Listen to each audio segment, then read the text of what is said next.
Hello everyone, welcome to Tech with Shaping Pixel. We are giving you free certification course. This time we are bringing you Azure Fundamentals, which is also called AZ900. So get ready to ace the AZ900 Microsoft Azure Fundamentals exam with our comprehensive learning path. Whether you are aiming for certification or just want to deepen your understanding of Microsoft Azure, this course has got you covered. We'll guide you through the three key subject areas of the AZ900 exam. So that by the end of this course, you'll have a solid grasp of cloud concepts, Azure architecture and services, and Azure management and governance. So get ready to level up your Azure knowledge. Ever wondered what the cloud really is? Let's demystify cloud computing and virtualization. Cloud computing is a remote, virtual pool of on-demand shared resources that can be rapidly deployed at scale. It's used in various sectors from IT to retail and finance. Virtualization is the foundation of cloud computing. It allows the creation of multiple virtual machines on a single server, each with its own operating systems and applications. A hypervisor is used to create the virtualized environment, ensuring proper sharing of hardware resources. Virtualization offers benefits like resource sharing, reduced waste, lower operating costs, and environmental friendliness. Virtual machines can be used to build and share compute, storage, database, and network resources, providing on demand processing power, data storage, structured data storage, and resource communication control. Cloud computing is a remote, virtual pool of on demand shared resources that can be rapidly deployed at scale. So it's a game changer in the world of technology. Let's dive into the different types of cloud computing: public, private, and hybrid. A public cloud offers on demand services to the public with resources accessible from anywhere. The vendor handles all maintenance, and customers can specify the geographic region for data storage. Similar to a public cloud, a private cloud is not shared with the general public. It's hosted, managed, and owned by a company, providing direct control over resources. Different teams share the same scalable resources, but it requires significant initial capital and maintenance. Hybrid cloud. A hybrid cloud combines public and private clouds, allowing for dedicated resources in a private cloud and the option to request more from a public cloud. While it offers flexibility, it can suffer from the negatives of both models and is often a transitional state for enterprises. So let's dive into some of the cloud concepts. On demand resourcing. Looking to provision a resource within the cloud. With on demand resourcing, it's almost immediately available to you. No more waiting around for hardware to be ordered, installed, cabled, and configured. It's often as simple as filling out a form and clicking submit. Consumption based. With many cloud services, you only pay for what you use. Just like your power bill at home, you only pay for the electricity you use. If you only have a server running for 2 hours and then you shut it down, then you are only going to pay for 2 hours worth of compute resources. Scalability and agility. Cloud computing offers you the agility to rapidly scale your environment's resources, both up and down and in and out. It gives you the ultimate flexibility to keep up with the ever changing demands of the market and frees you up to try new things and experiment with much lower initial costs. Economy of scale. Public cloud vendors can procure hardware for much cheaper due to bulk pricing. You, as the end user, can benefit from these exceptionally low resource cost compared to traditional hosting. Highly available. By design, many of the core services on the public cloud are replicated across different geographic zones and regions. That means that a disruption in one area does not have to result in any downtime. You can ensure the durability of your data and the availability of your services. Flexibility and elasticity. Cloud computing offers huge flexibility and elasticity to your design approach. You have full control and can make fairly significant changes without worrying about waste. Shared infrastructure. Multiple instances running on the same hardware significantly reduce the amount of physical hardware required, resulting in cheaper cost for you, the customer. Security. The major public cloud vendors are considered to be more secure than your own data center.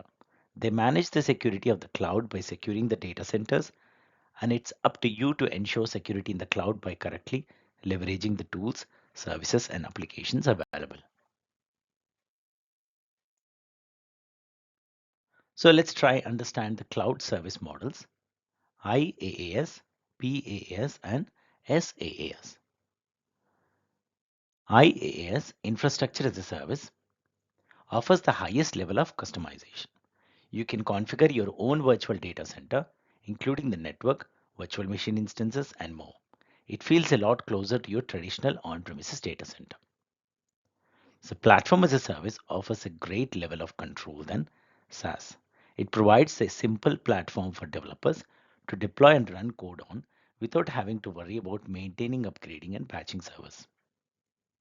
Software as a service offerings are ready to use applications that require little to no setup.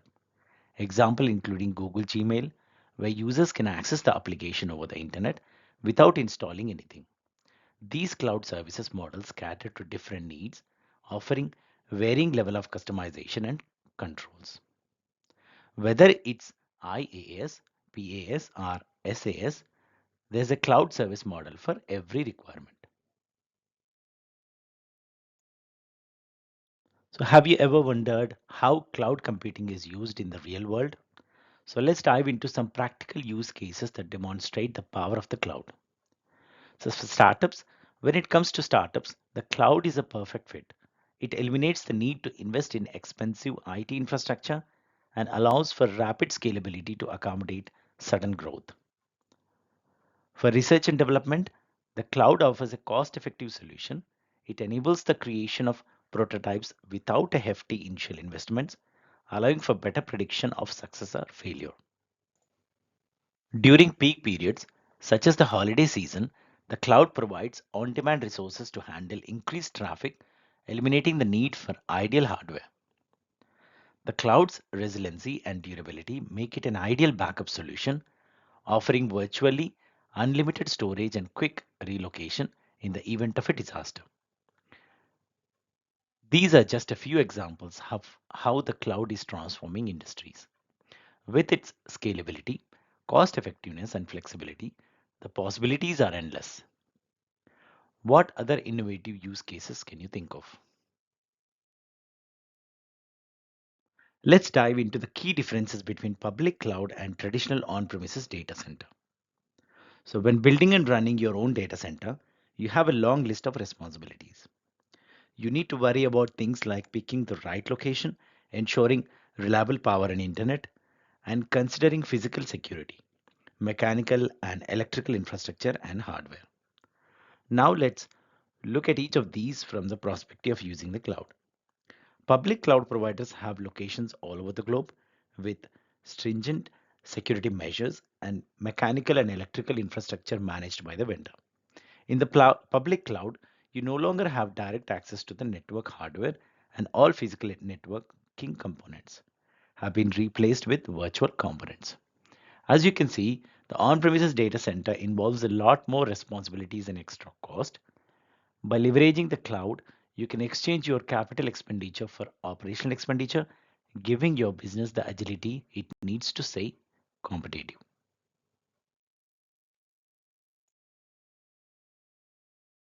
Let's explore the benefits of cloud computing for organizations.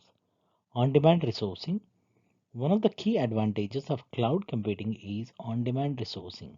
This means that when you need to provision a resource within the cloud, it's almost immediately available to you to allocate where and when you need it.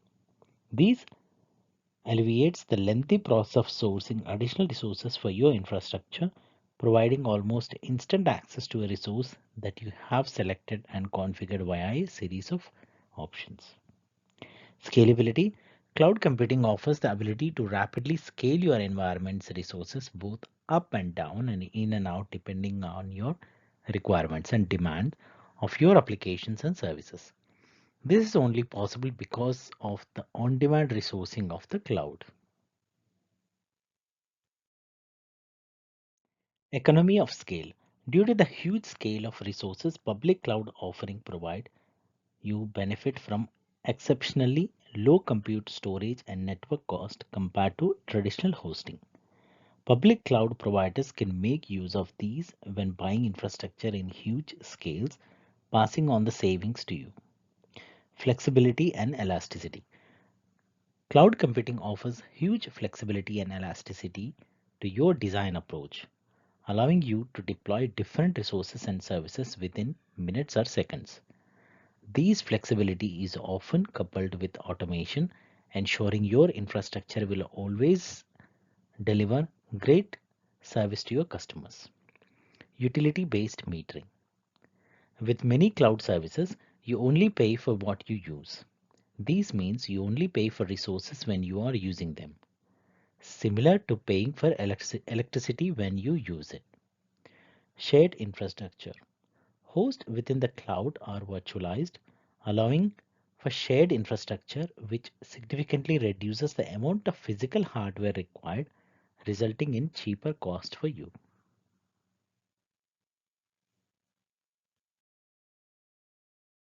So let's dive into advantages of cloud computing for businesses. The cloud offers a new wave of life to your businesses and its architecture, providing new ways of working, deployment, and automation.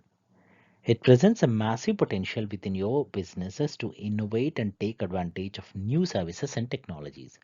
For example, serverless computing can be a game changer, allowing you to focus solely on your code. These can lead to faster production release and innovation, helping you bring new products and applications to market more quickly. The cloud also helps businesses reduce their carbon footprint, making it a huge plus point as a differentiator in leading change for the better.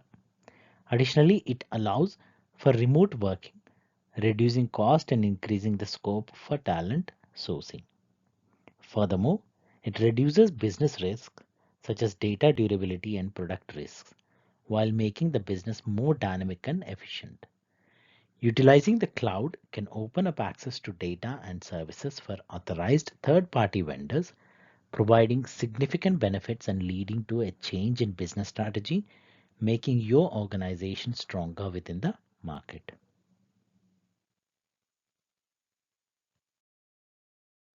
So welcome to Understanding Microsoft Azure, which consists of compute, storage, and networking. Let's dive into the core elements of Microsoft Azure and explore the key services it offers. In Azure, you have a range of compute options, from virtual machines to serverless computing with Azure Functions. Whether you're migrating existing applications or building new ones, Azure provides the flexibility you need. Azure offers various storage options, including blob storage for unstructured data, Azure File Storage for hierarchical file storage, and the range of databases including Azure SQL Database and Cosmos DB for NoSQL. When it comes to networking, Azure provides virtual networks, VNet pairing, and secure connection to on-premises networks through VPN and Azure Express Route. With Azure comprehensive suite of services, you can build, host, and deliver applications without the hustle of managing on-premises infrastructure. Stay tuned for more insights into Azure capabilities.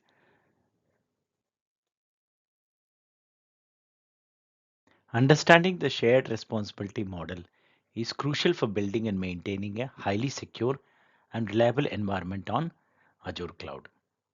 So you can pause the video to have a look at this image to understand this responsibility model.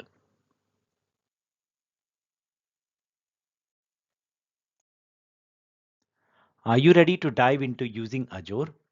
Let's start by knowing the steps to create the virtual machine. To begin, head to portal.azure.com and click Add to create a new virtual machine. Choose a subscription and create a new resource group to hold the VM. Then select a region closest to yours users and decide on the availability zone. Next, choose a VM image and size. Create an administrator account and set inbound port rules. Review your settings, click Create, and wait for the VM to be created. Once it's done, explore the details of your new VM, including its status and public IP address. Take a look at the controls and options available in the menu on the left. Now you're ready to explore the possibilities with your new VM. If you are ready to learn more about using command line interface, let's move forward. Ever wondered if there's a more efficient way to create and manage Azure resources than clicking around the portal? Well, there is. So let me tell you how to use the command line interface to create a website using Azure App Service.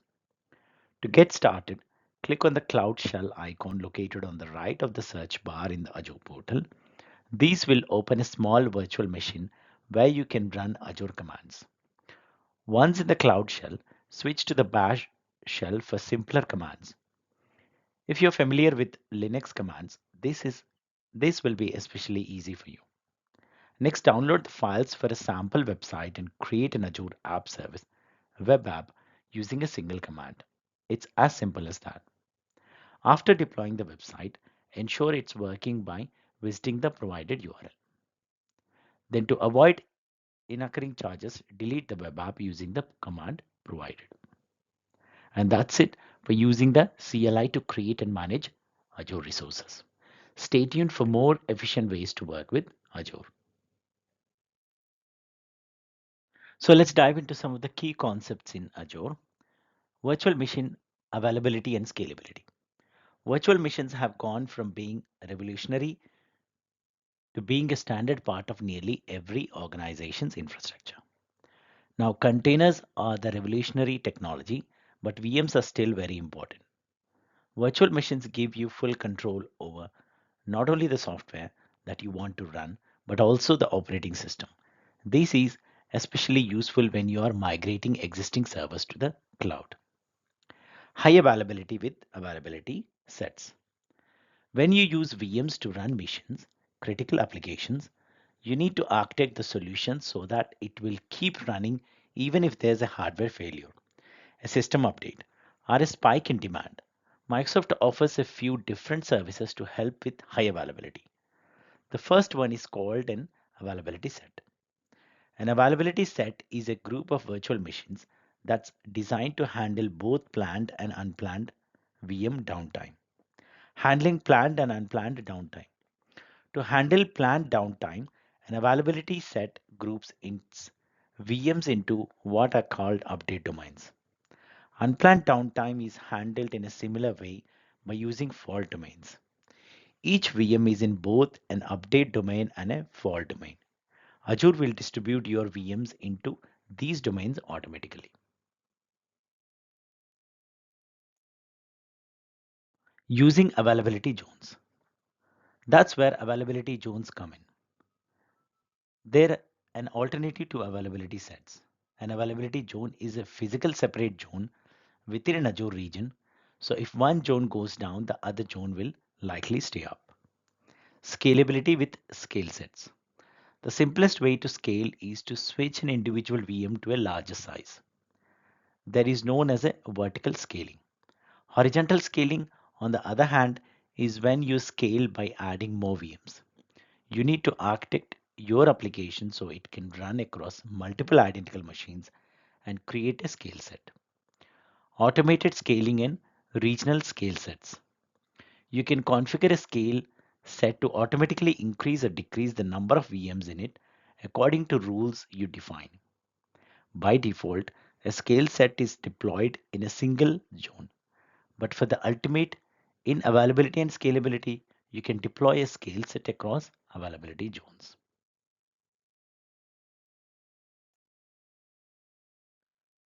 Let's try to understand the different ways to purchase Azure virtual machines. Leveraging pay as you go.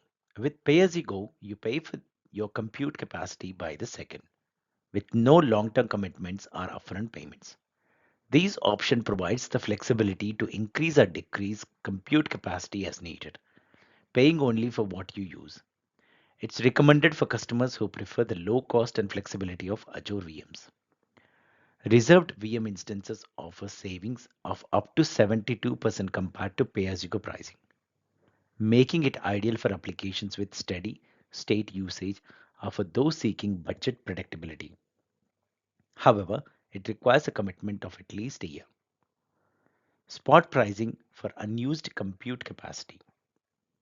Spot pricing allows the purchase of unused Azure compute capacity at a discount of up to 90% compared to pay-as-you-go prices. It's suitable for interruptible applications aiming to drastically lower compute cost. Ready to make an informed decision about Azure VM pricing.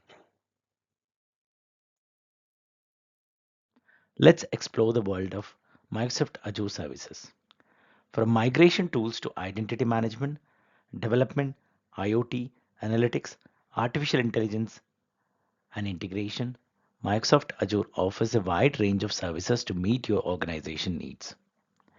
Azure Migrate, simplifying migration. If you're looking to migrate your existing application to Azure, the Azure Migrate tool is your go-to solution. It discovers your on-premises servers, assesses them, and even helps with the migration process. Azure Active Directory, seamless integration. Integrating on-premises identities with Azure is made easy with Azure Active Directory. This managed identity service takes care of authentication and offers options for synchronizing your on-premises directory with your Azure directory. Azure DevOps automation development. For implementing DevOps processes, Azure DevOps provides a suite of services including Azure pipelines for creating automated workflows and Azure Dev Test Labs for spinning up non-production environments. Azure IoT Analytics, connecting and analyzing. Microsoft suite of IoT services, including Azure IoT Central and Azure IoT Hub, along with analytics offering like HD Insight and Azure Synapse Analytics, help connect, monitor, control IoT devices, and perform advanced analytics.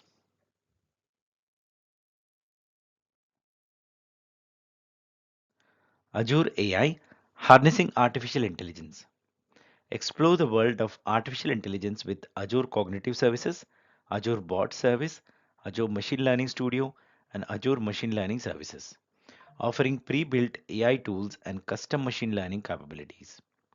Azure Integration Tools, automating tasks, simplifying automation with Azure Logic apps, which allows you to automate tasks across various services without writing any code, and Azure Event Bridge for event-driven notifications.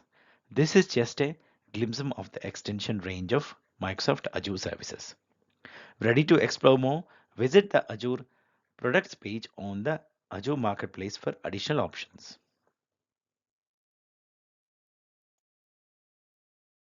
Are you struggling to manage your Azure infrastructure efficiently and securely?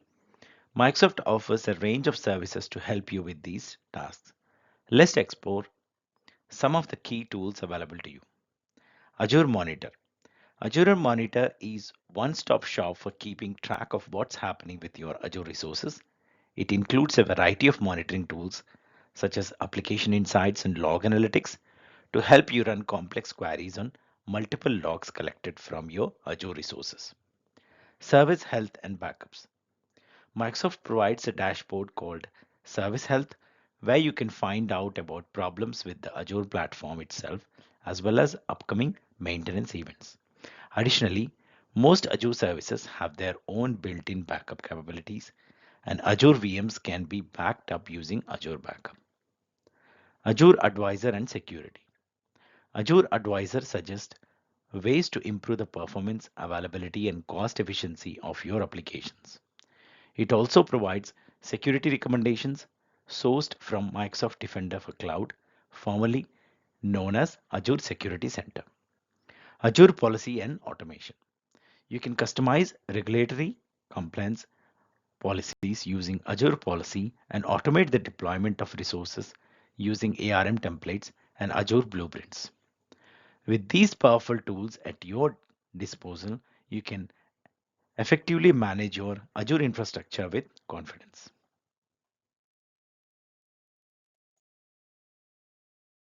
Ever wondered how Azure Monitor works? Let's dive into understanding Azure Monitor for resource monitoring.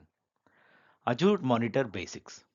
Azure Monitor collects CRUD type data, performance metrics, historical events, and log data from resources and applications. It saves two basic types of data metrics, which are lightweight numerical data, and logs, which are in depth telemetry data. Data sources. The record data comes from various sources, including application monitoring data, guest OS data, resource monitoring, and subscription and tenant monitoring. It also supports custom sources through APIs for data ingestion. Data analysis. Metrics can be viewed through the monitoring and metrics function within a resource or via the Azure Monitor service. Log data can be analyzed using the Custo query language and visualized in dashboards and reporting tools like Power BI. Insights and automation. Azure Monitor provides deeper insights through automated artificial intelligence analysis, enabling suggestions and advice on improving resource performance. It also allows setting up rules for triggering specific actions like alerts or resource scaling to meet increased demands. Data streaming. Log and metrics data can be streamed to Azure Events Hubs to make it accessible to third party tools either within or external to Azure. That's a glimpse into Azure Monitor for resource monitoring.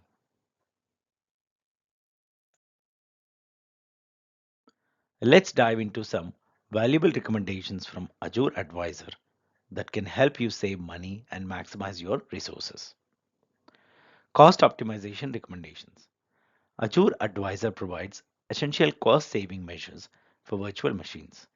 One option is to utilize reserved instances, potentially saving up to 72% over a pay as you go subscription. Another approach is to right size underutilized VMs, reducing cost without sacrificing performance. Reducing VM uptime. To reduce VM uptime, you can manually stop and start virtual machines or create a schedule using Azure Automation Runbooks. These allows you to put the machine to sleep between specified times, minimizing cost for non-production environments. Resizing VMs and scale sets. If workloads volume changes, consider resizing the VM or creating a virtual machine scale set. With a scale set, you can set policies based on CPU usage thresholds, automatically adjusting the number of instances to match demand. By implementing these cost optimization recommendations, you can effectively manage your Azure resources and reduce unnecessary expenses. So start maximizing your cost savings today by Azure Advisor.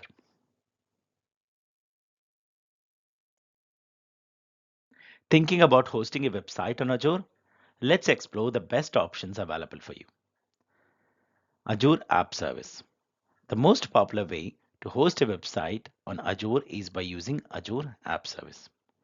It's a platform as a service that manages the underlying infrastructure for you, making deployment and maintenance easy.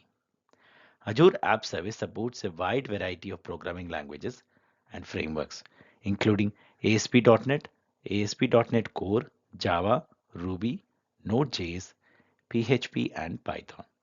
It also allows you to run applications on Windows or Linux. App Service is well integrated with Visual Studio and Visual Studio Code, and it supports continuous integration and continuous delivery.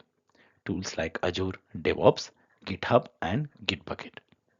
One of the biggest advantages of using App Service is its enterprise class features, including high availability, scalability, and security measures such as authenticating capabilities and IP address control. With its ease of deployment, maintenance, and enterprise class feature, Azure App Service is the preferred choice for hosting web apps on Azure.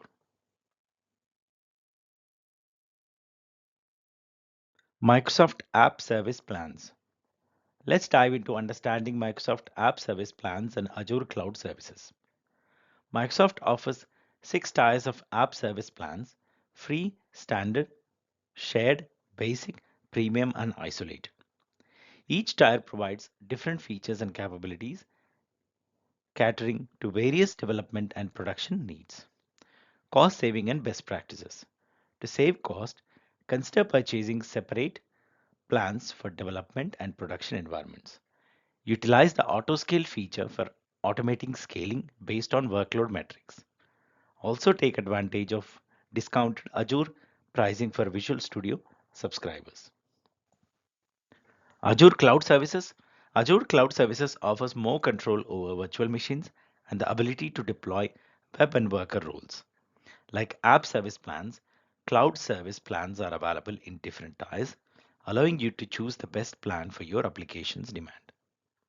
Consider leveraging content delivery networks for a cost-effective approach to localizing web content. CDNs store cached content in point of presence location, delivering web content to user efficiently. Choose the right app service plan and cloud service plan to optimize your Azure cost and meet your application's demands. Azure App Service Deployment. Welcome to a quick review of Azure App Service Deployment. Azure App Service simplifies web application deployment by managing the underlying infrastructure for you. It supports a wide range of programming languages and frameworks such as ASP.NET, Java, Ruby, Node.js, PHP, and Python. Docker container and deployment. For other programming languages, you can utilize Docker containers with the necessary dependencies installed. Deployment can be done from Visual Studio, Visual Studio Code, or the Azure command line interface using AZ Web App UP. App Service Plan Settings. When setting up an app service plan, you will need to choose the operating system, region, and pricing tier. And the tier you select determines whether your app share compute resources with other Azure customers or placed on dedicated virtual machines. Scaling and tiers. Auto scaling is supported on the standard tier and higher, while the premium tier offers additional CPU, memory, and storage options. The isolated tier provides a private dedicated environment within its own virtual network. Remember, regardless of pricing tier, multiple apps in your service plan will share the same compute resources. Virtual networks in Azure.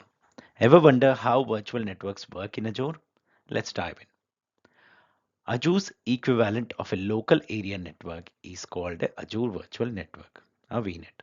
Unlike traditional local area networks, VNets in Azure have to be isolated from one another, and only certain types of resources can be placed within them.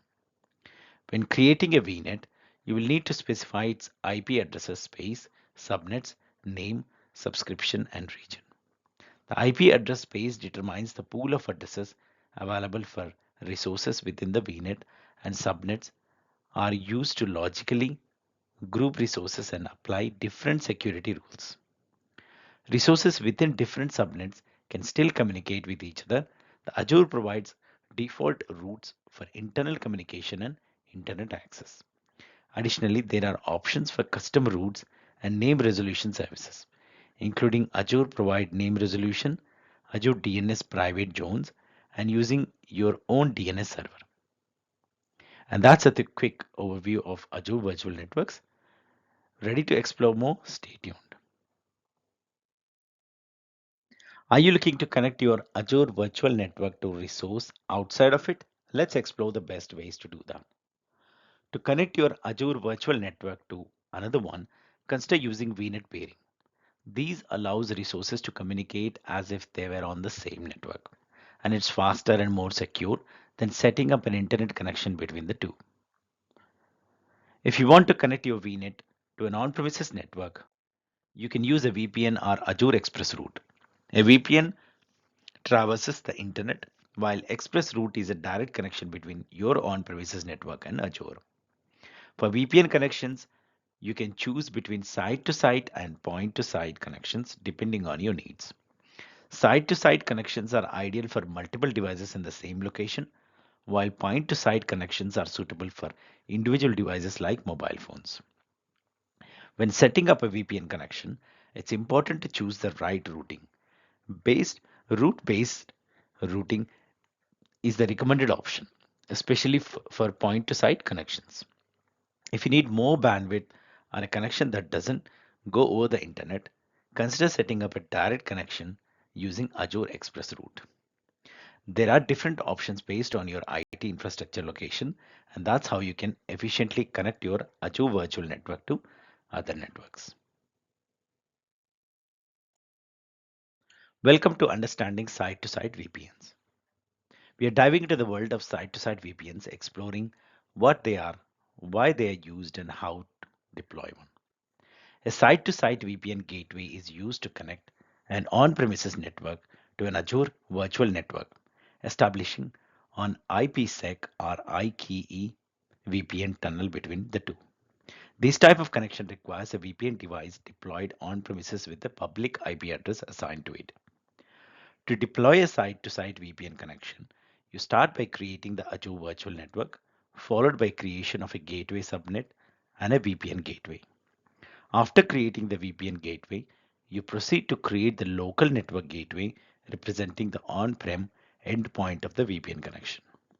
Once the VPN gateway and local network gateway are connected, the on-prem VPN device is configured and a VPN connection is deployed in Azure. Creating the site-to-site connection. The final step involves verifying the connection to ensure everything is provisioned correctly.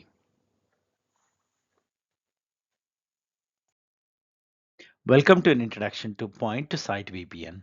We'll explore the fundamentals of point-to-site VPNs and their practical applications. A point-to-site VPN gateway connection is a secure way to connect a single client computer to a virtual network in Azure. It's commonly used by remote workers who need access to resources on an Azure virtual network. When creating a point-to-site VPN, you have the option to use OpenVPN protocol, Secure Socket Tunneling Protocol, or IKE V2 VPN. Each protocol has its own unique advantages and compatibility with different operating systems. User initiating a point-to-site VPN connection to Azure must be authenticated. These can be done through native Azure certificate authentication, native Azure AD authentication, or traditional Active Directory domain server authentication. Point-to-site VPNs offer a secure and flexible solution for remote workers to access resources on Azure virtual networks. So stay tuned for more insights on optimizing your network connections. Welcome to Express Route. We'll explore the features and benefits of Express Route, a private connection from your network to Azure facilitated by a third-party connectivity provider. Express Route allows you to extend your on-premise network into Azure, offering secure, reliable, and fast connectivity without traversing the public internet. It supports any-to-any, point-to-point Ethernet and virtual cross-connection networks. Express Route Connection provides dynamic routing, built-in redundancy, and a 99.95 uptime SLA. They enable access to Microsoft Cloud Services and Office 365 with bandwidth options ranging from 50 Mbps to 10 Gbps. Choose between unlimited data or meter data billing models, offering unlimited or meter data transfers for a monthly fee. Additionally, the Express Route Premium add-on increase route limit and VNet links per circuit. With Express Route, you can seamlessly access Microsoft services with enhanced security, reliability, and flexibility. VNet peering. VNet peering allows seamless connection between Azure virtual networks, making them appear as one. Traffic between peered networks uses the Microsoft backbone infrastructure, ensuring low latency, high bandwidth connectivity. Azure supports virtual network pairing and global virtual network pairing. The former connects networks within the same Azure region, while the latter connects networks in different Azure regions. VNet pairing facilitates data transfers across different virtual networks, even across different Azure subscriptions, Azure Active Directory tenants, and Azure regions.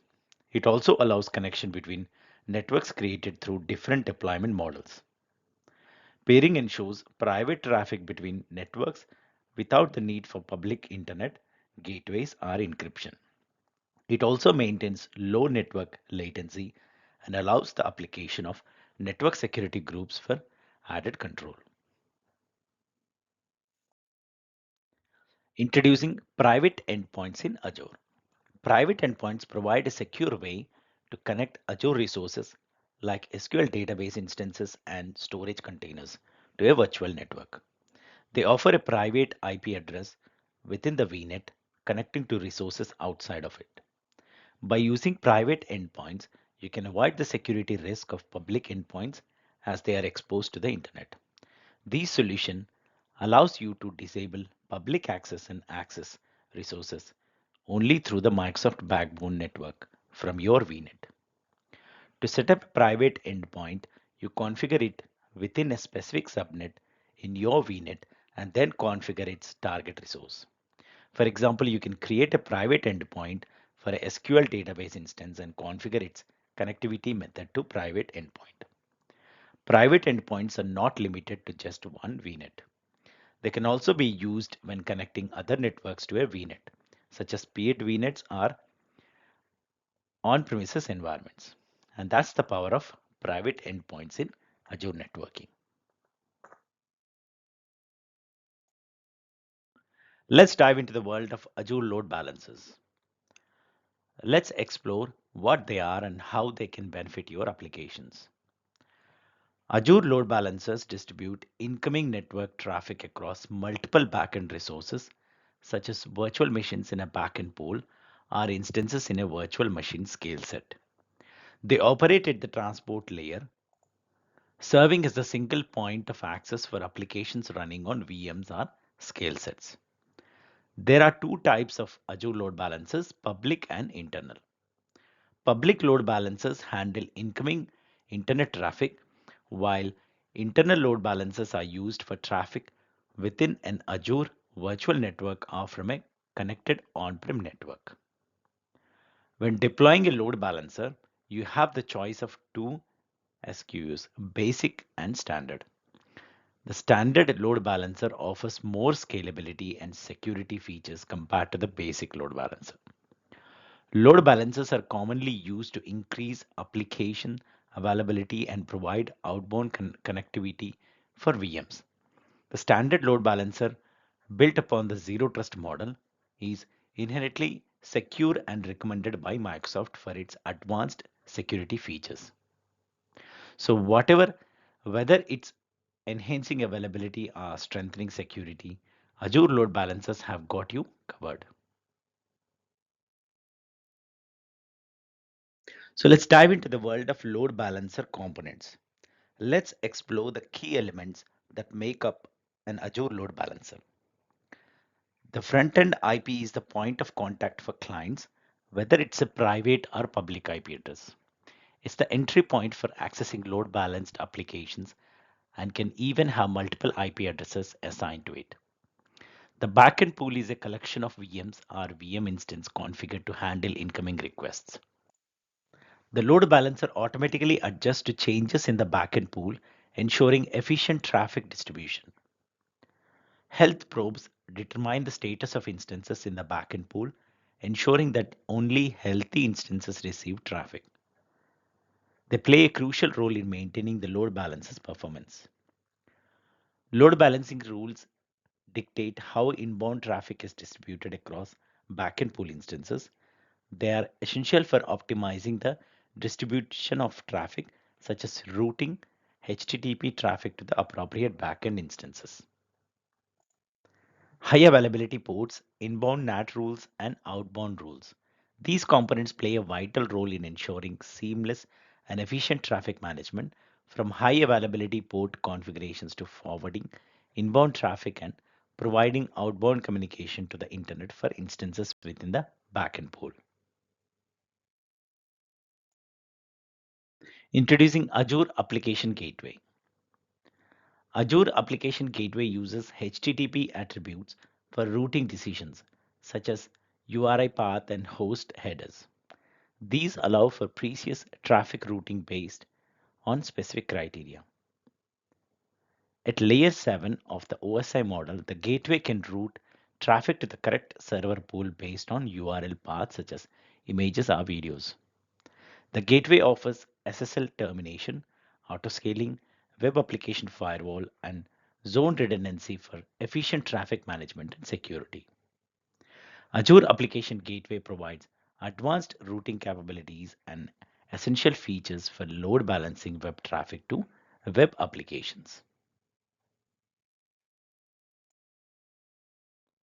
Let's dive into the key components that make up the application gateway. The application gateway consists of front-end IP addresses, which can be public, private, or both. Listeners are used to check for incoming connections requests to the gateway, specifying protocol, port, hostname, and IP address.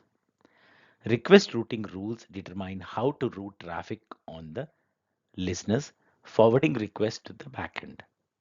Backend pools consist of resources like NICs, VM scale sets, and public or internal IP addresses. HTTP settings include ports, protocols, and session affinity. Health probe monitors the health of resources within the backend pool, automatically removing and adding resources based on their health status. Let's dive into Azure Front Door, a powerful service offering from Microsoft Global Network. Azure Front Door is a service that provides global load balancing for applications and microservices, allowing you to fail over across different regions or clouds. It enables you to define, manage, and monitor global routing for web traffic, ensuring high availability. The service offers improved application performance through split TCP based Anycast protocol, which speeds access and reduces latency. It also provides increased availability with smart health probes that facilitate quick failover to remaining backend resources. Azure Front Door offers URL-based routing, allowing you to route traffic to backend pools based on URL paths. Additionally, it provides cookie-based session affinity to ensure a specific user session remains on the same backend for the duration of the session.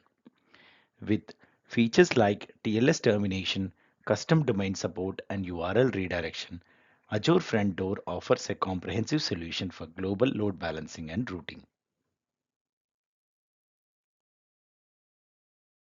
Let's explore the Azure Web Application Firewall and its powerful features for protecting web applications from common vulnerabilities and exploits. The Web Application Firewall, also known as WAF, offers centralized protection against threats like SQL injection and cross-site scripting attacks. It simplifies security measures and allows for quicker threat response by patching known vulnerabilities. You can deploy WAF with Azure Application Gateway, Azure Front Door, and Azure Content Delivery Network. It provides tailored protection for each service and can safeguard multiple applications simultaneously. When used with Application Gateway, WAF offers protection for web applications without the need for changes to the application code. It can host and protect up to 40 websites on a single instance.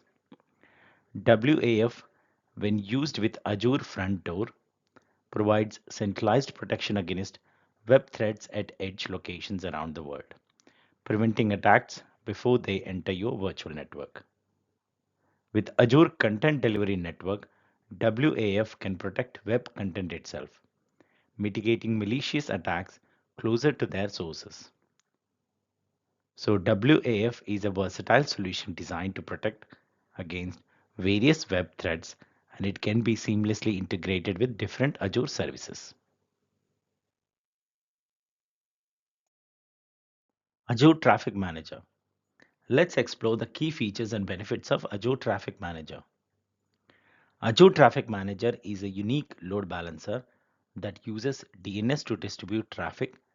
It's designed to ensure high availability and responsiveness for global Azure services. When using Traffic Manager, you have several routing methods to choose from, including priority, weighted, performance, geography, multi-value, and subnet. Traffic Manager uses DNS to route incoming connections to the necessary endpoint based on the configured traffic routing method and the health of the endpoints. Despite the various routing methods available, it's important to note that Traffic Manager is not a proxy or gateway. It directs clients to the endpoints, and the clients then make connections directly to those endpoints. So if you're looking for a DNS specified load balancing solution for your global Azure services, Traffic Manager might be the perfect fit for you.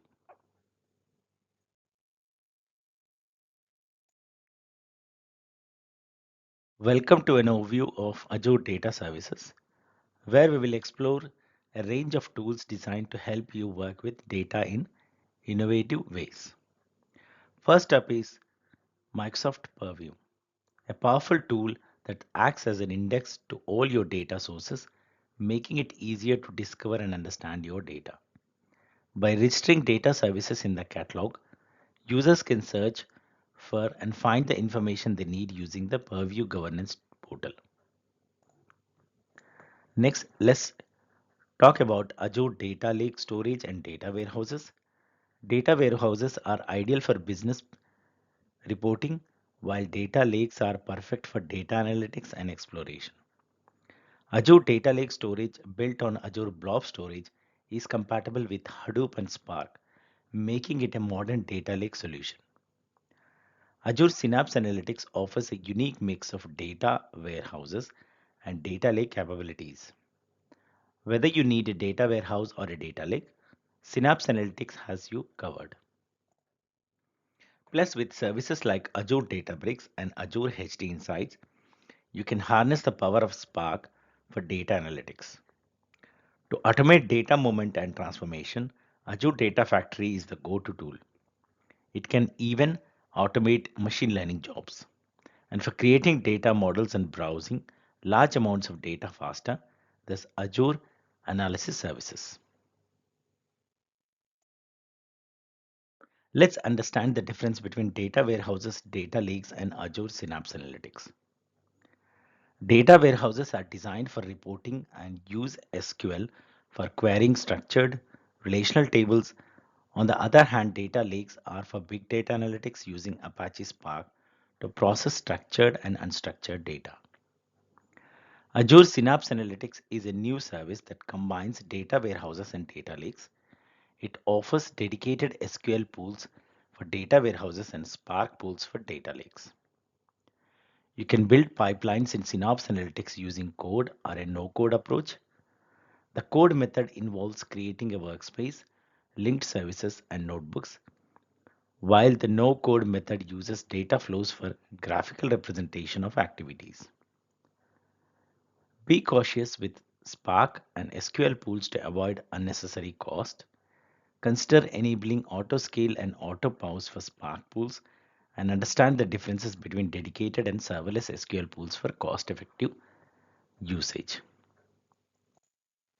Understanding these concepts is crucial for efficient data management and analytics. Are you considering running your SQL server on Azure? Let's explore the various options available to you. If you have existing databases running on MySQL or PostgreSQL, consider using Azure Database for MySQL and Azure Database for PostgreSQL. These managed services offer high availability, backups, security, and compliance, making migration to Azure a seamless process. For migrating SQL Server databases, Azure offers two main options. The first is Azure SQL Database, while the second is SQL Server Stretch Database, which is ideal for managing growing data and optimizing backups. Azure provides three service tiers: general purpose, hyperscale, and business critical. each with unique features. Additionally, you can choose between single database, elastic pool, and managed instance sources types based on your specific requirements. When it comes to purchasing models, you can opt for database transaction units or virtual cores. The vCore model offers more flexibility and includes options for provisioned or serverless purchasing, allowing you to tailor your resources to your workload demands. Azure SQL Database ensures high availability through automatic failover and active geolocation, with backups automatically managed and stored in read access geo-redundant storage, with a range of options for running and scaling SQL database on Azure. Relational databases are great for online transaction processing, but the rise of big data has led to the need for bigger databases. NoSQL databases are able to scale better because they satisfy fewer requirements than relational databases. Azure Table Storage is a key attribute store intended for simple structured data like address books or user profiles. It has a schemaless design, automatically indexes records, and offers a basic version that's extremely cheap and easy to use. Azure Redis Cache is a managed services for Redis, an in-memory database used to speed up data retrievals in applications. It's offered in three tiers: basic, standard, and premium, each with different features and performance levels. Azure Data Lake Storage is a data warehouse for unstructured data designed for large quantities of any kind of data and is mainly used for data analytics. Azure Search creates an index of text data for easy searches, while Time Series Insights collects time-stamped data, integrating with Azure IoT Hub and Azure Event Hubs.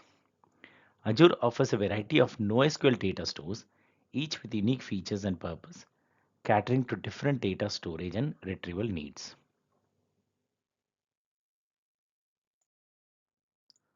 Ever wondered what makes Cosmos DB so unique? Let's dive into an overview of these extraordinary database service. Cosmos DB is a truly global and multi-model. It offers unparalleled ease in replicating databases across the world and provide service level agreements for latency, guaranteeing the speed of data read and write. When creating a Cosmos DB account, you can choose from various APIs such as MongoDB, PostgreSQL, Cassandra, or Gremlin to suit your specific database needs. From document to graph and column family models, Cosmos DB supports a wide range of data models, offering flexibility and innovation for diverse applications. With Cosmos DB, data can be written to multiple locations and the price model is based on request units, ensuring high availability and scalability. Cosmos DB is not just a database service, it's a game changer in the world of data management.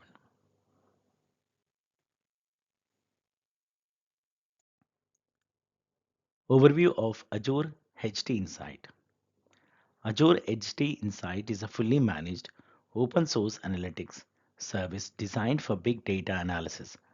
It's a cloud service that enables fast, easy, and cost effective processing of large amounts of data. HT Insight supports various scenarios, including ETL, data warehousing, machine learning, and IoT. It also integrates seamlessly with Azure data stores and services like Azure Cosmos DB, Data Lake Storage, Blob Storage, Event Hubs, and Data Factory. The service supports multiple cluster types such as Hadoop and Spark. When designing a data flow with HT Insights, the choice of programming language is influenced by the cluster type deployed. Since HT Insight can't be paused, it's recommended to create an instance for analysis or transformation work and then delete it when the task is complete. These can be a part of an automation process, especially for infrequent batch data processing. Welcome to a guide on storage account types in Microsoft Azure. Let's dive into the different types of storage accounts available for your Azure subscription. A storage account in Azure is like a container for all your Azure storage data objects, including blobs, Azure files, queues, tables, and disks. When you provision a storage account, you need to provide a unique name as the data within it is accessible globally. There are several types of storage accounts available, each with different features and pricing models. These include General Purpose V2, General Purpose V1, Block Blob, File, and Blob storage accounts. Each storage account type has unique features such as premium performances for block blobs and append blobs in block blob storage accounts, and high performance characteristics for file storage accounts. All storage account types are encrypted using storage service encryption for data at rest.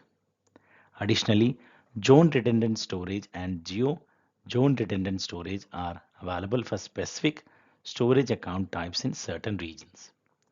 Now that you have understanding the different storage account types, you can make an informed decision when provisioning storage for your Azure resources.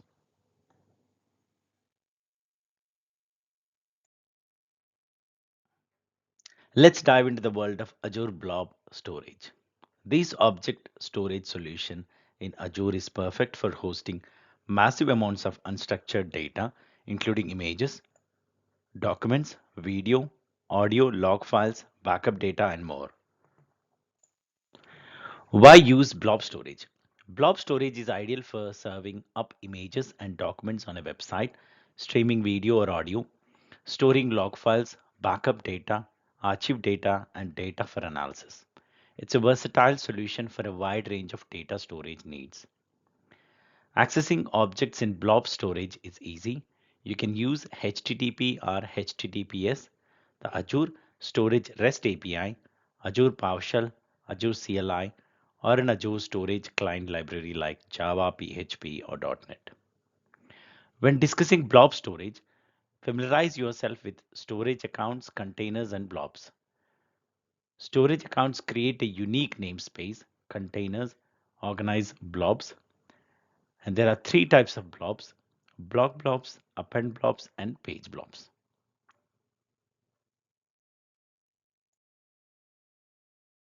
Welcome to an introduction to Azure Files. Today we are diving into the world of Azure Files and exploring its incredible features and benefits.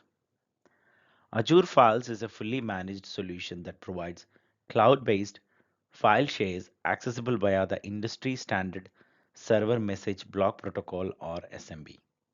It's a game changer for organizations looking to streamline their file sharing and storage process. One of the key advantages of Azure Files is its compatibility with various operating systems including Windows, Linux, and Mac OS. This flexibility allows for seamless integration with different types of deployments, making it a versatile solution for diverse IT environments. Organizations often use Azure Files to replace or supplement on-prem file servers, especially with the added benefits of Azure Files AD authentication. It's also a valuable tool for lifting and shifting applications to the cloud, particularly those that rely on file shares for data storage. With Azure Files, you can say goodbye to the complexities of hardware management, OS installation, and server maintenance. It's a fully managed, resilient solution that empowers you to create, mount, and manage file shares with ease using familiar tools like PowerShell commands and Azure CLI. So say hello to new era of efficient cloud-based file sharing with Azure Files. Welcome to an introductory look at Azure Queues. We'll explore the purpose of Azure Queues and how they are utilized. Azure Queues are designed to store large number of messages which are used to facilitate communication between the components of distributed applications. These messages are accessed from anywhere in the world through authenticated calls via HTTP or HTTPS. The Azure Queue service consists of several key components, including the URL format, a storage account, a queue, and messages. Accessing a queue requires a specific URL format which includes the storage account name and the queue name. All access to Azure Storage Services is provided through a storage account, which acts as the overarching container for your Azure storage. The queue itself is a set of messages, and when naming a queue, lowercase letters must be used. Messages in Azure Queue can be up to 64 KB in any format, and they play a crucial role in facilitating communication between different components of a distributed application.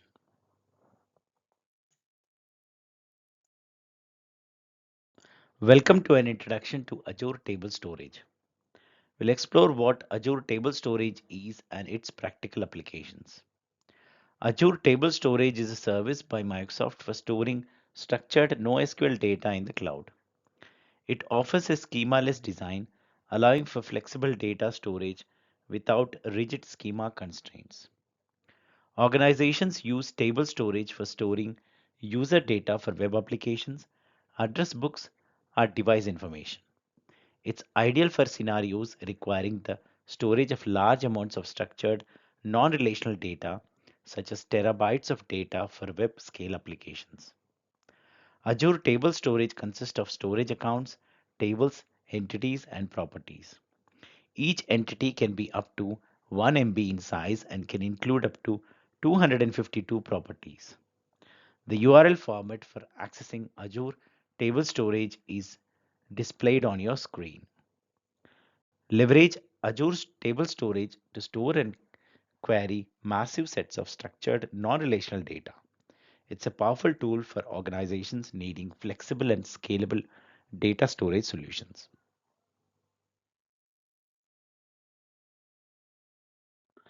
Welcome to Azure Managed Disks, Benefits and Encryption Types. Azure Managed Disk offers 99.999% availability, making them highly durable with three replicas of data stored in each disk. They also facilitate easy deployment and scaling of VMs, supporting up to 50,000 VM disks per region. Integration with availability sets and zones ensures application protection from failures. Azure Backup supports managed disk backup and restore with Azure role-based access control, providing granular access control. Additionally, managed disk simplify the process of uploading on-prem VMs to Azure.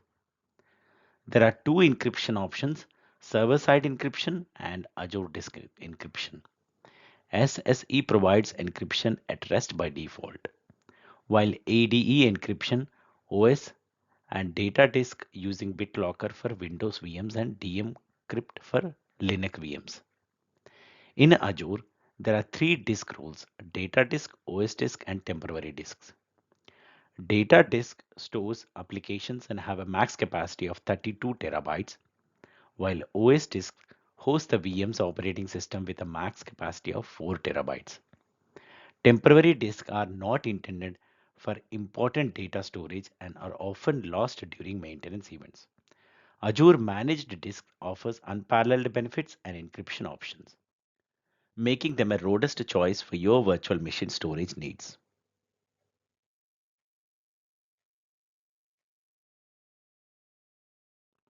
Ever wonder how disaster recovery works with Azure Synapse Analytics? Let's dive in. Azure takes snapshots of your Synapse Analytics data warehouse throughout the day. If you need to restore your data warehouse to a previous state, you can simply choose from the automatic restore points or create your own user-defined restore points. To ensure availability in each case of a region failure, Azure makes a geo-redundant backup once a day to a paired data center. If disaster strikes, you can use that backup to restore a copy of your data warehouse to any region that supports Synapse Analytics. And that's how disaster recovery works with Azure Synapse Analytics. So stay prepared and keep your data safe. Setting up an IT environment starts with giving the right people access. Traditionally, organizations used Microsoft Active Directory for on-premises systems. But in the cloud, Microsoft Entra ID is the go-to solution. Microsoft Entra ID is an identity and access management service for cloud applications, including Microsoft 365 and even web-based apps in your on-premises environment. Unlike Active Directory, Entra ID is fully managed, so you do not have to maintain the underlying infrastructure. Entra ID supports modern authentication methods. Multi-factor authentication or MFA adds extra security by requiring something you know like a password and something you have like a mobile device. It also supports passwordless options such as Windows Hello for Business and FIDO2 security keys. With Microsoft Entra Connect, you can synchronize accounts between on-premises Active Directory and Entra ID, enabling single sign-on or SSO for seamless access.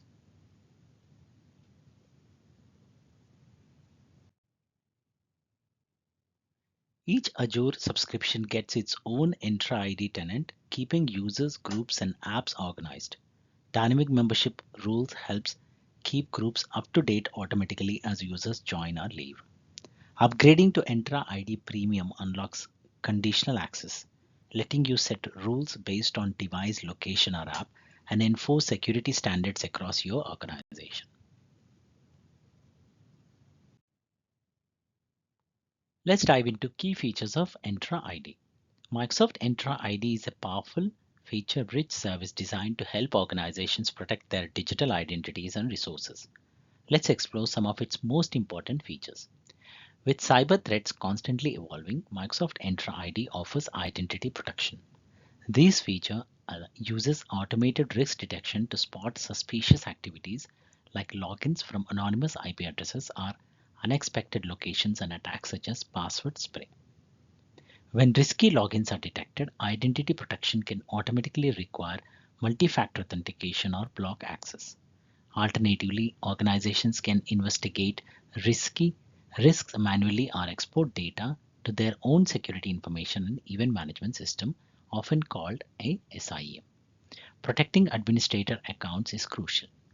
Microsoft Privileged Identity Management or PIM restricts admin access to only those who need it, adds extra requirements for privileged actions, and keeps a detailed audit trail. These keeps prevent both external attacks and accidental mistakes by legitimate administrators. PIM also enables just-in-time access, where eligible users must request temporary admin privileges, often provided a reason and completing multi-factor authentication. Regular access reviews ensures only necessary users retain admin rights. For external partners, suppliers, or customers, external ID feature allows secure guest access using their own identity providers, supporting collaboration and business to business customer scenarios. So these features make Microsoft Entra ID a robust identity management solution.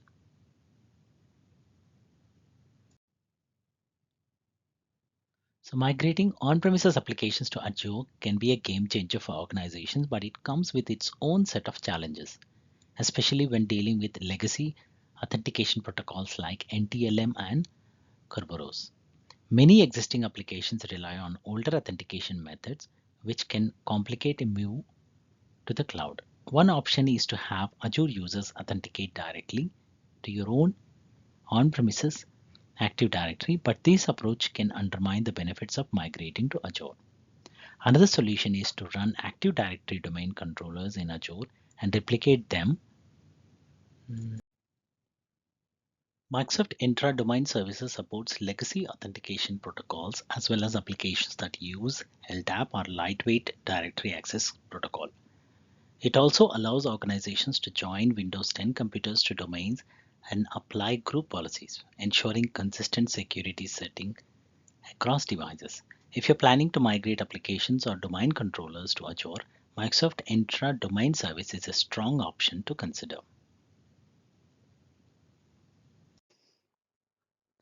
Welcome to Azure AD Multi-Factor Authentication, your essential security feature for protecting user accounts.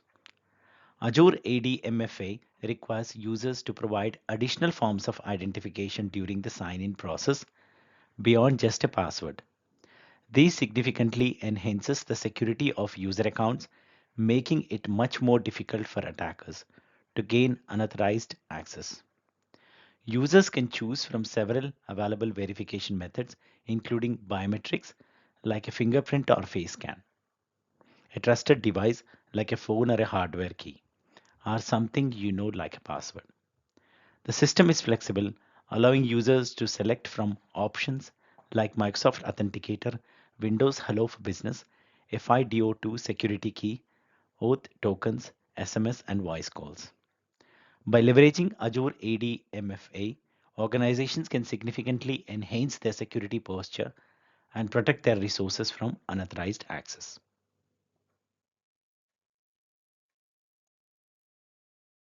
Welcome to Privileged Identity Management in Azure Active Directory. Privileged Identity Management (PIM) is a service provided by Azure Active Directory designed to manage, control, and monitor access to critical resources within your organization. PIM aims to minimize the number of individuals with privileged access, reducing the risk of security breaches. PIM offers just-in-time privileged access, time-bound resources access, role activation approval, multi-factor authentication enforcement, access reviews, and the ability to download audit history. It also prevents the removal of the last active global administrator and privileged role administrator role assignments. Administrators can manage Azure AD roles, Azure resource roles, or PIM for groups. Role assessments in PIM follow specific concepts like eligible assignments, active assignments, assignment states, just-in-time access, and the principle of least privilege access. PIM facilitates the role assignment process, including granting access to resources, activating roles, approving or denying requests, and extending or renewing assignments. Privileged identity management in Azure Active Directory, empowering organizations to secure their critical resources effectively.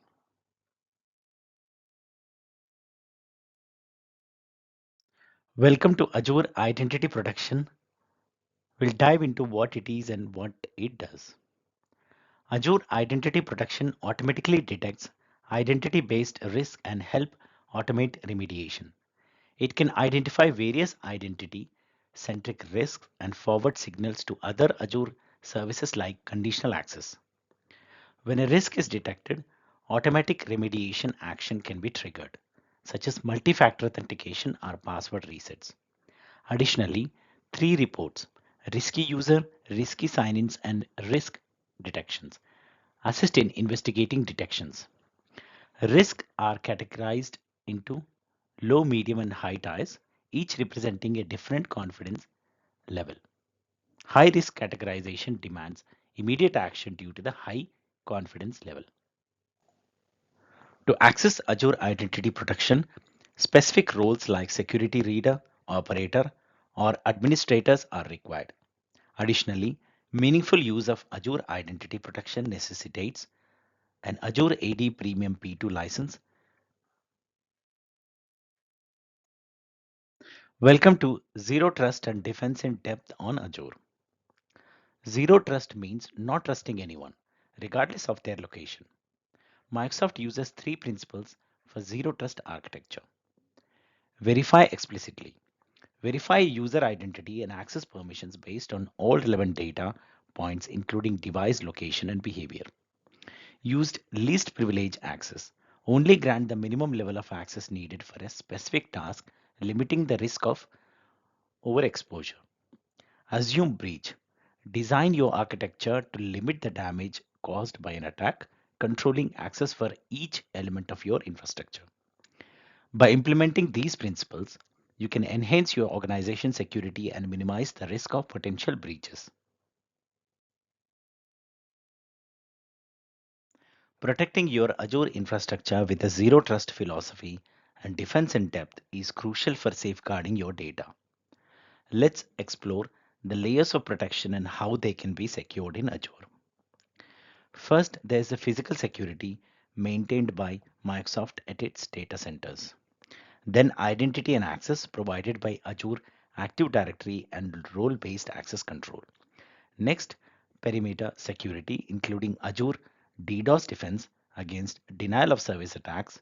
Following that, network security with network security groups acting as firewall rules for your Azure virtual networks. Then the compute layer, where regular patching of your operating system is essential. After that, application security, ensuring secure application development. Finally, the data layer, where Azure storage services offer encryption and advanced threat protection for Azure SQL databases. By implementing these layers of security, you can effectively slow down attackers and increase the likelihood of detecting attacks. Remember, some layers are Microsoft responsibilities, some are entirely yours, and most are a combination of Azure services and your implementation. So protect your data with a comprehensive defense in depth strategy. Microsoft Intune overview. Microsoft Intune is a powerful cloud-based solution for managing mobile devices and applications. It offers data protection at the app level, protection policies, and the ability to manage both organization-owned and employee-owned devices. Intune enables bring your own device mobile application management, allowing organizations to protect and manage personal and corporate data on employee-owned devices. It ensures that personal data is kept separate from company data and allows for selective wipe of corporate data at any time. Intune supports two configurations, Intune MDM plus MAM and MAM without device enrollment, providing app management benefits with differences in device management. Azure Active Directory complements Intune by providing cloud-based identity and access management. It offers user authentication, role-based access control, and single sign-on for a unified user experience. Through Azure AD, organizations can implement conditional access policies to control access to managed apps based on specific conditions such as network connection requirements and compliance settings.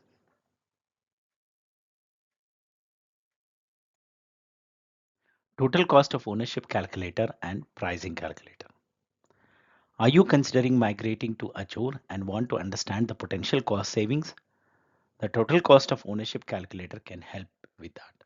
However, for estimating the cost of specific Azure services, you will need to use the pricing calculator. Let's say you want to estimate the cost of running a website on Azure App Service. In the pricing calculator, select App Service or simply start typing the product's name for a faster search. Depending on the service, you will need to choose options like region, operating system, and tier. The region and the operating system can impact pricing, and the tier selection can be supported by the information bubble or documentation. After choosing the tier, you can specify instance type, number of instances, hours, SSL connections, support plan, and licensing program. The estimated monthly cost is provided, but it's important to note that it's an estimate and the actual cost could vary. You can add other Azure services to get a total monthly cost. Once done, you can export, save, or share the estimate. And that's how you use the pricing calculator to estimate Azure service costs.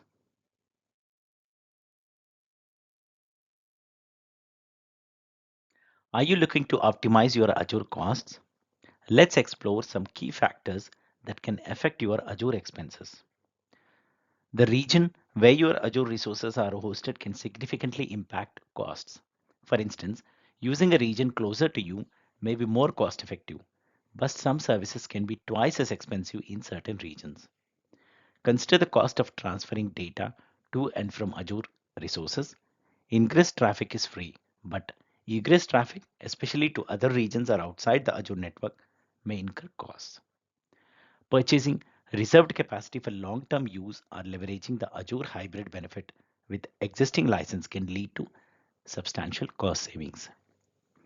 Optimize your virtual machines by resizing underutilized instances or using Azure Spot virtual machines for non-mission critical tasks. Remember, even stopped VMs may still incur charges, and deleting a VM doesn't necessarily remove all associated services.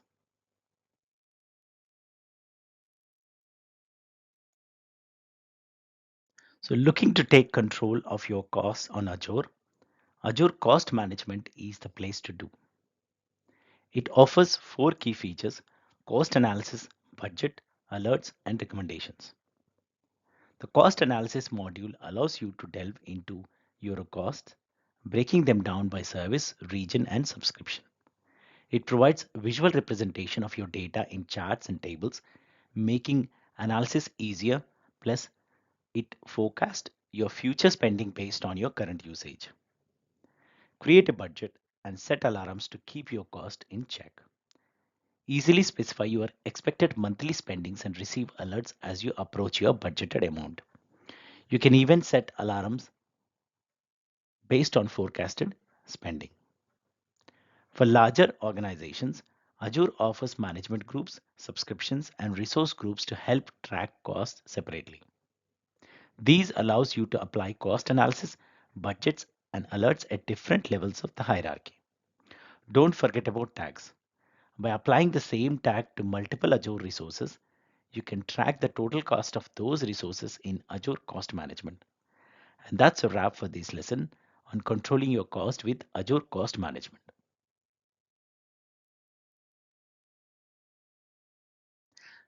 Learn how to effectively manage and optimize your Azure costs.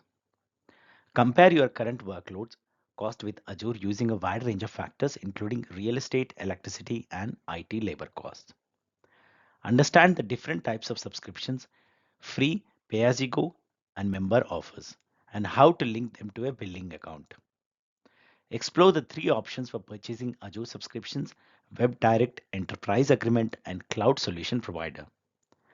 Discover how to buy third-party virtual machine images and guess cost estimates for Azure services.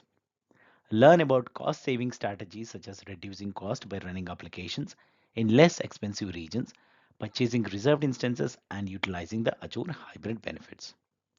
Understand how Azure Cost Management provides cost analysis, budget, alerts, and recommendations to effectively track and manage costs.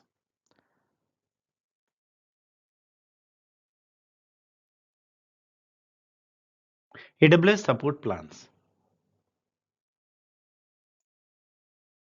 AWS offers different levels of support plans based on your requirements, ranging from the free basic support plan to the enterprise plan for customers with mission critical workloads running in the AWS. The basic plan is free and included with all AWS accounts. It provides access to customer service, communities, and AWS Trusted Advisor checks. The paid support plans includes the developer, business, and the enterprise on-ramp plans, each designed for different user needs and workloads. The enterprise plan is designed for companies with multiple AWS accounts running numerous mission-critical, large-scale production environments. Each plan offers different features including access to support, health status and notifications, technical supports availability, case severity and response times, architectural guidance, and technical account manager. Choose the support plan that best suits your needs and ensure the smooth operation of your workloads on AWS.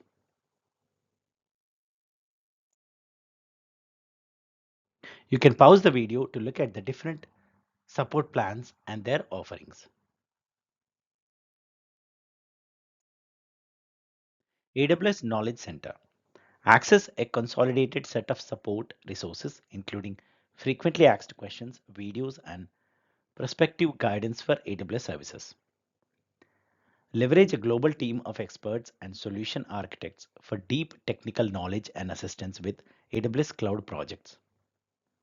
Collaborate with over 100,000 AWS partner network organizations, including ISVs and system integrators. AWS Marketplace and Trust and Safety Team. Explore the digital catalog of software offerings from ISVs and AWS partners in the AWS Marketplace. Additionally, get assistance from the AWS Trust and Safety Team if your AWS resources are being used for abuse or malicious activities.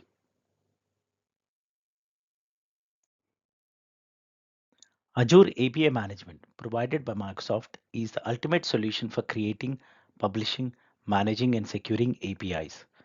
With its three key components, the API gateway, the management plane, and the developer portal. Azure API Management offers a comprehensive platform for API management.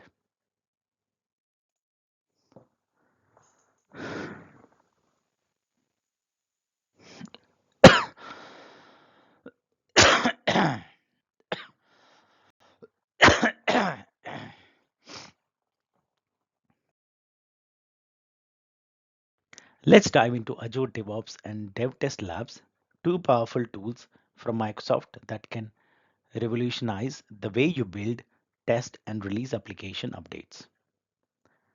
Azure DevOps is a suite of services designed to automate the building, testing, and releasing of application updates. At the heart of this suite is Azure Pipelines, which allows you to create automated workflows for continuous code building, testing, and deployment. Dev Test Labs. Azure Dev Test Lab simplifies the creation of non-production environments, offering unique capabilities like cost control and automated shutdown of virtual machines when not in use. It's a perfect solution for managing development and testing environments efficiently.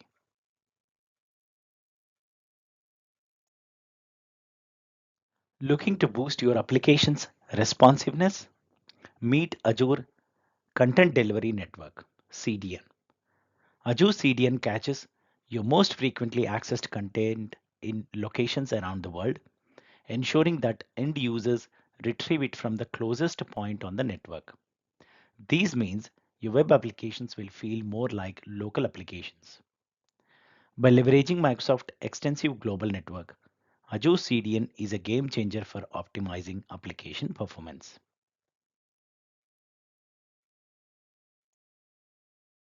Introducing Azure Functions. Azure Functions are designed to run bits of application logic on demand, similar to any other HTTP accessible endpoint. They are serverless and can be called just like any other API endpoint from within your code or process. Azure Functions are cost effective because they are only provisioned into the cloud when called, unlike standard web servers that run 24 by 7.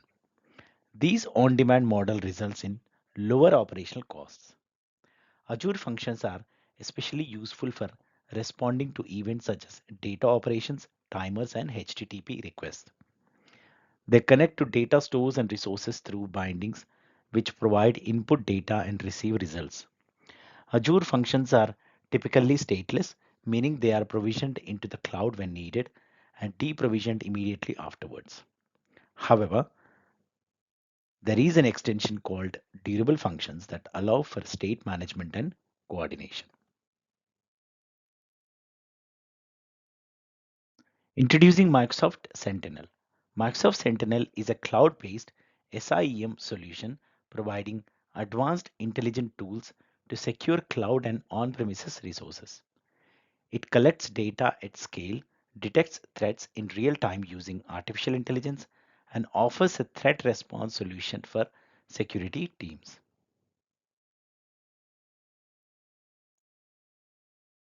Welcome to an introduction to Microsoft Defender for Cloud. We'll explore the key features and benefits of this powerful security tool. Microsoft Defender for Cloud is a comprehensive security posture management and threat protection tool.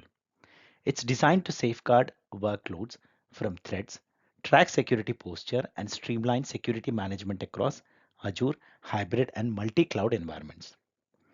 Defender for Cloud provides a secure score, security recommendations, and security alerts.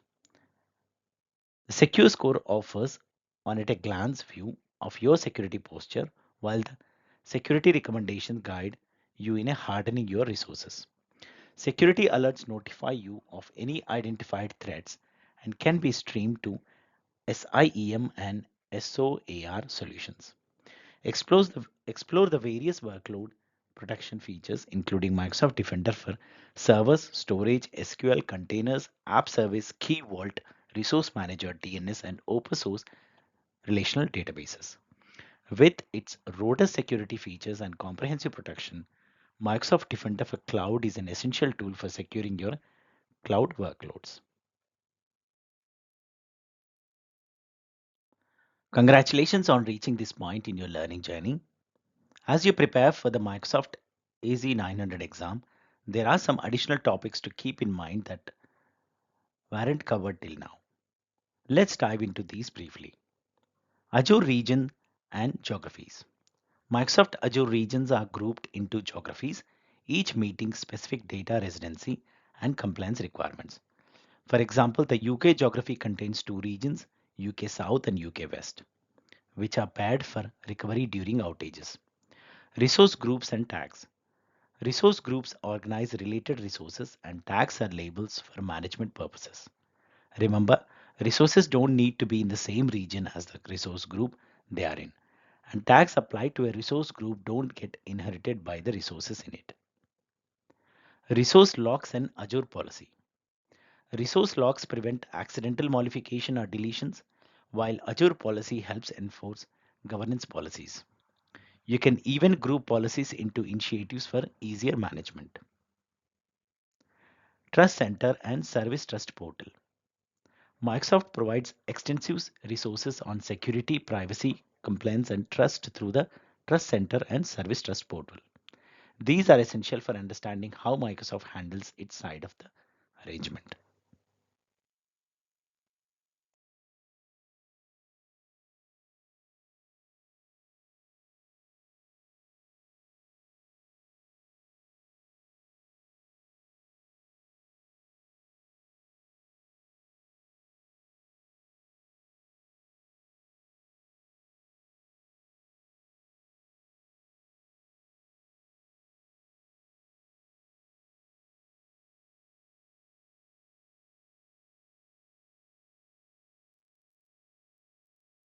Question number one. A team of developers at your company plans to deploy and then remove 50 customized virtual machines each week. 30 of the virtual machines run Windows Server 2016 and 20 of the virtual machines run Ubuntu Linux. You need to recommend which Azure service will minimize the administrative effort required to deploy and remove the virtual machines. What should you recommend? And the options are option A, Azure reserved virtual machines instances. Option B, Azure virtual machine scale sets. Option C, Azure Dev Test Labs. Option D, Microsoft Managed Desktop. So the right answer here is option C, Azure Dev Test Labs. DevTest Labs creates labs consisting of pre-configured bases or Azure Resource Manager templates. By using DevTest Labs, you can test the latest version of your applications by doing the following tasks. Quickly provision Windows and Linux environments by using reusable templates and artifacts. Easily integrate your deployment pipeline with DevTest Labs to provision on-demand environments.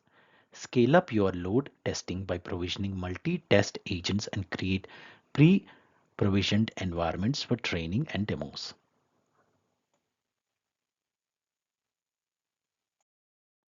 So your company has data centers in Los Angeles and New York. The company has a Microsoft Azure subscription. You are configuring the two data centers as geo-clustered sites for site resiliency. You need to recommend an Azure storage redundancy option. You have the following data storage requirements. Data must be stored on multiple nodes.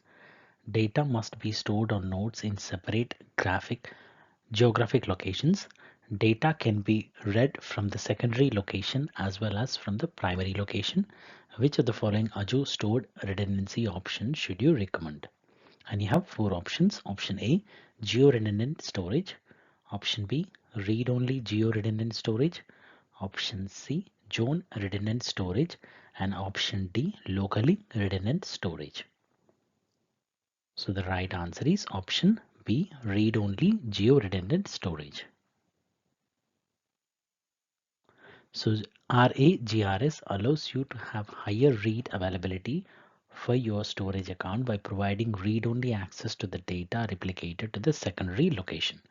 Once you enable this feature, the secondary location may be used to achieve higher availability in the event that the data is not available in the primary region.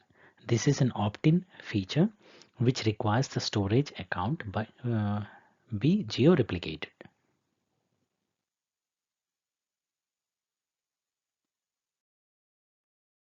Question number 3. Your company's Azure subscription includes a basic support plan. They would like to request an assessment of an Azure environment's design from Microsoft. This is, however, not supported by the existing plan. You want to make sure that the company subscribes to a support plan that allows these functionality while keeping expenses to a minimum. Solution: you recommend that the company subscribes to the professional direct support plan. Does the solution meet the goal? And you have two options: option A, yes, and option B, no.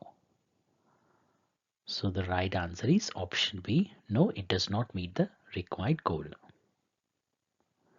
So the Azure Pro Direct offering is most appropriate for mid-sized to large companies with substantial business critical utilization of Microsoft Azure.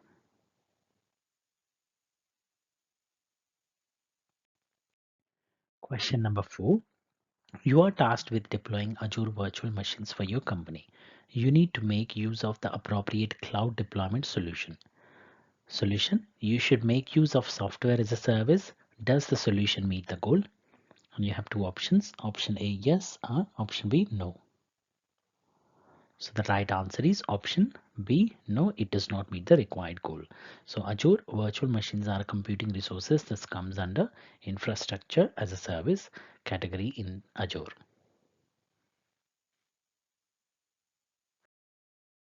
Question number 5. You're planning to migrate a company to Azure. Each of the company's numerous divisions will have an administrator in place to manage the Azure resources used by their respective division.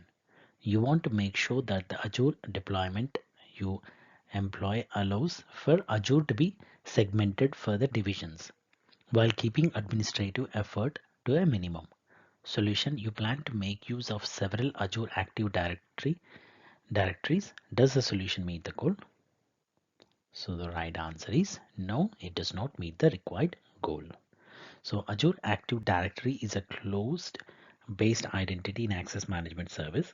This service helps your employees access external resources such as Microsoft 365, the Azure portal, and thousands of other SaaS applications. Azure Active Directory also helps them access internal resources like apps on your corporate intranet network, along with any cloud apps developed for your own organization.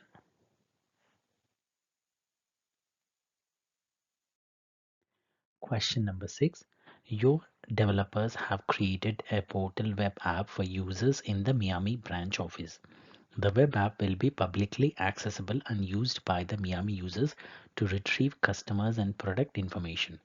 The web app is currently running in an on-premises test environment. You plan to host the web app on Azure. You need to determine which Azure web tier plan to host the web app. The web tier plan must meet the following requirements. The website will use the miami.velan.com URL.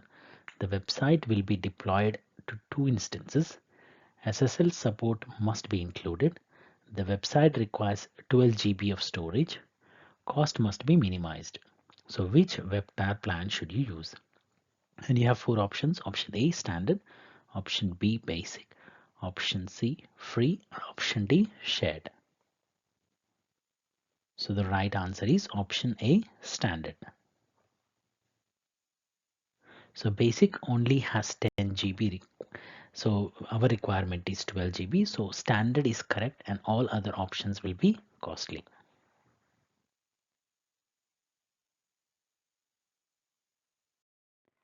Question number 7. Your company is planning to migrate all their virtual machines to an Azure pay-as-you-go subscription.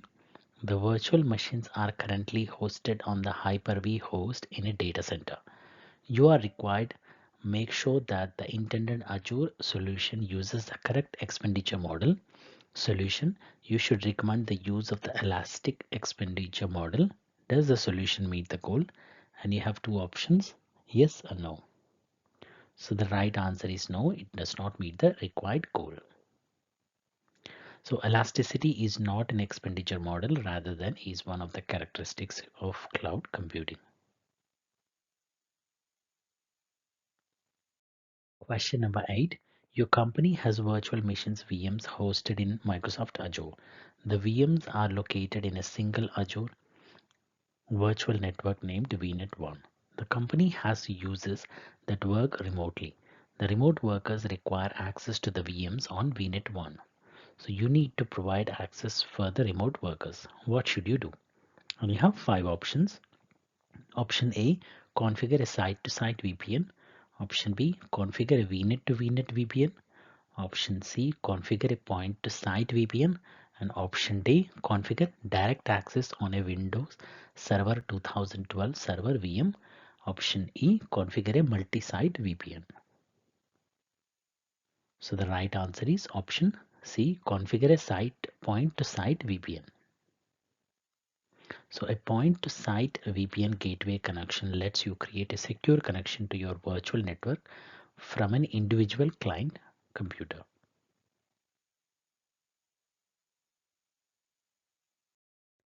Question number 9. You have been informed by your superiors of the company's intentions to automate server deployment to Azure. There is, however, some concern that administrative credentials could be uncovered during this process. You are required to make sure that during the deployment, the administrative credentials are encrypted using a suitable Azure solution. You recommend the use of Azure information protection. Does the solution meet the goal? You have 2 options, yes or no. So the right option is option B, no, it does not meet the required goal. So Azure Information Protection is a cloud-based solution that enables organizations to discover, classify, and protect documents and emails by applying labels to content.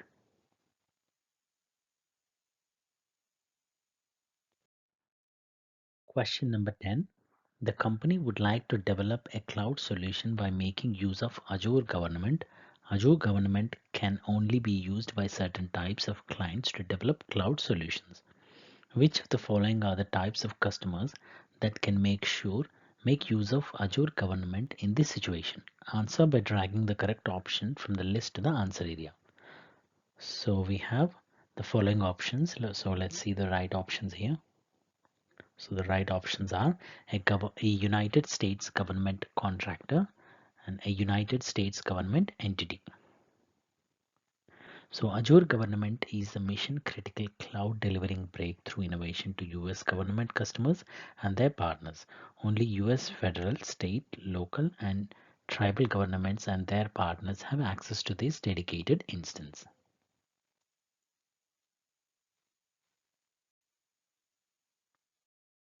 Question number 11.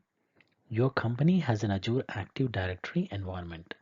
Users occasionally connect to Azure AD via the internet. You have been tasked with making sure that users who connect to Azure AD via the internet from an unidentified IP address are automatically encouraged to change passwords. Solution: you configure the use of Azure AD identity protection. Does the solution meet the goal? And you have 2 options, yes or no. So the right answer is yes, it does meet the required goal. So identity protection identifies a risk of many types, including anonymous IP address use, atypical travel, malware-linked IP address, unfamiliar sign-in properties, leaked credentials, and password spray, and more.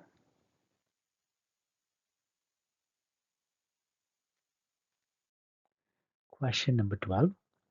Your company has an Azure Active Directory environment. Users occasionally connect to Azure AD via the internet. You have been tasked with making sure that the users who connect to Azure AD via the internet from an unidentified IP address are automatically encouraged to change passwords. Solution: you configure the use of Azure AD privileged identity management. Does the solution meet the goal? And you have 2 options, yes and no. So the right answer is no, it does not meet the required goal. So privileged identity management provides time-based and approval-based role activation to mitigate the risk of excessive, unnecessary or misused access permissions on resources that you care about.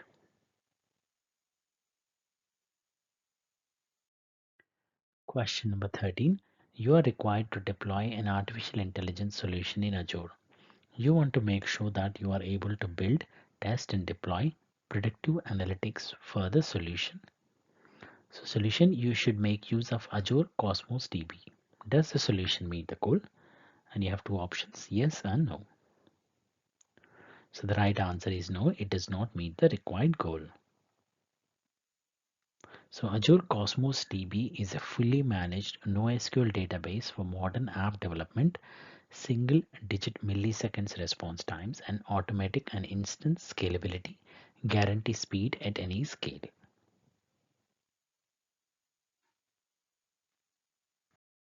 Question number 14. You are planning a strategy to deploy numerous web servers and database servers to Azure. These strategies should allow for connection types between the web servers and database servers to be controlled. Solution. You include network security groups in your strategy. Does the solution meet the goal? And you have two options, yes and no. So the right answer is option A, yes, it does meet the required goal.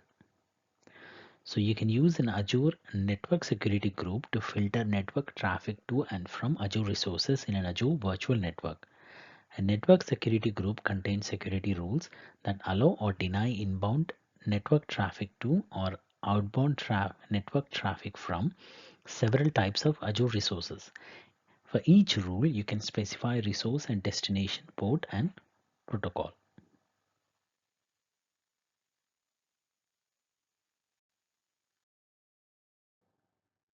Question number 15.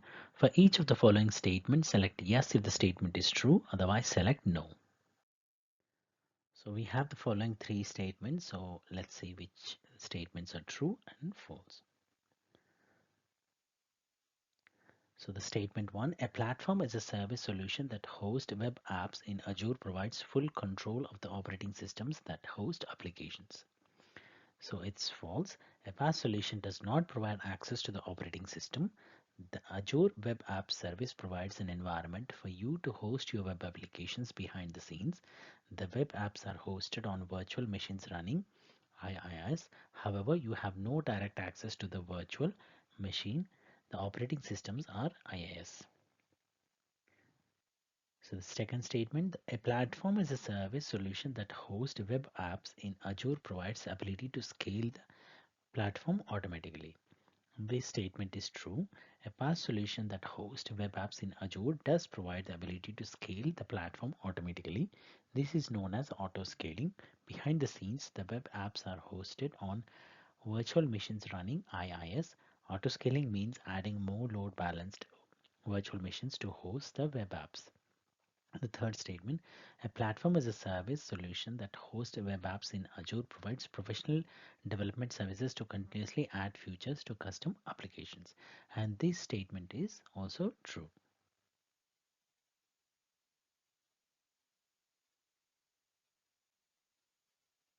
So the PaaS provides a framework that developers can build upon to develop or customize cloud-based applications.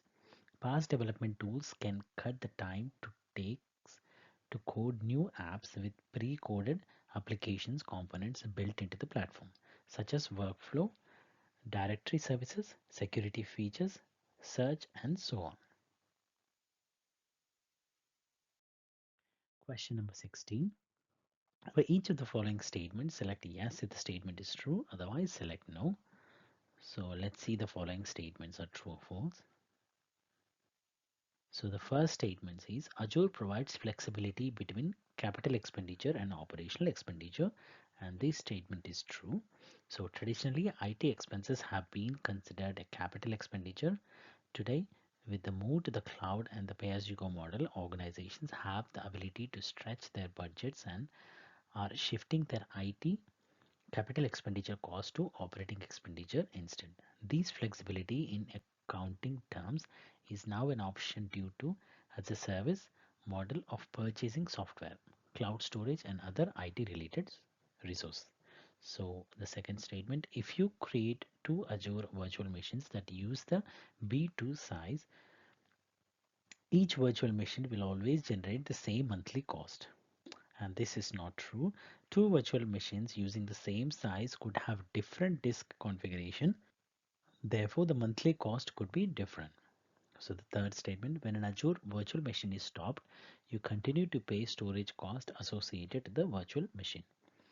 So this statement is true. When an Azure virtual machine is stopped, you don't pay for the virtual machine. However, you do still pay for the storage cost associated to the virtual machine. The most common storage costs are for the disk attached to the virtual machines. So there are also other storage costs associated with the virtual machine, such as storage for diagnostic data and virtual machine backups. Question number 17. You are tasked with deploying Azure virtual machines for your company. You need to make use of the appropriate cloud deployment solution. So solution, you should make use of platform as a service. Does the solution meet the goal? The right answer is no, it does not meet the required goal. So Azure virtual machines are computing resources that comes under infrastructure as a service category in Azure.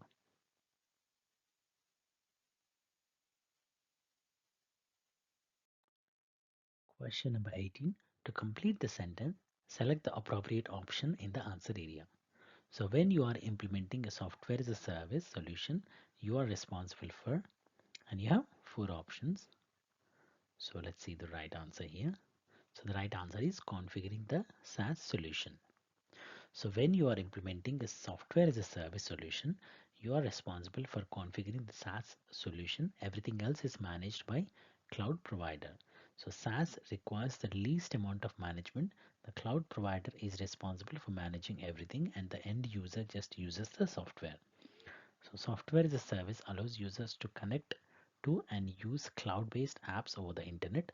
Common examples are email, calendaring, and office tools. So SaaS provides a complete software solution which you purchase on a pay-as-you-go basis from a cloud service provider. You rent the use of an app for your organization and your users connect to it over the internet. So usually with a web browser. All of the underlying infrastructure, middleware, app, software, and app data are located in the service provider's data center. So the service provider manages the hardware and software, and with the appropriate service agreement will ensure the availability and security of the app and your data as well.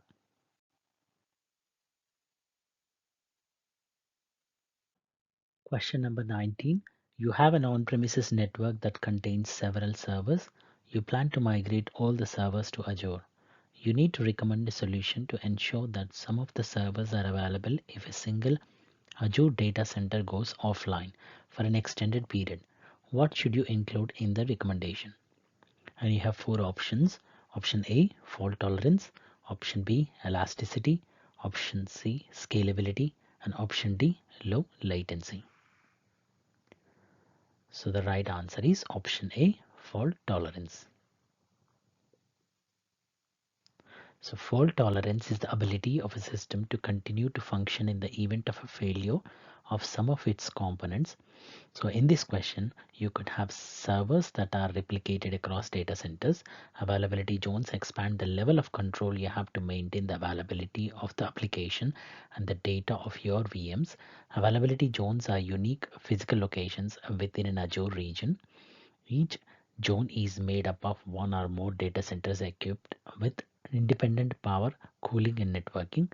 To ensure resilience, there are a minimum of three separate zones in all enabled regions.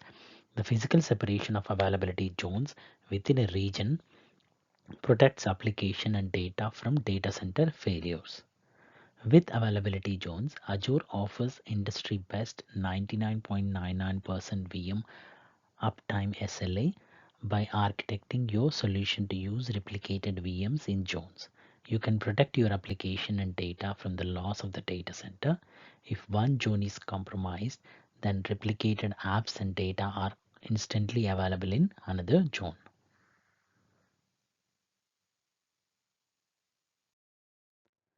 Question number 20. To complete the sentence, select the appropriate option in the answer area. An organization that hosts its infrastructure no longer requires a data center. And you have four options. So let's see the right option here. So the right answer is in the public cloud. So a private cloud is hosted in your data center. Therefore, you cannot close your data center if you are using a private cloud. A public cloud is hosted externally, for example, in Microsoft Azure, an organization that hosts its infrastructure in a public cloud close its data center. Public cloud is the most common deployment model. In this case, you have no local hardware to manage or keep up to date. Everything runs on your cloud provider's hardware. Microsoft Azure is an example of a public cloud provider. In a private cloud, you create a cloud environment in your own data center and provide self-service access to compute resources to users in your organization. This offers a simulation of a public cloud to your users, but you remain completely responsible for the purchase and maintenance of the hardware and software services you provide.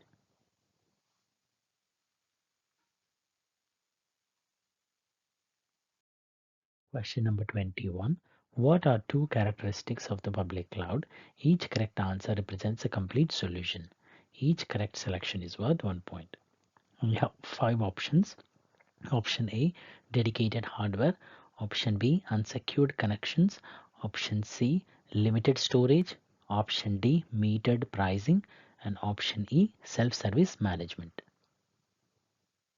So the right answer is option D, metered pricing. And option E, self-service management. So with the public cloud, you get pay-as-you-go pricing. You pay only for what you use, no capital expenditure cost. With the public cloud, you have self-service management. You are responsible for the deployment and configuration of the cloud services such as virtual machines or websites. The underlying hardware that hosts the cloud resources is managed by the cloud provider.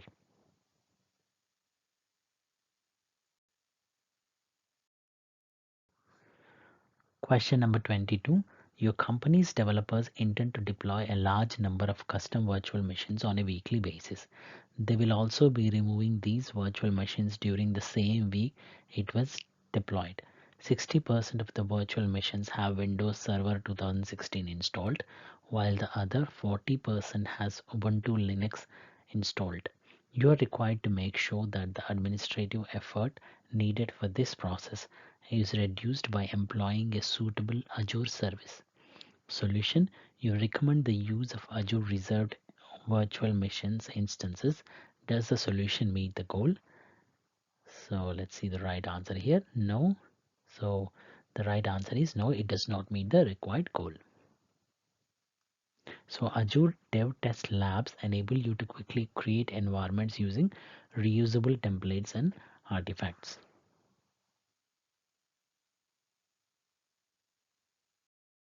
Question number 23. To complete the sentence, select the appropriate option in the answer area. So when planning to migrate a public website to Azure, you must plan to, and you have four options. So let's see the right answer here. So the right answer is pay monthly usage cost. So when planning to migrate a public website to Azure, you must plan to pay monthly usage costs. This is because Azure uses the pay-as-you-go model.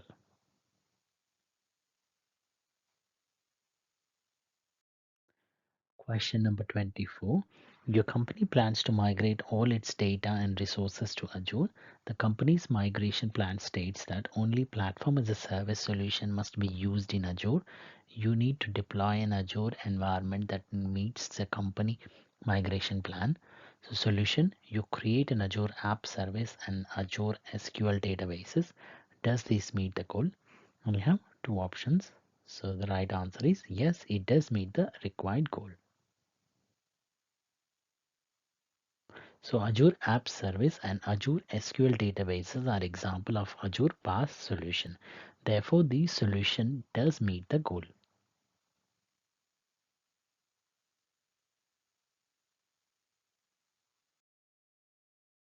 Question number 25. Your company hosts an accounting application named App1 that is used by all the customers of the company. App1 has low usage during the first 3 weeks of each month and very high usage during the last week of each month. Which benefit of Azure Cloud Services supports cost management for this type of usage pattern. And you have four options. Option A, high availability. Option B, high latency. Option C, elasticity. And option D, load balancing. So the right answer is option C, elasticity. So elasticity in this case is the ability to provide additional compute resources when needed and reduce the compute resources when not needed to reduce cost. Autoscaling is an example of elasticity. Elastic computing is the ability to quickly expand or decrease computer processing, memory, and storage resources to meet changing demands without worrying about capacity planning and engineering for peak usage, typically controlled by system monitoring tools. Elastic computing matches the amount of resources allocated to the amount of resources actually needed without disrupting operations. With cloud elasticity, a company avoids paying for unused capacity or idle resources and does not have to worry about investing in the purchase or maintenance of additional resources and equipment.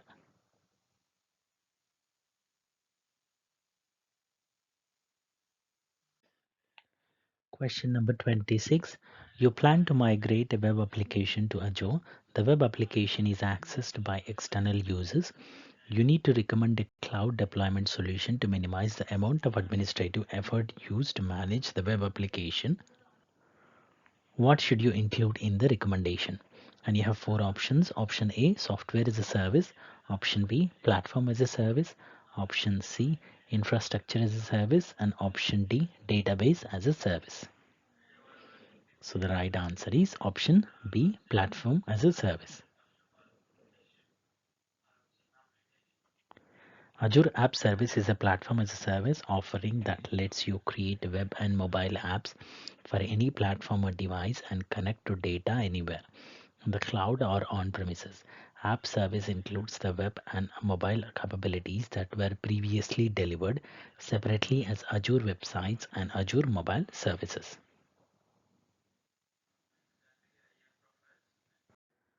Question number 27. Which cloud deployment solution is used for Azure virtual machines and Azure SQL databases? To answer, select the appropriate options in the answer area. Each correct selection is worth 1 point. Azure virtual machines, and you have three options. And Azure SQL databases, you have three options. So the right answers are for Azure virtual machines, we have infrastructure as a service, and Azure SQL databases, we have platform as a service. So Azure virtual machines are infrastructure as a service. Infrastructure as a service is the most flexible category of cloud services. It aims to give you complete control over the hardware that runs your application, like IT infrastructure, servers and virtual machines, storage, network and operating system. Instead of buying hardware with IaaS, you rent it. So in the second box, we have platform as a service. So Azure SQL databases are platform as a service. Azure SQL databases is a fully managed platform as a service database engine that handles most of the database management functions such as upgrading, patching, backup, and monitoring without user involvement. Azure SQL database is always running on the latest stable version of SQL Server database engine and patched OS with 99.99% availability. PaaS capabilities that are built in into Azure SQL database enable you to focus on the domain specific database administration and optimization activities that are critical for your business. Question number 28. You have an on-premises network that contains 100 servers. You need to recommend a solution that provides additional resources to your users. The solution must minimize capital and operational expenditure costs. What should you include in the recommendation? And you have four options. Option A, a complete migration to the public cloud. Option B, an additional data center. Option C, a private cloud. And option D, a hybrid cloud. So the right answer is option D, a hybrid cloud. So a hybrid cloud is a combination of a private cloud and a public cloud. Capital expenditure is the spending of money upfront for infrastructure such as new servers. With a hybrid cloud, you can continue to use the on-premises servers while adding new servers in the public cloud. Adding new servers in Azure minimizes the capital expenditure cost as you are not paying for new servers as you would if you deployed new servers on premises.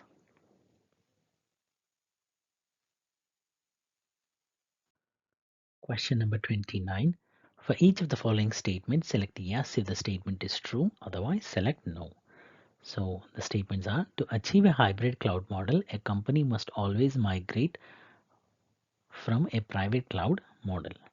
A company can extend the capacity of its internal network by using the public cloud. So in a public cloud model, only guest users at your company can access the resources in the cloud. So let's see the right answers here. So for the first statement is false. So it is not true that a company must always migrate from a private cloud model to implement a hybrid cloud. You could start with the public cloud and then combine with that with an on-premises infrastructure to implement a hybrid cloud. The second statement is true. So a company can intend the capacity of its internal network by using a public cloud. This is very common. When you need more capacity rather than pay out for new on-premises infrastructure, you can configure a cloud environment and connect your on-premises network to the cloud environment by using a VPN.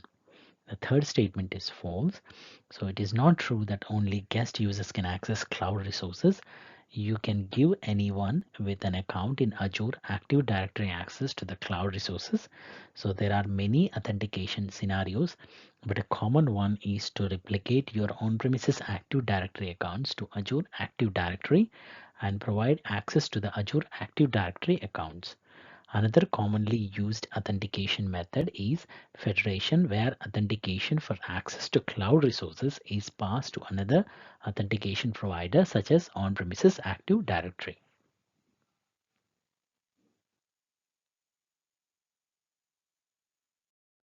Question number 30. You plan to migrate several servers from an on-premises network to Azure. What is an advantage of using a public cloud service for the servers over an on-premises network? And you have four options. Option A, the public cloud is owned by the public, not a private corporation. Option B, the public cloud is a crowdsourcing solution that provides corporation with the ability to enhance the cloud. Option C, all public cloud resources can be freely accessed by every member of the public. Option D, the public cloud is a shared entity whereby multiple corporations each use a portion of the resources in the cloud. So the right answer is option D. So a public cloud is a shared entity whereby multiple corporations each use a portion of the resources in the cloud. So the public cloud is a shared entity whereby multiple corporators each use a portion of resources in the cloud. The hardware resources are managed by the cloud provider. Multiple companies create resources such as virtual machines and virtual networks on the hardware resources. Question number 31. You have an accounting application named App1 that uses a legacy database. You plan to move App1 to the cloud. Which service model should you use? And you have three options. Option A, platform as a service. Option B, infrastructure as a service. Option C, software as a service. So the right answer is option B, infrastructure as a service. Cloud infrastructure based application, it moves your existing on-premises app to the infrastructure as a service platform or rehost them. Lift and shift is a common term for this type of relocation. The programs will be nearly identical to what they were before, but they will now be able to run on cloud VMs.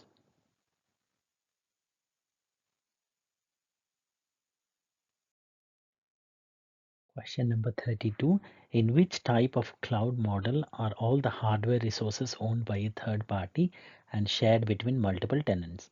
And you have three options. Option A, private. Option B, hybrid. And option C, public. So the right answer is option C, public. So Microsoft Azure, Amazon Web Services, and Google Cloud are three examples of public cloud services. Microsoft Amazon and Google own the hardware. The tenants are the customers who use the public cloud services. A public cloud is a cloud service offered to multiple customers by a cloud provider. The term public cloud is used to differentiate between the original cloud model of services accessed over the internet and the private cloud model. Public clouds include SaaS, PaaS, and IaaS services.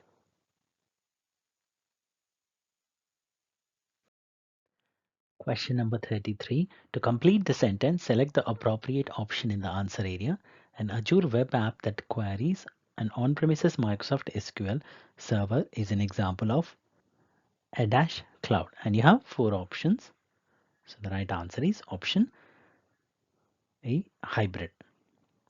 So an hybrid cloud, sometimes called a cloud hybrid, is a computing environment that combines an on-premises data center with a public cloud, allowing data and applications to be shared between them.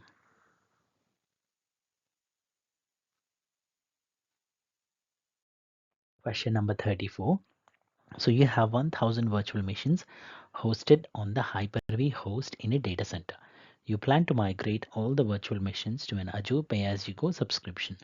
You need to identify which expenditure model to use for the planned Azure solution. Which expenditure model should you identify? And you have four options. Option A, operational. Option B, elastic. Option C, capital. And option D, scalable. So the right answer is option A, operational. So one of the major changes that you will face when you move from on-premises cloud to the public cloud is the switch from capital expenditure to operating expenditure. This switch also requires more careful management of your costs. The benefit of the cloud is that you can fundamentally and positively affect the cost of a service you use by merely shutting down or resizing it when it's not needed.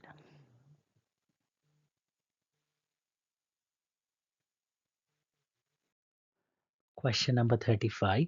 Match the Azure services benefits to the correct descriptions. Instructions to answer: drag the appropriate benefit from the column on the left to its description on the right. Each benefit may be used once, more than once, and not at all. So options are disaster recovery, fault tolerance, low latency, dynamic scalability. And the statements are a cloud service that remains available after a failure occurs. So the right answer is fault tolerance. For the statement, a cloud service that can be recovered from a failure occurs, is disaster recovery. And a cloud service that performs quickly when demand increases, you have dynamic scalability. And a cloud service that can be accessed quickly from the internet, low latency. So fault tolerance is the ability of a service to remain available after a failure of one of the components of the service. For example, a service running on multiple servers can withstand the failure of one of the servers. So disaster recovery is the recovery of a service after a failure. For example, restoring a virtual machine from backup after a virtual machine failover. Dynamic scalability is the ability for compute resources to be added to a service when the service is under heavy load. For example, in a virtual machine scale set, additional instances of the virtual machine are added when the existing virtual machines are under heavy load. So latency is the time a service to respond to request. For example, the time it takes for a web page to be returned from a web server. Low latency means low response time, which means a quicker response.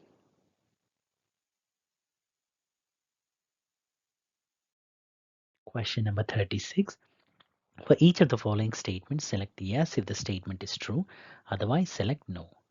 So the statements are: to implement a hybrid cloud model, a company must have an internal network. So the statement is false.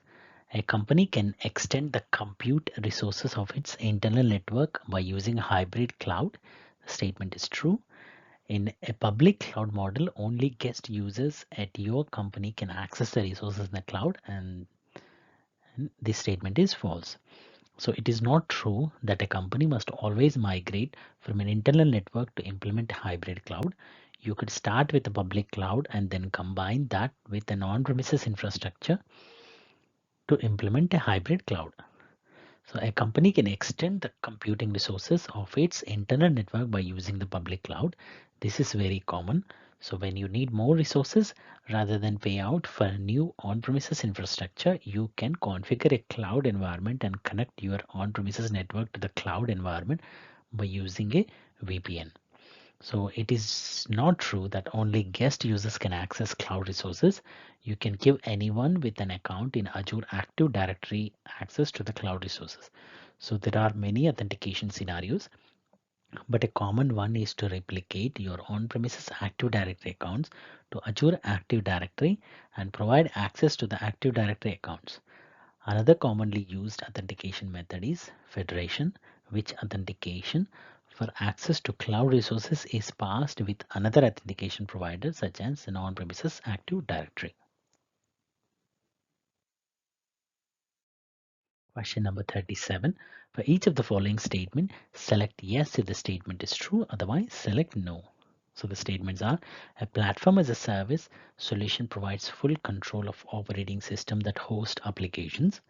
A platform as a service solution provides additional memory to apps by changing pricing tiers. A platform as a service solution can automatically scale the number of instances. So the right answers are: the first statement is false. So the second one is true.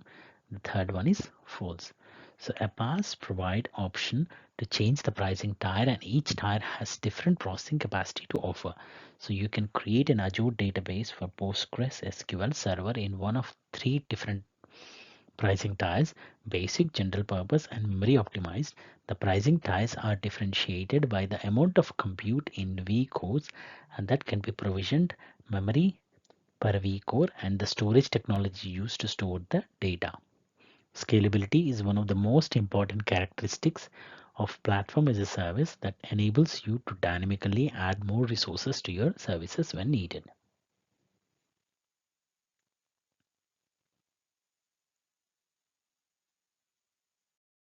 Question number 38. You are tasked with deploying a critical LOB application which will be installed on a virtual machine. To Azure, you are informed that the application deployment strategy should allow for a guarantee availability of 99.99%. You need to make sure that the strategy requires as little virtual machines and availability zones as possible. Solution: you include one virtual machine and two availability zones in your strategy. Does the solution meet the goal? And you have two options. So the right answer is no, the solution does not meet the required goal. So for all the virtual machines that have two or more instances deployed across two or more availability zones in the same Azure region, we guarantee you will have virtual connectivity at least one instant at least 99.99% of the time. Question number 39. So your company has an on-premises network that contains multiple servers. The company plans to reduce the following administrative responsibility: backing up application data, replacing failed server hardware, managing physical server security, updating server operating systems, managing permissions to shared documents. The company plans to migrate servers to Azure virtual machines. You need to identify which administrative responsibility will be eliminated after the planned migration. So which two responsibilities should you identify? Each correct answer represents a complete solution. And you have five options. Option A, replacing failed server hardware. Option B, backing up application data. Option C, managing physical server security. Option D, updating server operating systems. And option E, managing permissions to shared documents. So the right answer is option A and option C. So Azure virtual machines run on Hyper-V physical servers. The physical servers are owned and managed by Microsoft. As an Azure customer, you have no access to the physical servers. Microsoft manages the replacement of failed server hardware and the security of the physical servers, so you don't need to. Question number 40. For each of the following statements, select yes if the statement is true, otherwise select no. So the statements are: Azure pay-as-you-go pricing is an example of capital expenditure. Paying electricity for your data center is an example of operational expenditure. Deploying your own data center is an example of capital expenditure. So the right answers are the first statement is false, second is one false, and the third one is true. So one of the major changes that you will face when you move from on-premises cloud to the public cloud is the switch from capital expenditure to operating expenditure. So with the pay-as-you-go model, you pay for services, you use them. So this is operational expenditure, not capital expenditure. So capital expenditure is where you pay for something upfront, for example, buying a new physical server. The second statement is false because paying for electricity for your own data center will be classed as capital expenditure, not operational expenditure. And statement third is true. Deploying your own data center is an example of capital expenditure. This is because you need to purchase all the infrastructure upfront before you can use it.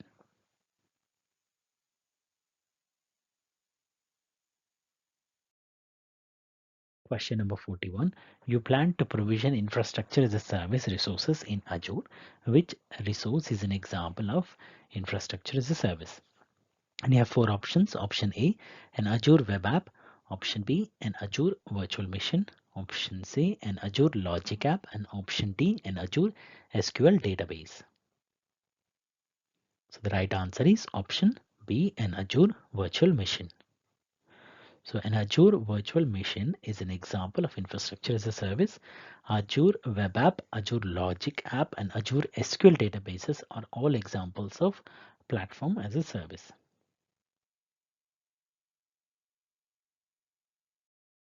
Question number 42. To which cloud model can you deploy physical servers? And you have four options. Option A, private cloud and hybrid cloud only. Option B, private cloud only. Option C, private cloud, hybrid cloud and public cloud. And option D, hybrid cloud only. So the right answer is a private cloud and a hybrid cloud only. So a private cloud is on premises, so you can deploy physical servers. A hybrid cloud is a mix of on premises and public cloud resources. You can deploy physical servers on premises.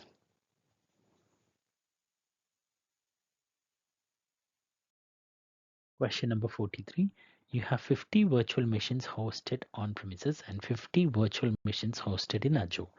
The on premises virtual machines and the Azure virtual machines connect to each other. Which type of cloud model is this? We have three options. Option A, hybrid. Option B, private. And option C, public. So the right answer is option A, hybrid. So a hybrid cloud, sometimes called a cloud hybrid, is a computing environment that combines an on-premises data center, also called as a private cloud, with a public cloud, allowing data and applications to be shared between them. Some people define hybrid cloud to include multi-cloud configurations where an organization uses more than one public cloud in addition to their on-premises data center.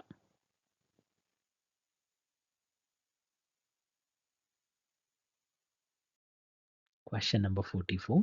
So your company is planning to migrate all their virtual machines to an Azure pay-as-you-go subscription. The virtual machines are currently hosted on the Hyper-V host in a data center.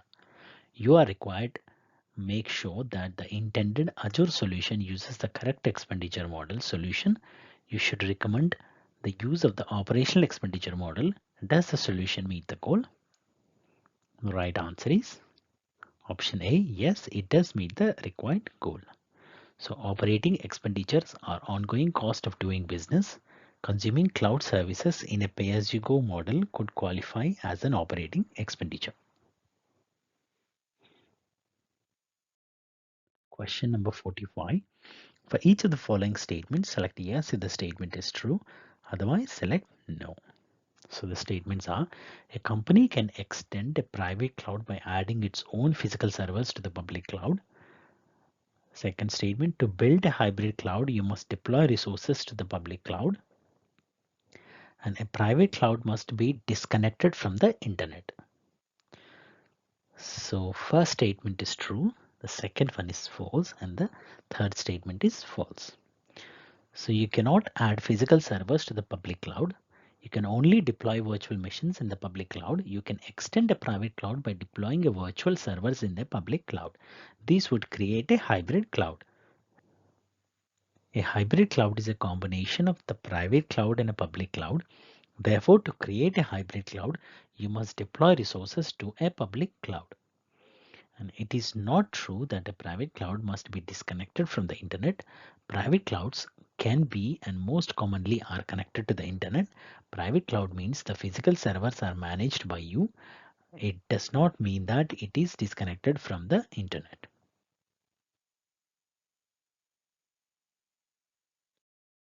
Question number 46. Match the cloud model to the correct advantage. Instructions to answer, drag the appropriate cloud model from the column on the left to its advantages on the right. Each cloud model may be used once, more than once, or not at all. So the cloud models are hybrid cloud, private cloud, and public cloud. So for public cloud, we have no required capital expenditure. The private cloud provides complete control over security.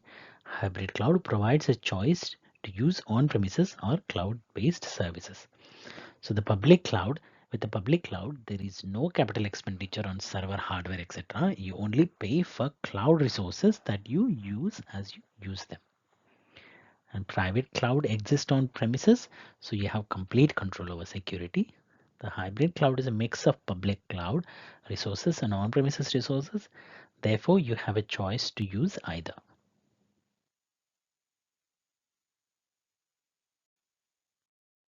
Question number 47. What is the first stage in the Microsoft Cloud Adoption Framework for Azure? And you have four options. Option A, adopt the cloud. Option B, make a plan. Option C, ready your organization. Option D, define your strategy. So the right answer is option D, define your strategy. So the following stages are define strategy, plan, ready, adopt, and govern and manage.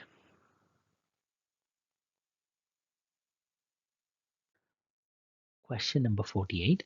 For each of the following statements, select yes if the statement is true, otherwise select no. So the statements are a company can extend an internal network by adding its own physical server to the public cloud. A private cloud must be disconnected from the internet. Part of a hybrid cloud is a public cloud. So the first statement is false. So the second statement is false and the third statement is true. So you cannot add physical servers to the public cloud. You can only deploy virtual services in the public cloud. You can extend a private cloud by deploying virtual servers in a public cloud. These would create a hybrid cloud. And a private cloud exists in cyberspace and is accessed via the internet. And hybrid cloud is a combination of the two cloud service deployment models that allow organizations to leverage the flexibility of the public cloud while maintaining specific data or applications on a private infrastructure.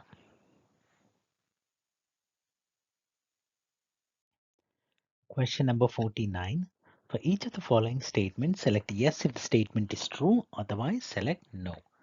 So you must have physical servers to use cloud computing. You must have internet connectivity to use cloud computing.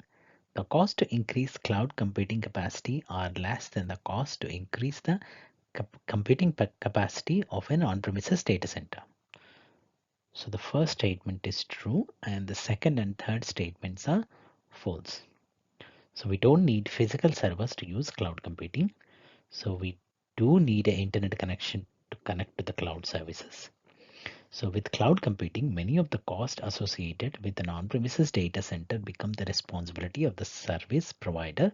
Instead of thinking about physical hardware and data center cost, cloud computing has a different set of costs for accounting purpose. All of these costs are operational expenses.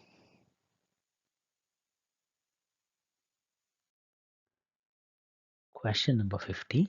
For each of the following statements, select yes if the statement is true, otherwise select no. So the statements are a single Microsoft account can be used to manage multiple Azure subscriptions. Two Azure subscriptions can be merged into a single subscription. A company can use resources from multiple subscriptions. So the right answers are, so the first statement is true. You can use the same account to manage multiple subscriptions. You can create an additional subscription for your account in the Azure portal.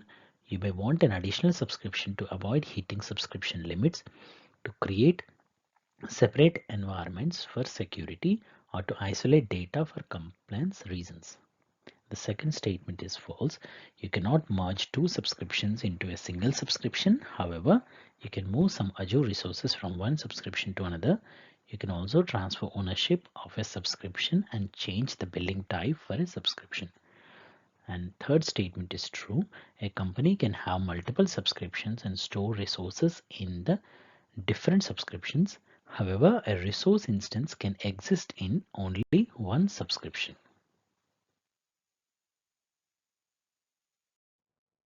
Question number 51. Match the cloud computing benefits to the correct descriptions. To answer, drag the appropriate benefits from the column to the left to its description on the right. Each benefit may be used once, more than once, and not at all. Agility, geo-distribution, scalability.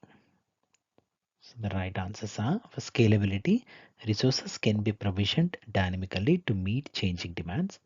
Geo-distribution, applications and data can be deployed to multiple regions. Agility, applications can be deployed, tested and launched rapidly. So Azure provides a built-in high availability and disaster recovery options to ensure maximum resilience for all workloads. Geo-distribution provides a turnkey way for you to host an API management instance in multi-Azure data centers with automatically synchronized configuration around the world.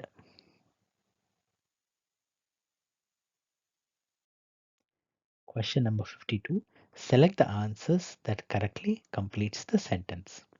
Azure Site Recovery provides a dash for virtual machines. And you have four options. So the right answer is disaster recovery.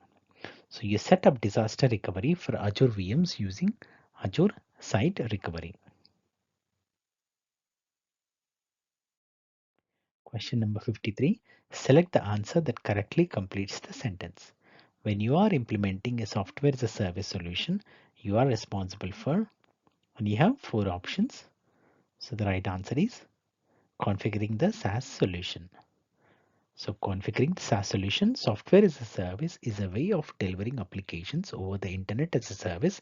Instead of installing and maintaining software, you simply access it via the internet, freeing yourself from complex software and hardware management. SaaS applications are sometimes called web-based software, on-demand software, or hosted software. Whatever the name, SaaS applications run on SaaS providers' servers. The provider manages access to the application, including security, availability, and performance.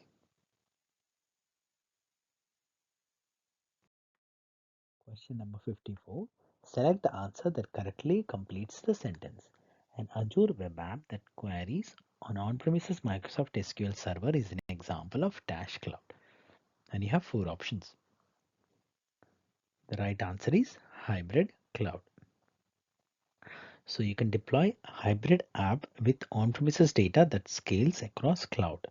So a hybrid cloud is a cloud computing environment that is made up of one or more private or public cloud providers like Azure. These host data, applications, and workloads that can be shared between clouds to create a streamlined system that efficiently works together to solve the common issues that arise from migrating to cloud environments.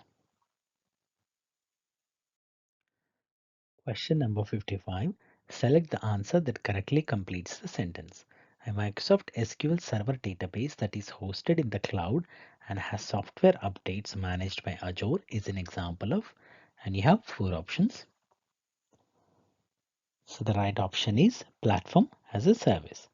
So platform as a service is a complete development and deployment environment in the cloud with resources that enable you to deliver everything from simple cloud-based apps to sophisticated cloud-enabled enterprise applications.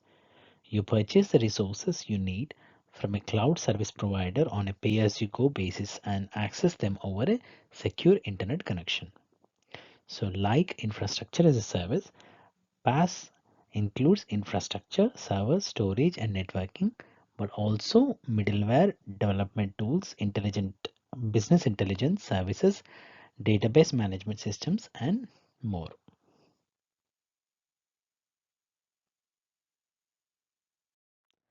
Question number 56. Your organization has decided to adopt a work from home policy. As a part of the transition to remote work, the organization has made the decision to implement single sign on and multi factor authentication for all employees accessing resources in Azure cloud. Which of the following benefit of the cloud is applicable to this decision? And you have four options: security, scalability, unlimited storage, and reduced latency.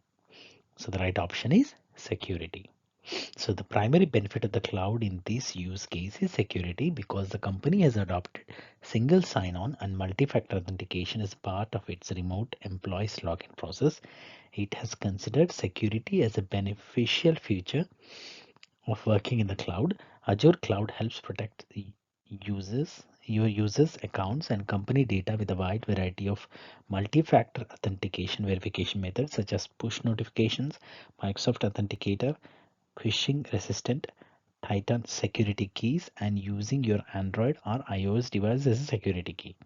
Employees can work from virtually anywhere on any devices with single sign-on to thousands of pre-integrated apps in the cloud. Although scalability, unlimited storage, and redundancy latency are all benefits of the clouds, they are not the most relevant benefits in this case.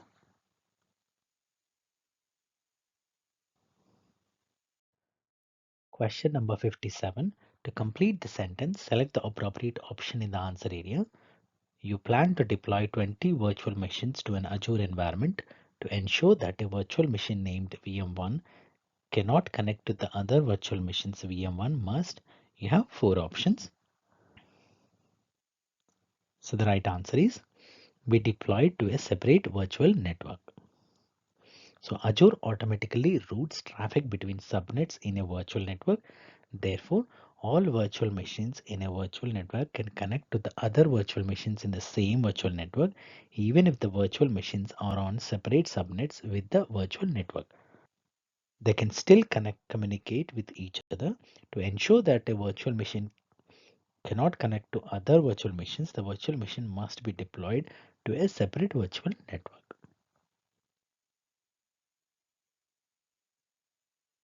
Question number 58. Which of the following is a use case for Azure Data Box? Choose two answers. And you have four options. Option 1, live migration to production in Azure. Option 2, online transfer of IoT data to Azure. Option 3, periodic uploads of an on-premises data to Azure.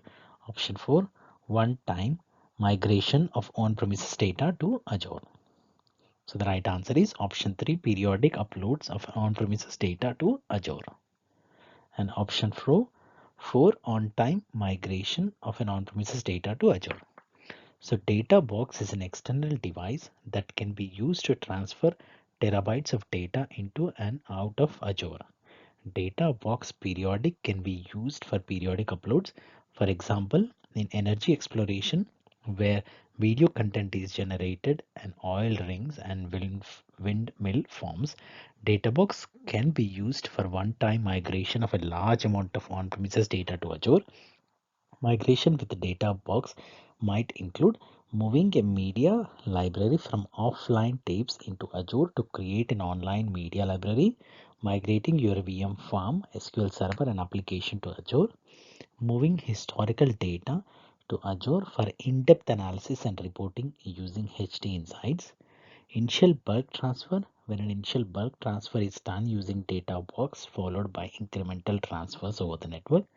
So for example, backup solution partners such as Common Vault and Databox are used to move initial large historic backup to Azure. So once complete, the incremental data is transferred via the network to Microsoft Azure storage. Question number 59.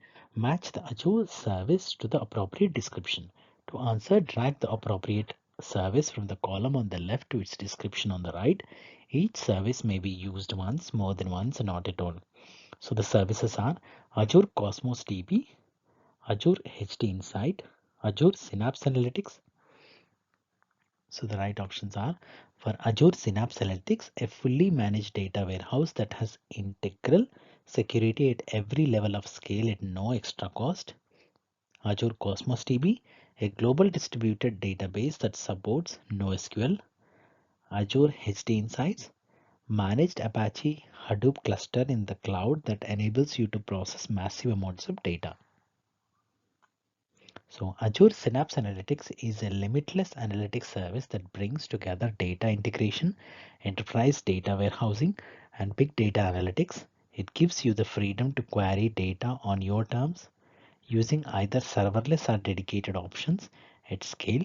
Azure Synapse brings these words together with a unified experience to ingest, explore, prepare, transform, manage, and serve data for immediate BI and machine learning needs.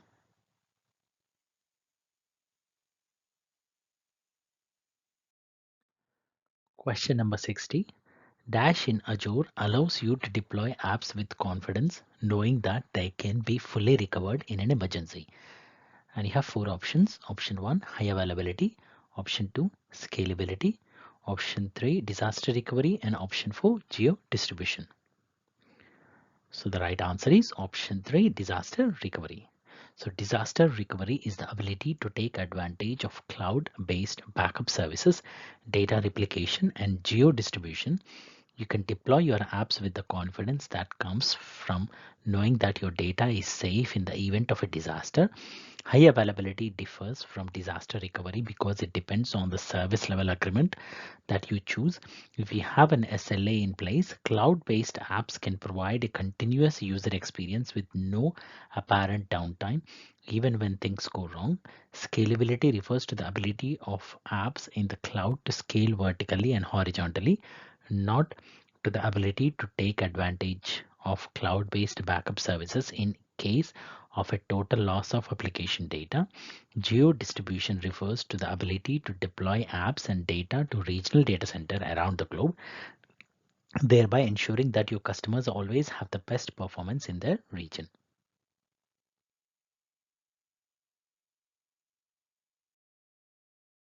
Question number 61. For each of the following statements, select yes if the statement is true, otherwise select no. So the statements are: the archive access star is set at the storage account level. The hot access star is recommended for data that is accessed and modified frequently. The cool access star is recommended for long-term backups. So the first statement is false, the second one is true, and the third statement is false. So only the hot and cool access stars can set at the account level. The archive access stars can only be set at the blob level. So using scenarios for the hot access star include data that is in active use or is expected to be read from and returned to frequently, data that is staged for processing and eventually migration to the cool access star. And for the third statement is false because using scenarios for the cool access star includes short-term backup and disaster recovery, older data not used frequently but expected to be available immediately when accessed, large data sets that needs to be stored cost effectively while more data is being gathered for future processing. Question number 62.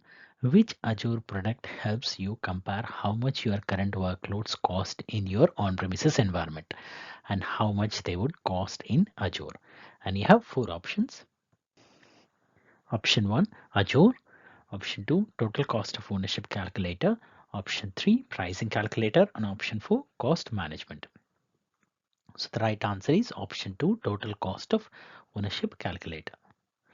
So if your organization is thinking about moving some or all of its IT workloads from an on-premises data center to Azure, one of the first things you will want to do is to compare the cost of two environments. These can be daunting task because not only do you have to figure out how much everything will cost on Azure, but you also have to make sure you include all of your current cost for your on-premises infrastructure. Fortunately, Microsoft provides a useful tool called the Total Cost of Ownership or TCO calculator. It uses industry averages for on-premises cost and of course the equivalent cost on Azure. With this tool, you can see how much money we could potentially save by moving our workloads to Azure. Question number 63. What is the most severe failure from which an Azure availability zone can be used to protect access to Azure services? And we have four options. Option a physical server failure. Option B, an Azure region failure. Option C, a storage failure. And option D, an Azure data center failure. So the right answer is option D, an Azure data center failure. So availability zones expand the level of control you have to maintain the availability of the applications and data on your VMs. An availability zone is a physically separate zone within an Azure region. There are three availability zones per supported Azure region. Each availability zone has a distinct power source, network, and cooling. By architecting your solutions to use replicated VMs in zones, you can protect your apps and data from the loss of a data center. If one zone is compromised, then replicated apps and data are instantly available in another zone.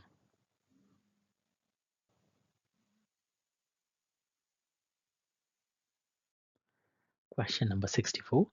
Dash allow you to define a repeatable set of governance tool and standard Azure resources that your organization require. And you have four options. Option 1, Azure Blueprints. Option 2, Azure Policy. Option 3, Azure DevOps. And option 4, Azure Resource Manager Templates. So the right answer is option 1, Azure Blueprints. So Azure Blueprints orchestrates the deployment of various resource templates and other artifacts such as role assignments, policy assignments, Azure Resource Manager templates, and resource groups.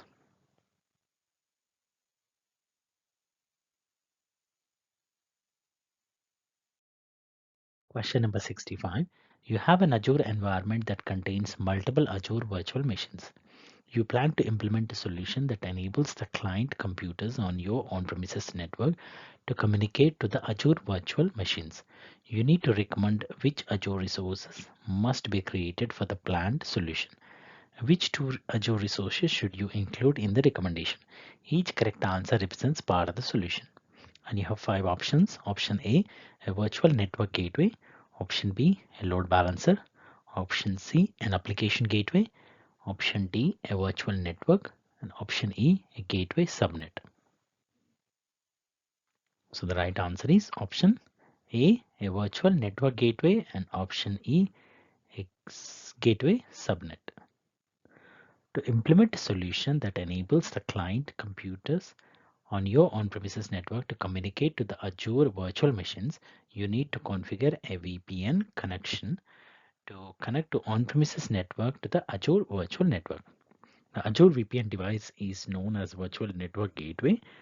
The Virtual Network Gateway needs to be located in a dedicated subnet in the Azure virtual network. This dedicated subnet is known as a gateway subnet and must be named gateway subnet. Question number 66.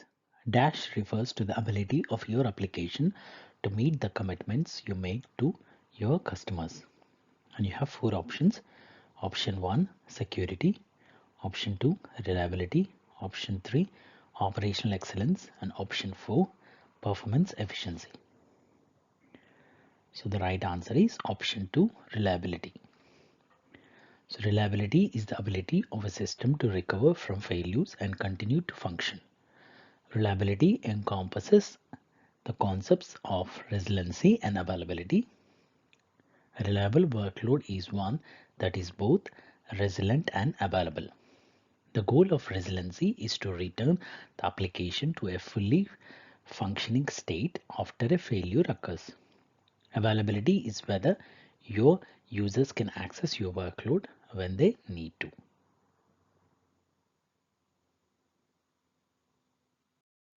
Question number 67. You attempt to create several managed Microsoft SQL Server instances in an Azure environment and receive a message that you must increase your Azure subscription limits. What should you do to increase the limit? And you have four options. Option A, create a service health alert. Option B, upgrade your support plan. Option C, modify an Azure policy. And option D, create a new support request. So the right answer is option D, create a new support request. Many Azure resources have code limits. The purpose of the code limit is to help you control your Azure costs. However, it is common to require an increase to the default quota. You can request a quota limit increase by opening a support request. In the support request, select service and subscription limits. For the issues type, select your subscription and the service you want to increase the quota for. For this question, you would select SQL database managed instance as the quota type.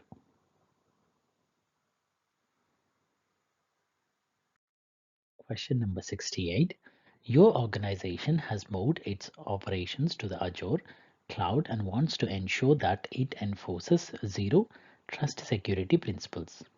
Which of the following is an example of how the organization can enforce the zero trust principle of assume breach? And you have four options. Option 1, apply sensitivity label to all documents. Option 2, encrypt files in transit and at rest. Option 3, create a policy that states that all confidential items cannot be viewed or modified. Option 4, use labels to verify user access to emails. The right answer is option 2, encrypt files in transit and at rest. When your organization enforces the zero trust principle of assume breach, items are automatically encrypted because the items can only be decrypted to be viewed by authorized users. Your sensitive data should also be protected using encryption and content marking.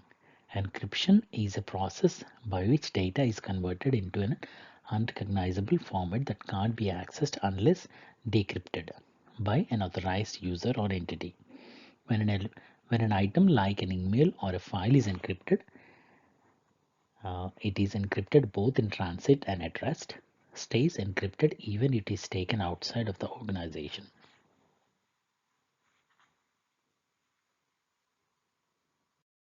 Question number 69.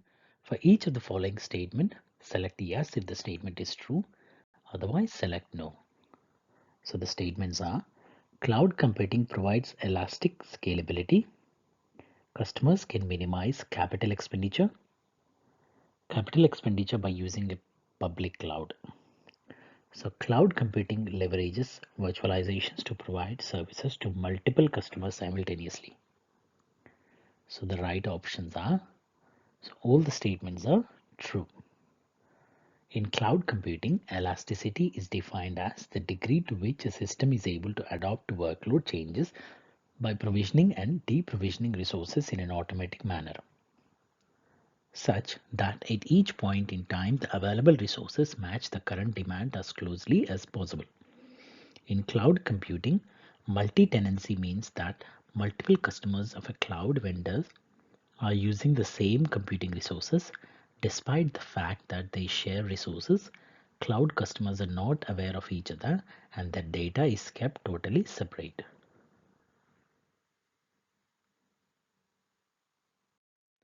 Question number 70. For each of the following statements, select yes if the statement is true, otherwise select no. Azure File is an example of infrastructure as a service. A DNS server that runs on an Azure virtual machine is an example of platform as a service. Microsoft Intune is an example of software as a service. So the right statements are: first statement is true, second statement is false, and the third statement is true. So Azure Files offers fully managed file shares in the cloud that are accessible via the industry standard server message block and network file system protocols and provide programmatic access via the Azure Files REST API. In this module, you will learn how you can meet your storage needs using Azure Files and Azure File Sync. Azure virtual machines are the Azure infrastructure as a service used to deploy persistent VMs with nearly any service workload that you want. So Microsoft Intune is a cloud-based endpoint management solution. It manages user access and simplifies apps and devices management across your many devices, including mobile phones, desktop, computers, and virtual endpoints.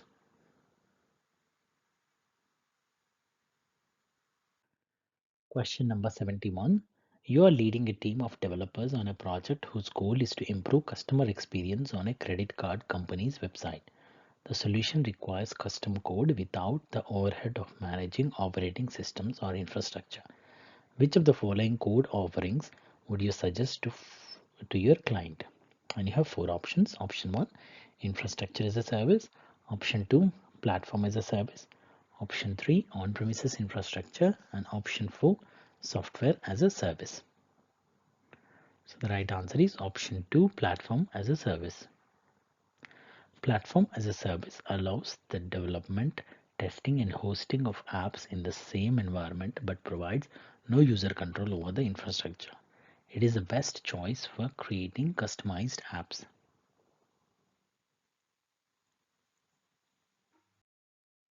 Question number 72. For each of the following statements, select yes if the statement is true, otherwise select no.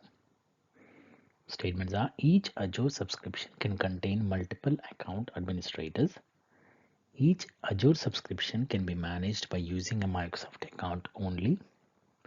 An Azure resource group contains multiple Azure subscriptions. So the right options are all the statements are false. So you can assign service administrators and co-administrators in Azure portal, but there can only be one account administrator. So you need an Azure Active Directory account to manage a subscription, not a Microsoft account. An account is created in the Azure Active Directory when you create the subscription. Further accounts can be created in the Azure Active Directory to manage the subscription. And resource groups are logical containers for Azure resources. However, resources groups do not contain subscriptions. Subscriptions contains resource groups.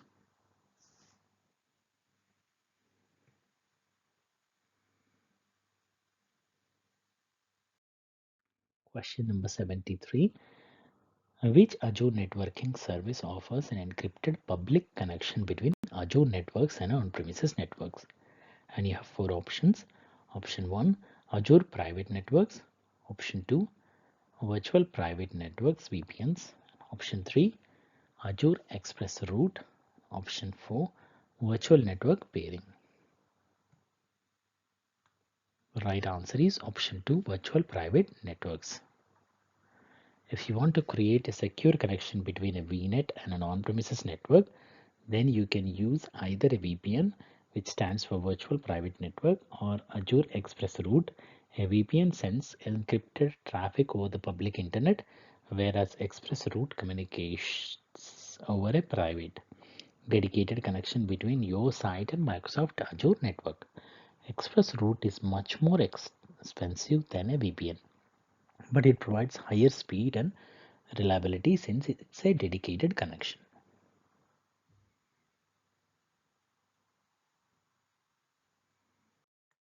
Question number 74. You plan to create an Azure virtual machine. You need to identify which storage service must be used to store the unmanaged data disks of the virtual machine. What should you identify? To answer, select the appropriate service in the answer area. So you have the following options: the containers, file shares, tables, and queues. So the right answer is containers. So Azure containers are the backbone of the virtual desk platform for Azure infrastructure as a service. Both Azure OS and a data disk are implemented as a virtual disk where data is durably persisted in Azure storage platform and then delivered to the virtual machines for maximum performance. Azure tests are persisted in Hyper-V VHD format and stored as a page blob in Azure storage.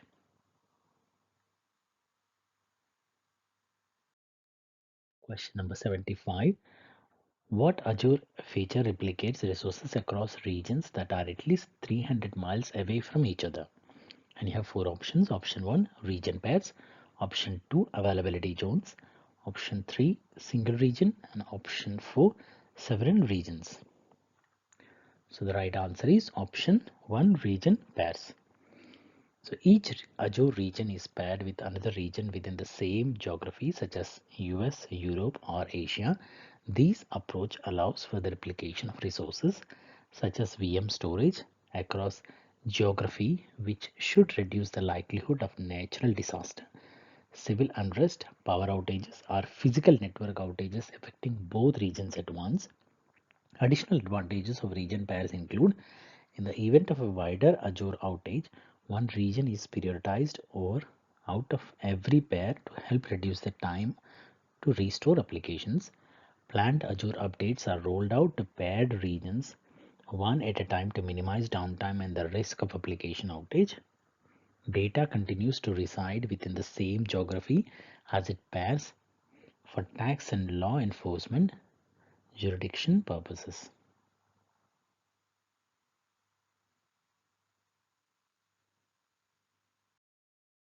Question number 76. What does a customer provide in a software as a service model? And you have four options. Option A, application data. Option B, data storage. Option C, compute resources. And option D, application software. So the right answer is option A, application data. So software as a service provides a complete software solution which you purchase on a pay-as-you-go basis from a cloud service provider. You rent the use of an app for your organization and your users connect to it over the internet, usually with a web browser. All of the underlying infrastructure, middleware, app software, and app data are located in the service provider's data center. The service provider manages the hardware and software and with the appropriate service agreement will ensure the availability and the security of the app and your data as well.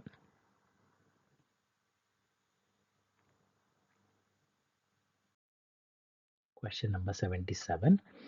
On federated identity management, Dash is one of entry that combines access to multiple resources behind it. And you have four options. Option 1, single registration. Option 2, single sign-on. Option 3, flow control. And option 4, proxy sign-on. So the right answer is option 2, single sign-on. So we have, of course, classic single sign-on. Now this is typically used for facilitating inter-organizational and inter-security domain access to resources by leveraging the federated identity management system. Classic single sign-on is basically a one point of entry which combines access to multiple resources behind it.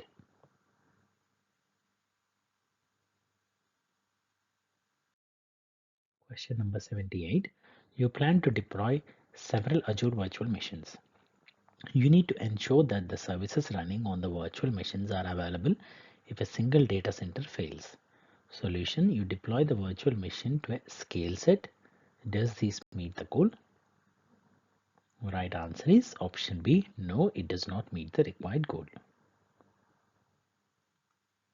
This answer does not specify that the scale set will be configured across multiple data centers, so this solution does not meet the goal. So Azure Virtual Machine scale sets let you create and manage a group of load balanced VMs. The number of VM instances can automatically increase or decrease in response to demand or a defined schedule. Scale sets provide high availability to your application and allow you to centrally manage, configure, and update many VMs. Virtual machines in a scale set can be deployed across multiple update domains and fault domains to maximize availability and resilience to outage due to data center outage and planned or unplanned maintenance events.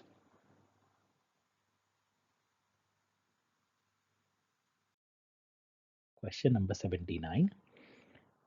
You are an Azure administrator for an organization. You want to find out whether there is a problem with one of the virtual machines in your environment.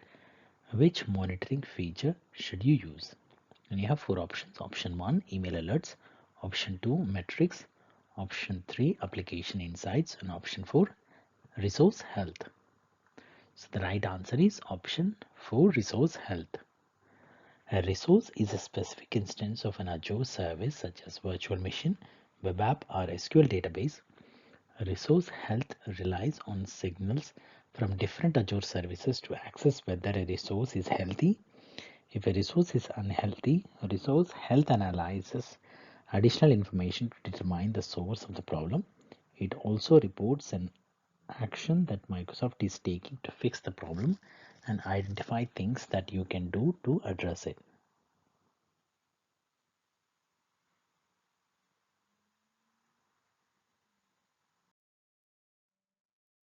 Question number 80. Which Azure cost management module lets you drill down into your cost to find out where your organization is spending the most of Azure? So you have four options. Option 1, recommendations. Option 2, cost analysis. Option 3, budgets. And option 4, alerts. So the right answer is option 2, cost analysis. So the cost analysis module lets you drill down into your cost to find out where your organization is spending the most on Azure.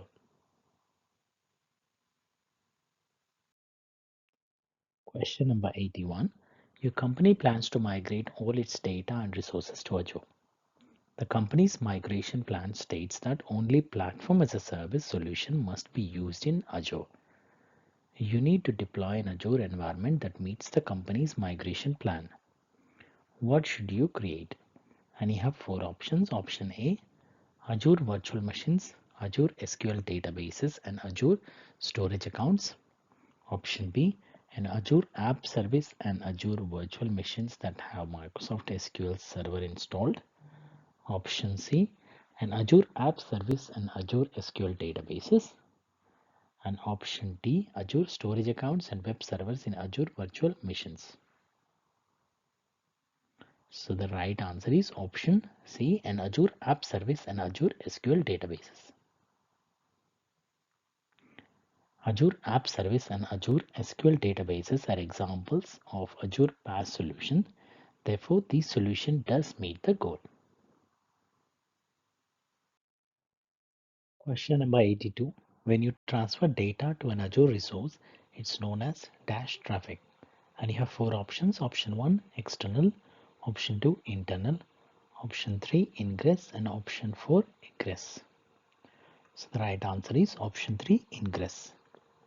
So when you transfer data to an Azure resource, it's known as ingress traffic and the cost is free.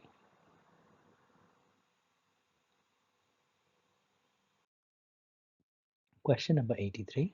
Your company plans to move several servers to Azure. The company's compliance policy states that a server named FinServer must be on a separate network segment. You are evaluating which Azure resources can be used to meet the compliance policy requirements. Which Azure solution should you recommend? And you have four options. Option a resource group for FinServer and another resource group for all the other servers. Option B, a virtual network for FinServer and another virtual network for all the other servers. Option C, a VPN for FinServer and a virtual network gateway for each other server. Option D, one resource group for all the servers and a resource lock for FinServer. The right answer is option B, a virtual network for FinServer and another virtual network for all other servers. So networks in Azure are known as virtual networks. A virtual network can have multiple IP address spaces and multiple subnets. Azure automatically routes traffic between different subnets within a virtual network.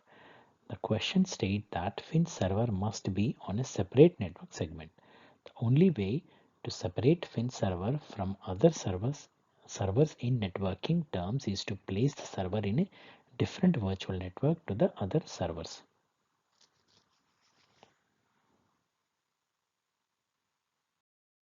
Question number 84. What should you do to bring Azure storage into your virtual network with a dedicated IP address? And you have four options. Option 1. Pair your Azure virtual network with an Azure storage VNet. Option 2. Create a site-to-site VPN with Azure VPN Gateway. Option 3. Create a private connection with Azure Express Route. Option 4. Create a private endpoint. The right answer is option 4. Create a private endpoint. So a private endpoint is a network interface that uses a private IP address from your virtual network. This network interface connects you privately and securely to an Azure service. By enabling a private endpoint, you're bringing the service into your virtual network. Virtual network pairing enables you to seamlessly connect two or more virtual networks in Azure. The virtual network appears as one for connectivity purpose. The traffic between virtual machine is peered. Virtual networks uses the Microsoft backbone infrastructure, like traffic between virtual machines in the same network. Traffic is routed through Microsoft private network only. Azure supports the following types of pairing: virtual network pairing, connecting virtual networks within the same Azure region; global virtual network pairing, connecting virtual network across Azure regions.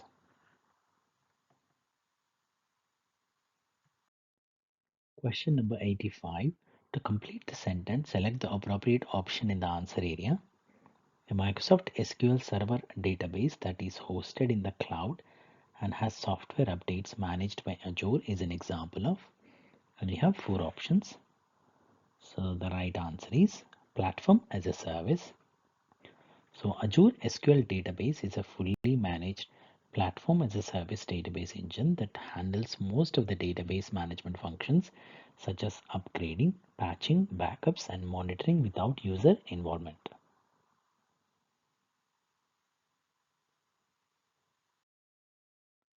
Question number 86. You are an Azure administrator for a company with the main office in Seattle and satellite offices in New York and Chicago. Management has required syncing file shared between offices so that all locations have access to the most recent file versions. You recommend Azure File Sync. Which capabilities of File Sync would you identify as satisfying the requirement? And we have four options. Option 1. A local Windows server can be provisioned as a part of your Azure File Sync deployment so that changes made to a server in one office automatically sync to the servers in all other offices. Option 2.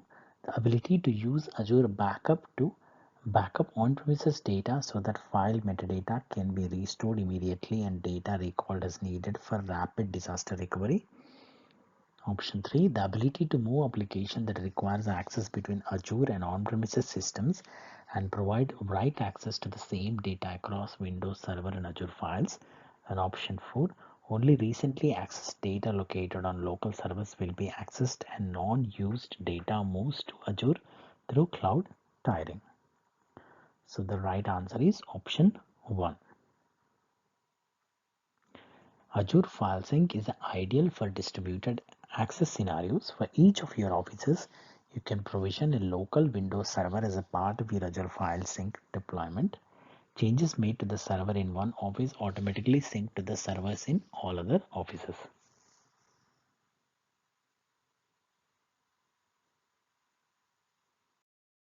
Question number 87. An Azure administrator plans to run a PowerShell script that creates Azure resources. You need to recommend which computer configuration to use to run the script. Solution: run the script from a computer that runs my Chrome OS and uses Azure Cloud Shell. Does this meet the goal? The right answer is option A. Yes, it does meet the required goal. So a PowerShell script is a file that contains PowerShell cmdlets and code. The PowerShell script needs to be run in PowerShell. With the Azure Cloud Shell, you can run PowerShell cmdlets and scripts in a web browser. You log into the Azure portal and select the Azure Cloud Shell option. These will open a PowerShell session in the web browser. The Azure Cloud Shell has the necessary Azure PowerShell module installed. So to run a PowerShell script in the Azure Cloud Shell, you need to change to the directory where the PowerShell script is stored.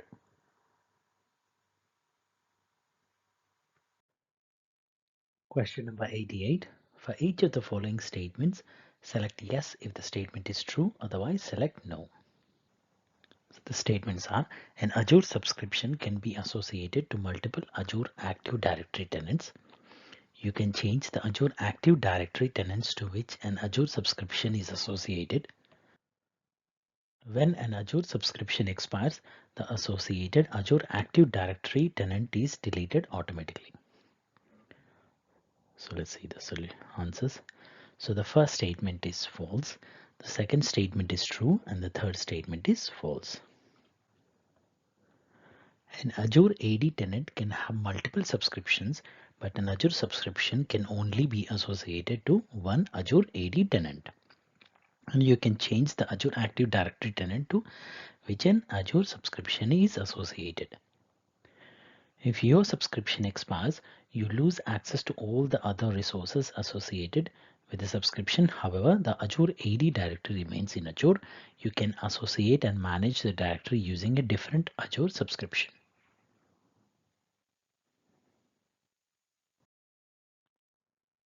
Question number 89. When using the Azure Site Recovery Service, what Azure storage type does Microsoft recommend for replication to Azure? And you have four options. Option 1, premium storage. Option 2, virtual storage. Option 3, locally redundant storage. And option 4, geo-redundant storage. So the right answer is option 4, geo-redundant storage. So you need an Azure storage account to store replicated data, and it must be in the same region as the recovery services vault. Replicated data is stored in Azure storage. The Azure VMs are created when failover occurs. While you can use geo-redundant storage or locally redundant storage, Microsoft recommends geo-redundant storage so that data is resilient if a region outage occurs or if the primary region cannot be recovered.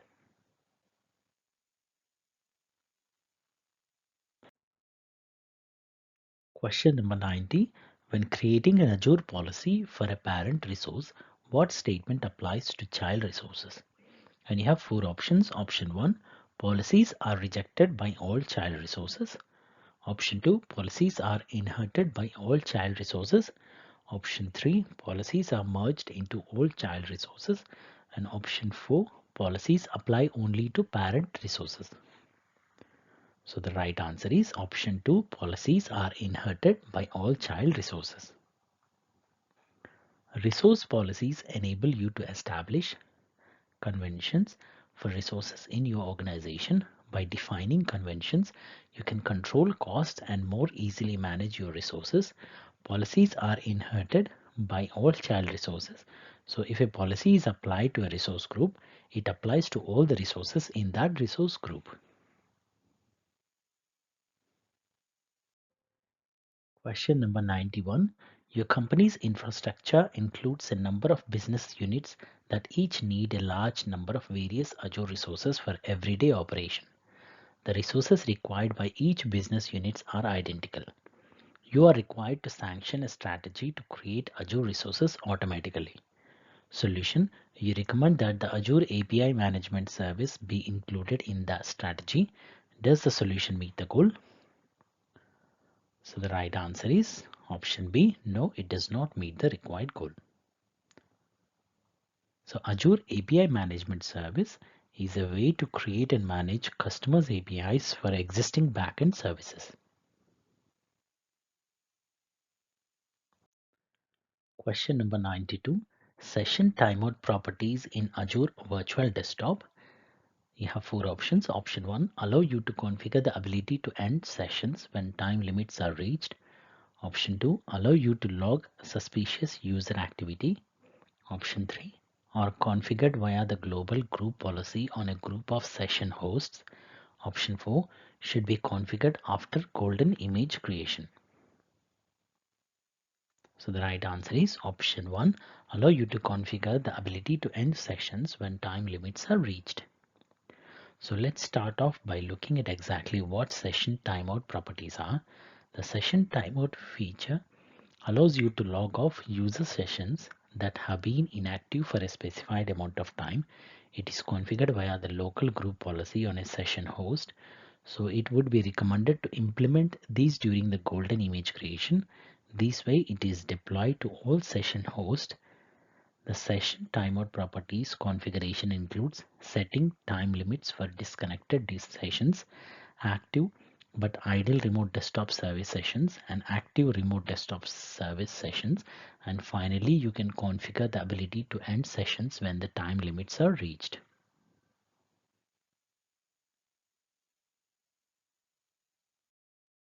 Question number 93. You plan to map a network drive from several computers that run Windows 10 to Azure storage. You need to create a storage solution in Azure for a planned mapped drive. What should you create? You have four options. Option A, an Azure SQL database. Option B, a virtual machine data disk. Option C, a file service in a storage account. And option D, a blob service in a storage account. So the right answer is option C, a file service in a storage account. Azure Files is Microsoft easy to use cloud file system. Azure file shares can be seamlessly used in Windows and Windows servers. To use an Azure file share with Windows, you must either mount it, which means assigning it a drive letter or mount point path, or access it via its UNC path.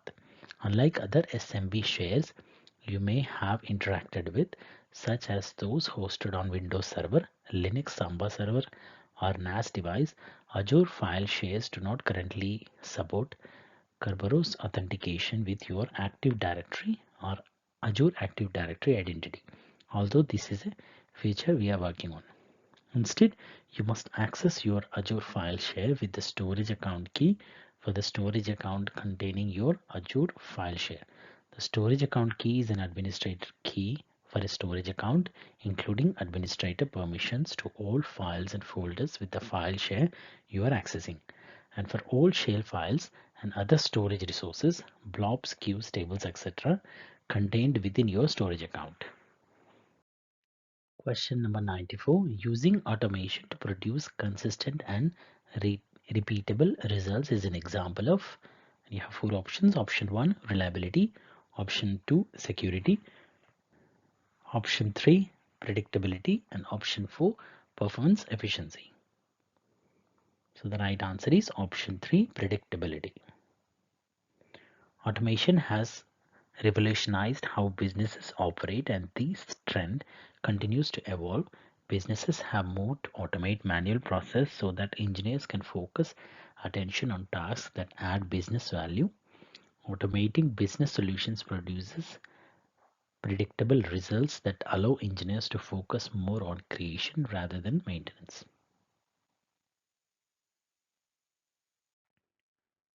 Question number 95. You are tasked with deploying a critical LOB application which will be installed on a virtual machine. To Azure, you are informed that the application deployment strategy should allow for a guaranteed availability of 99.99%. You need to make sure that the strategy requires as little virtual machines and availability zones as possible. Solution: you include two virtual machines and one availability zone in your strategy. Does the solution meet the goal? So the right answer is option B. No, it does not meet the required goal. So Azure availability zones are connected by a high performance network with a round trip latency or less than 2 meters per second. They help your data stay synchronized and accessible when things go wrong. So each zone is composed of one or more data centers equipped with independent power, cooling, and networking infrastructure. Availability zones are designed so that if one zone is affected, regional services capacity and high availability are supported by remaining two zones.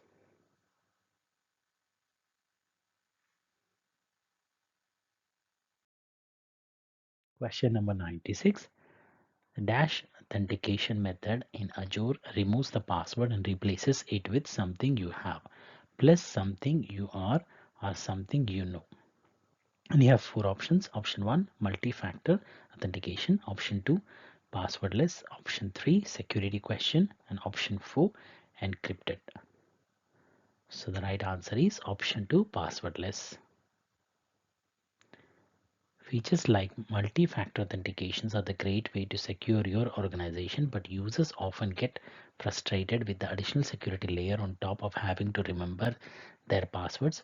Passwordless authentication methods are more convenient because the password is removed and replaced with something you have plus something you are or something you know.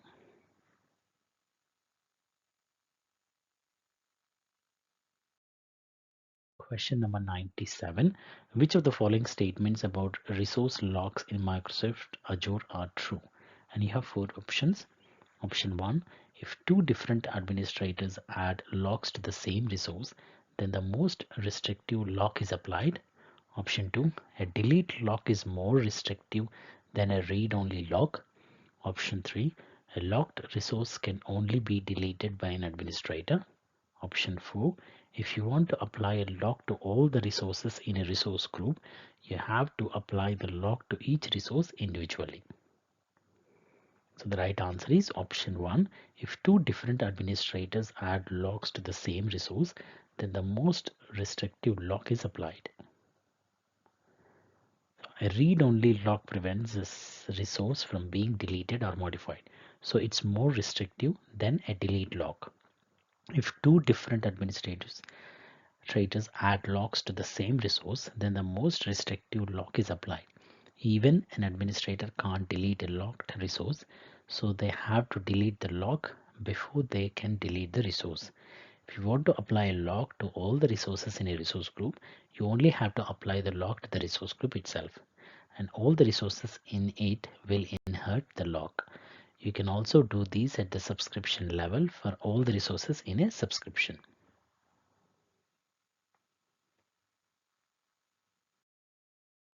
Question number 98. Your company plans to migrate to Azure. The company has several departments. All the Azure resources used to each department will be managed by a department administrator. What are two possible techniques to segment Azure for the departments? Each correct answer represents a complete solution. Each correct selection is worth 1 point. And you have four options. Option A, multiple subscriptions. Option B, multiple Azure Active Directory directories. Option C, multiple regions.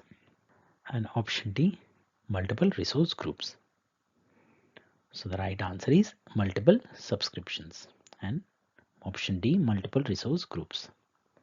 So an Azure subscription is a container for Azure resources. It is also a boundary for permissions to resources and for billing. You are charged monthly for all the resources in a subscription. A single Azure tenant can contain multiple Azure subscriptions.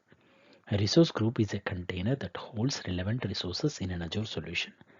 The resource group can include all the resources for the solution or only those resources that you want to manage as a group. To enable each department administrator to manage the Azure resources used by that department, you will need to create a separate subscription per department. You can then assign each department administrator as an administrator for the subscription to enable them to manage all resources in that subscription.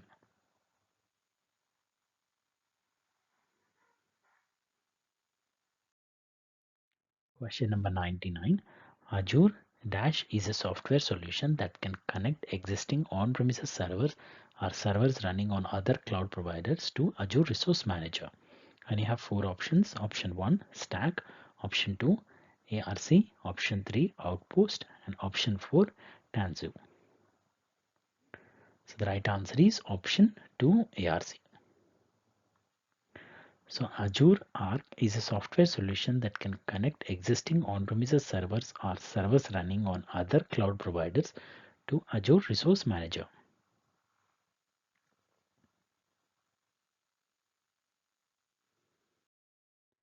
Question number 100. For each of the following statement, Select yes if the statement is true, otherwise select no. So the statements are: a single Microsoft account can be used to manage multiple Azure subscriptions. Two Azure subscriptions can be merged in a single subscription.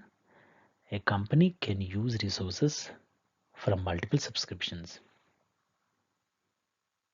So the right answers are: the first statement is true. So you can use the same account to manage multiple subscriptions. You can create an additional subscriptions for your account in an Azure portal.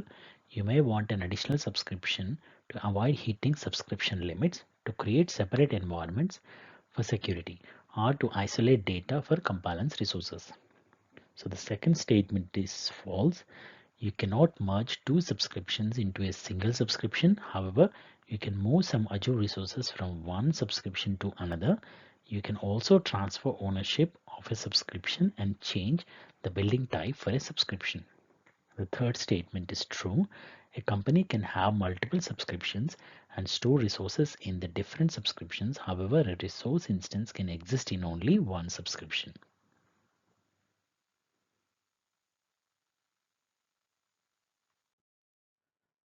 Question number 101.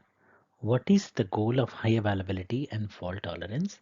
And you have four options. Option 1, to keep your systems up and running should something fail within your architecture. Option 2, to prevent hardware from failing. Option 3, to keep the integrity of data intact in the event of system failure. And option 4, to keep the privacy of data intact in the event of security breach. And the right option is option 1, to keep your systems up and running should something fail within your architecture. So what's the difference between high availability and fault tolerance? They both ultimately have the same goal: to keep your systems up and running should something fail within your architecture. But there is a difference. High availability in Microsoft Azure is the ability of a cloud service to remain available by making sure that there is no single point of failure and to ensure a specified level of performance.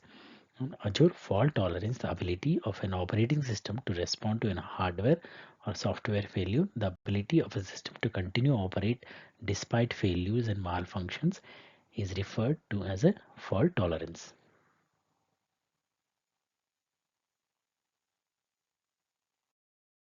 Question number 102.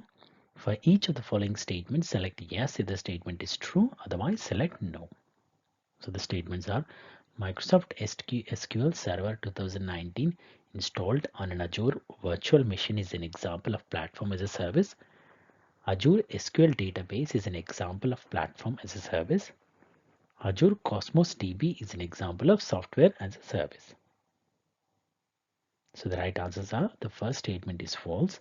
So the second statement is true. And the third statement is false. So Azure virtual machines are the Azure infrastructure as a service used to deploy persistent VMs with nearly any server workload that you want. An Azure SQL database is a fully managed platform as a service database engine that handles most of the database management functions, such as upgrading, patching, backups, and monitoring without user involvement. And Azure Cosmos DB is a fully managed platform as a service. To begin using Azure Cosmos DB, you should initially create an Azure Cosmos account in your Azure resource group in the required subscription, and then databases, containers item under it.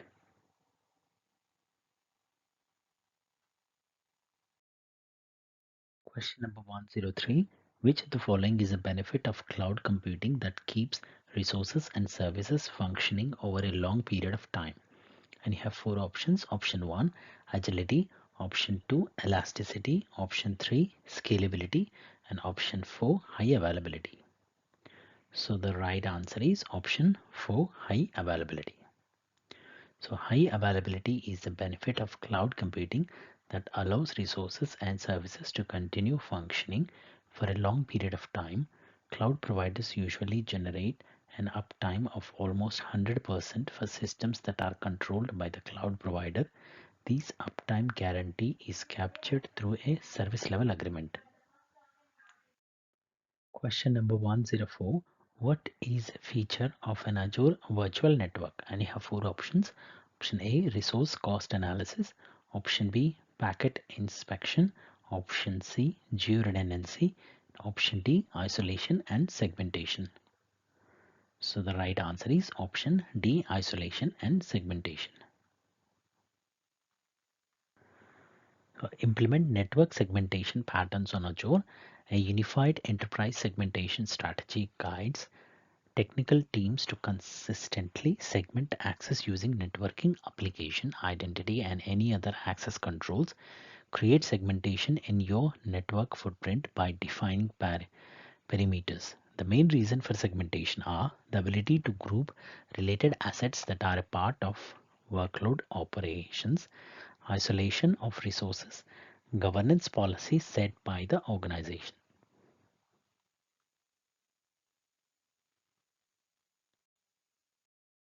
Question number 105. Which of the following statements about Azure networking is correct? Choose three answers. And you have four options. Option 1, traffic between peered virtual network is routed over the public internet. Option 2, virtual network peering connects virtual networks within the same Azure region. Option 3, global virtual network peering connects virtual networks across Azure regions. Option 4, express route traffic is routed through a private connection. So the right answer is option 2, option 3 and option 4. So the traffic between virtual machines is paired virtual networks uses the Microsoft backbone infrastructure. Like traffic between virtual machines in the same network, traffic is routed through Microsoft private network only. Azure supports the following types of peering. Virtual network peering, connecting virtual networks within the same Azure region. Global virtual network peering, connecting virtual networks across Azure regions. Express route allows you to extend your on-premises networks into the Microsoft cloud over a private connection with the help of connectivity provider. And traffic between peered virtual networks is not routed over the public internet.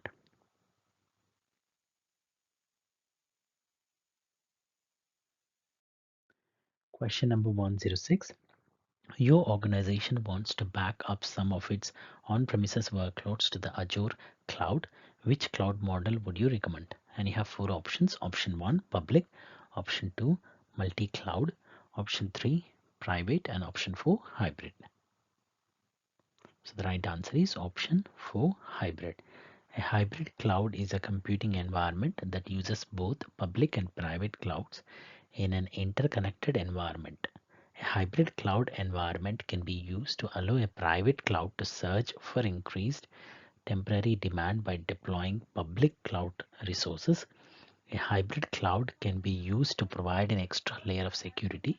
For example, users can flexibly choose which services to keep in the public cloud and which to deploy to their private cloud infrastructure.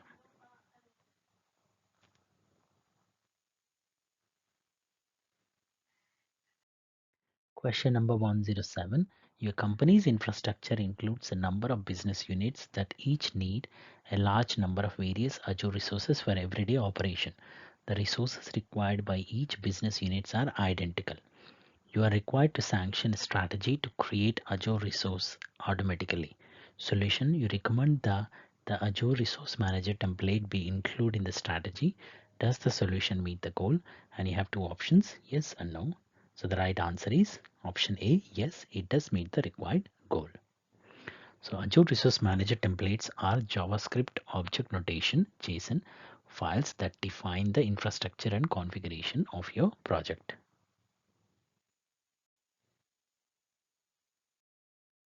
Question number 108. In Azure App Service, a dash is the compute resource that Azure provides for hosting a website or web application. And you have four options. Option 1, Azure Application Template. Option 2, App Service Deployment Slot. Option 3, App Service Plan. Option 4, App Service Pipeline. So the right answer is option 3, App Service Plan. Azure App Service is used to create web and mobile apps for any platform or device. App Service includes the web and mobile capabilities that Microsoft previously delivered separately as Azure Websites and Azure Mobile Services.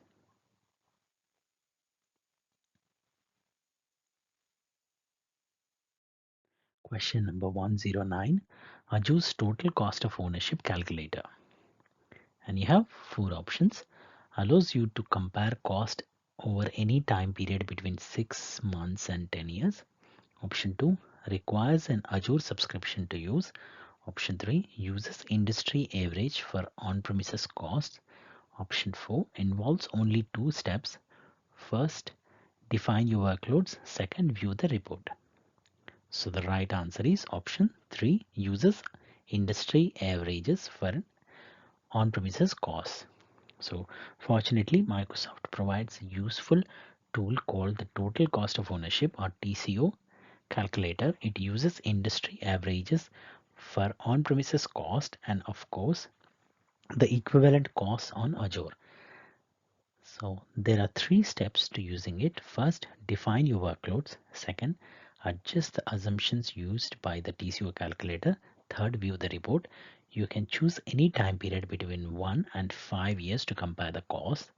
You don't need to have an Azure subscription to access it, of course, because the whole idea is to use it before you migrate your workloads to Azure.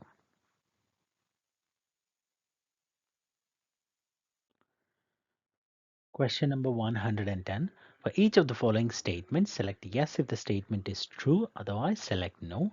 So the statements are, you can create a resource group inside of another resource group. An Azure virtual machine can be multiple resource groups. A resource group can contain resources from multiple Azure regions. So let's see the right answers are. So the first two statements are false and the third statement is true. So first statement is false. A resource group is a container that holds related resources for an Azure solution. The resource group can handle all the resources for the solution or only those resources that you want to manage as a group. The second statement is false. Each resource can exist in only one resource group. The third statement is true. Resources from multiple different regions can be placed in a resource group. The resource group only contains metadata about the resources it contains. Question number 111. Which of the following is an example of a way in which Azure Advisor can help manage cost? And you have four options. Option 1, you can use Azure Advisor to identify underutilized machines so you can resize them. Option 2, you can use Azure Advisor to identify your subscriptions by name, location and value. Option 3, you can use Azure Advisor to find less expensive third-party solutions that run on Azure. And option 4, you can use Azure Advisor to compare your current data center cost to running the same workloads on Azure. So the right answer is option 1. One of Azure Advisor's features is the ability to identify underutilized machines so you can save money by moving them to a smaller size. Azure Advisor does not find less expensive third-party solutions that run on Azure. Azure Advisor does not compare your current data center cost to running the same workloads on Azure. That functionality is provided by the TCO calculator.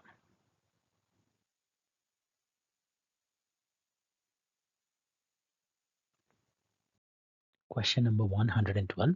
You plan to implement an Azure database solution. You need to implement a database solution that meets the following requirements.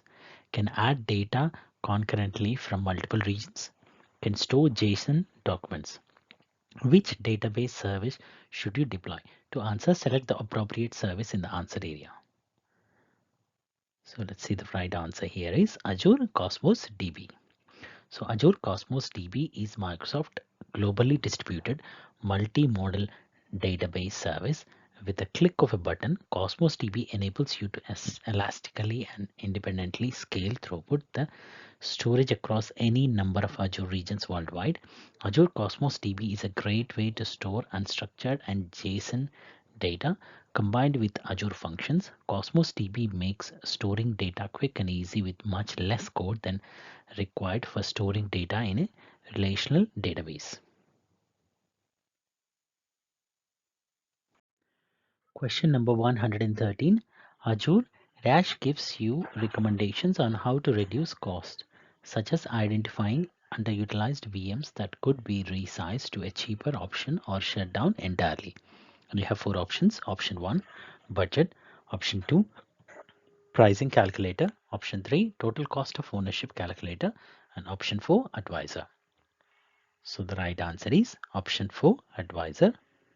So Azure Advisor gives you recommendations on how to reduce cost, such as letting us know if you have underutilized VMs that could be resized to a cheaper option or shut down entirely. Question number 114. How can you use testing to predict outcomes in your cloud environment? And you have four options. Option 1, by identifying the source of errors that are reported by users. Option 2, by performing different functionality tests in pre-production and production environments. Option 3, by excluding infrastructure deployment models from test plans. And option 4, by performing scheduled security tests on application code in development and production environments. So the right answer is option 4, by performing scheduled security tests on application code in development and production environments. So by performing scheduled security tests on application code in development and production, it is possible to better predict outcomes for application performance in your environment, identifying the source of errors, performing different functionality tests in pre-production and production environments, and excluding infrastructure deployment models from tests are not examples of using testing to predict outcomes in your cloud environment.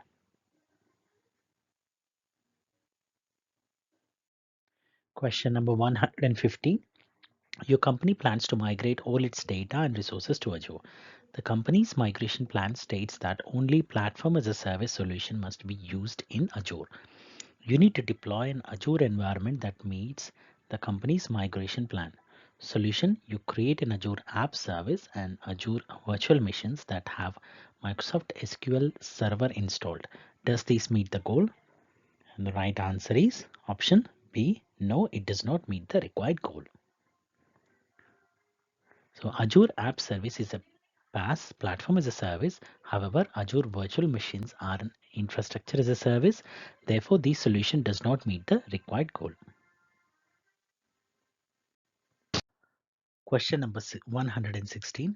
What is the main advantage of using Azure Container Instance rather than standard containers? And you have four options. Option 1, improved security. Option 2, improved performance. Option 3, improved resilience. And option 4, improved scalability. So the right answer is option 1, improved security. So while Azure container instances are easy to deploy, the main advantage of using them is the security that the hypervisor isolation provides for each container group. With this type of isolation available, you can be sure that your organization's container aren't sharing their OS kernel with other containers.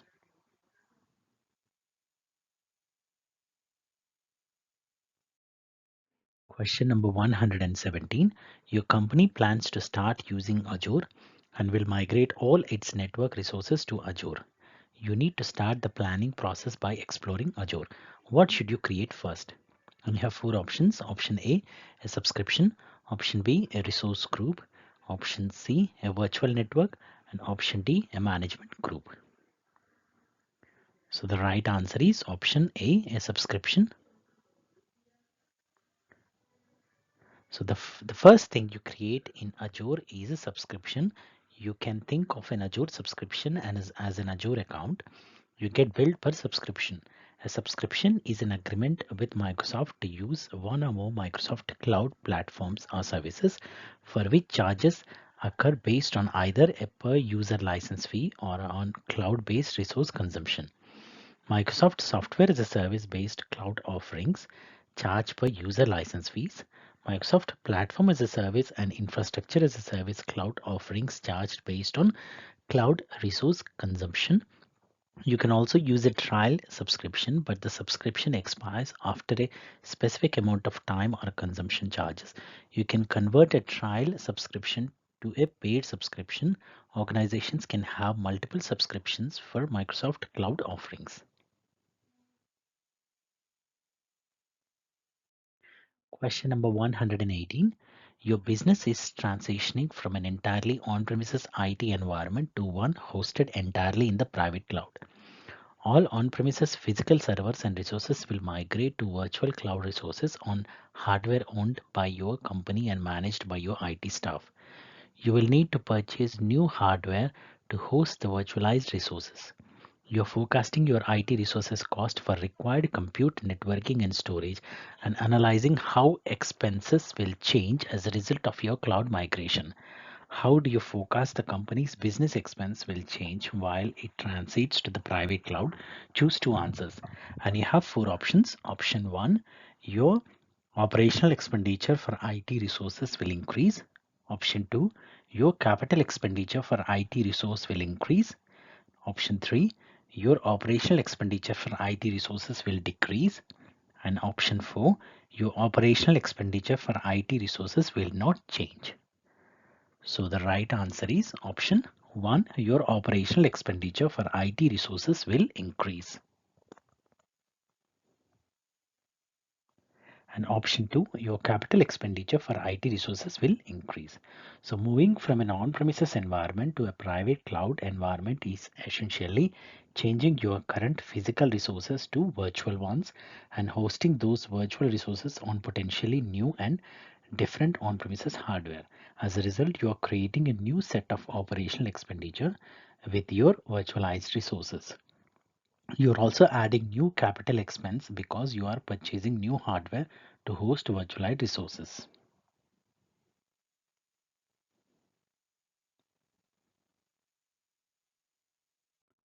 Question number 119.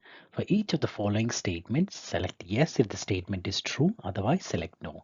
So the following statements are: with software as a service, you must apply software updates. With infrastructure as a service, you must install the software that you want to use. And Azure Backup is an example of platform as a service. So the right answers are, so the first statement is false and the second and third statements are true. So software as a service is a cloud-based software delivery model in which the cloud provider develops and maintains cloud application software, provides automatic software updates, and makes software available to its customer via the internet on a pay-as-you-go basis. Azure Backup is architected from the ground up as a first-class PaaS service in Azure as described in Approach 3 and delivers on the cloud promises customers expect as they cloud transform their IT infrastructure.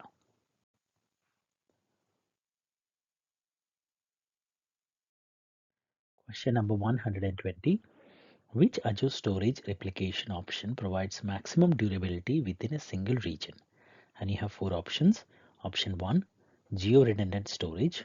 Option 2, locally redundant storage. Option 3, read access geo-redundant storage. Option 4, zone redundant storage. So the right answer is option 4, zone redundant storage. So zone redundant storage maintains 3 copies of your data. GRS is replicated 3 times across 2 to 3 facilities, either within a single region or across 2 regions, providing higher durability than LRS. ZRS ensures that your data is durable within a single region.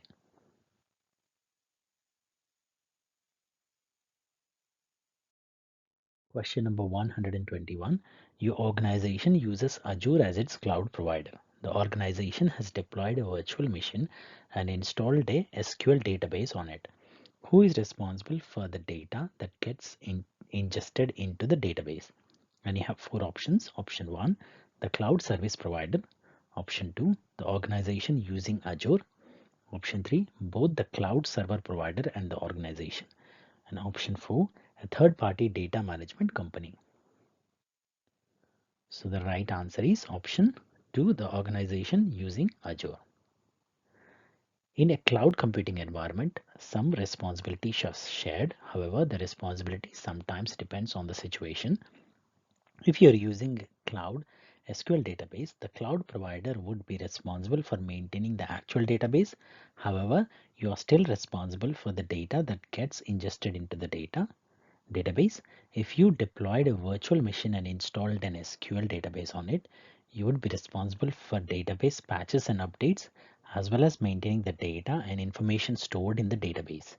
A third-party data management company would not be a solution to managing data ingested into the SQL database because it might not be the most secure option for the organization. Question number 122. What are the two benefits of cloud computing? Each correct answer represents a complete solution. And you have four options. Option A enables the rapid provisioning of resources. Option B has increased administrative complexity. Option C has the same configuration option as on-premises. Option D shifts capital expenditure to operating expenditure. So the right answer is option A enables the rapid provisioning of resources, and option D shifts capital expenditure to operating expenditure. So Azure allows you to build, deploy and manage apps more quickly and easily without having to buy or maintain the underlying infrastructure. Azure provides flexibility between capital expenditure and operational expenditure. Capital expenditure generates benefits over a long period. These expenditures are generally non-recurring and result in the acquisition of the permanent assets. Building an application could qualify as a capital expenditure. Example, Azure reserved instances help Azure most active customers save a long-term VM using reserving VMs in advance at a discounted price by committing to a 1 or 3 year benefits. Operating expenditures are ongoing cost of doing business. Consuming cloud services in a pay-as-you-go model could qualify as an operating expenditure. Example, you pay for a service or product as you use it, that is pay-as-you-go pricing.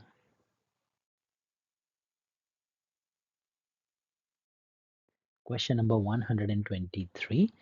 Which Azure product provides four key features: cost analysis, budgets, alerts, and recommendations? And you have four options. Option 1, cost management.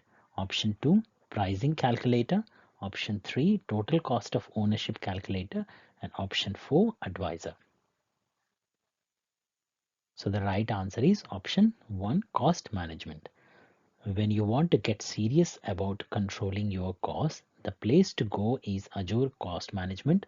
It provides four key features: cost analysis, budgets, alerts, and recommendations.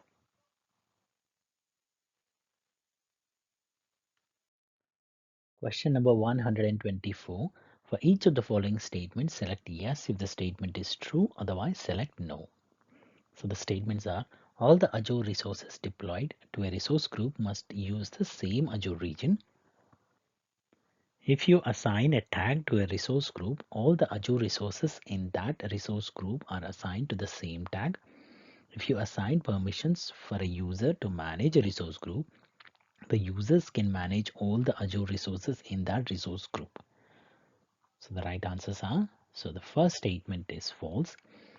So Azure resources deployed to a single resource group can be located in different regions. The resource groups only contains metadata about the resources it contains. When creating a resource group, you need to provide a location for that resource group. You may be wondering, why does a resource group need a location? And if the resources can have different locations than the resource group, why does the resource group location matter at all? The resource group stores metadata about the resources. When you specify a location for a resource group, you are specifying where the metadata is stored. For compliance reasons, you may need to ensure that your data is stored in a particular region. So the second statement is false. The tags for resources are not inherited by default for their resource group.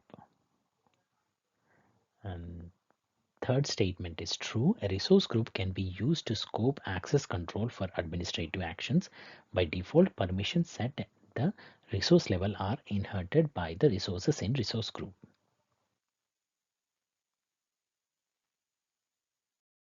Question number 125. Which of the following resources are required for an Azure virtual machine? Choose two. And you have four options. Option 1, public IP address. Option 2, network interface. Option 3, data disks. Option 4, OS disks. So the right answer is option 2, network interface, and option 4, OS disks. The virtual machine is considered a resource that needs the network interface to communicate in the network. Then creating a virtual machine using the Azure portal, the portal creates a network interface with the default settings for you. If you would rather specify all your network interface settings, you can create a network interface with custom settings and attach the network interface to a virtual machine when creating the virtual machine. You can also create a network interface and add it to an existing virtual machine. So every virtual machine has one attached operating system disk.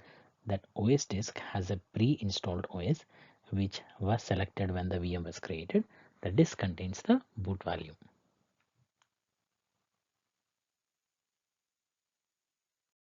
Question number 126. Which of the following should you enable to link to a service that powered by Azure Private Link? And you have four options. Option 1, public endpoint. Option 2, private endpoint.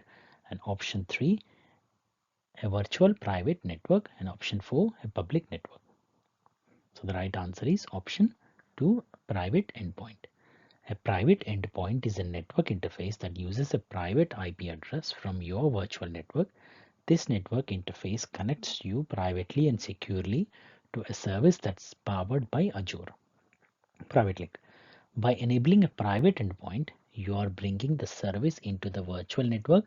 The service could be an Azure service such as Azure Storage, Azure Cosmos DB, Azure SQL Database, your own service using Private Link service. Question number 127. To complete the sentence, select the appropriate option in the answer area. Azure Cosmos DB is an example of a dash offering. So the right answer is platform as a service. So Azure Cosmos DB is an example of platform as a service cloud database provider. Azure Cosmos DB is a fast NoSQL database with SLA-backed speed and availability, automatic and instant scalability, and open source APIs for MongoDB and Cassandra.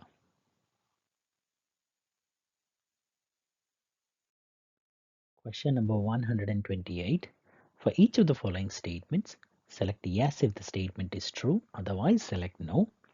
So the statements are: Azure virtual networks deployed to the same Azure region are connected by default. Each Azure virtual network in a single resource group must have a unique name. The Azure Virtual Network's address space must be unique within a subscription. So let's see the right answers here. So the first statement is false. You would need to set up the VNet connections, for example, with peering. So you can connect virtual networks to each other with virtual network peering. These virtual networks can be in the same region or different regions. Once virtual networks are paired, resources in both virtual networks can communicate with each other. So the second statement is true. So all the Azure resources types have a scope that defines the level that the resource names must be unique. A resource must have a unique name within its scope. For example, a virtual network has a resource group scope, which means that there can be only one network named VNet Prod West US 001 in a given resource group. And the third statement is true. As you build your network in Azure, it is important to keep in mind the following universal design principles. Ensure non-overlapping address spaces. Make sure your VNet address space does not overlap with your organization other network ranges. Question number 129. Which term represents the ability to increase the computing capacity of a virtual machine by adding memory or CPUs? And you have four options. Option A, agility. Option B, vertical scaling. Option C, horizontal scaling. And option D, elasticity. So the right answer is option B, vertical scaling. So vertical scaling, also known as scale up and scale down, means increasing or decreasing virtual machine sizes in response to your workload. Compare this behavior with horizontal scaling, also referred to as scale out and scale in, where the number of VMs is altered depending on the workload.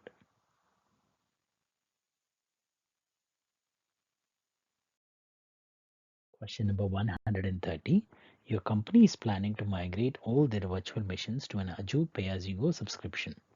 The virtual machines are currently hosted on the Hyper-V host in a data center.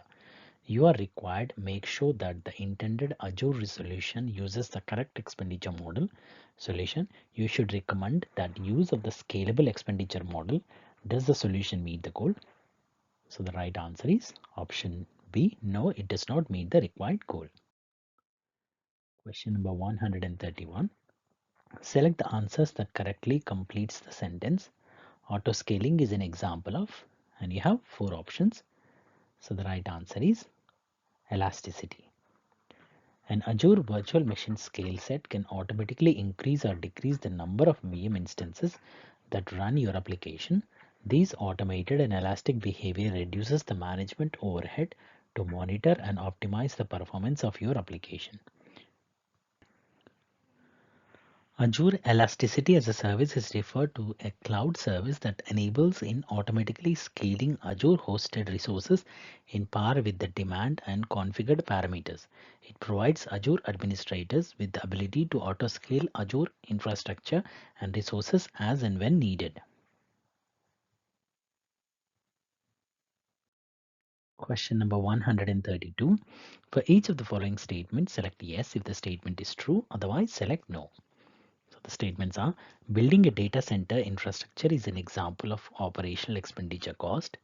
Monthly salaries for technical personnel are an example of operational expenditure cost. Leasing software is an example of operational expenditure cost. So the right answers are, so the first statement is false and the other two statements are true. So building a data center infrastructure is capital expenditure, not operational expenditure. So operational expenditure is an ongoing cost such as staff salaries. Operational expenditure is ongoing cost such as leasing software. If you purchased software is one of purchase, that would be capital expenditure, but leasing software is ongoing, so it's operational expenditure. Question number 133. Your company plans to deploy several custom applications to Azure. The application will provide invoicing services to the customers of the company. Each application will have several prerequisite applications and services installed. You need to recommend a cloud deployment solution for all the applications. What should you recommend? And you have three options. Option A, software as a service. Option B, platform as a service. Option C, infrastructure as a service. So the right answer is option C, infrastructure as a service. So infrastructure as a service is an instant computing infrastructure provisioned and managed over the internet. The infrastructure as a service provider manages the infrastructure while you purchase, install, configure and manage your own software.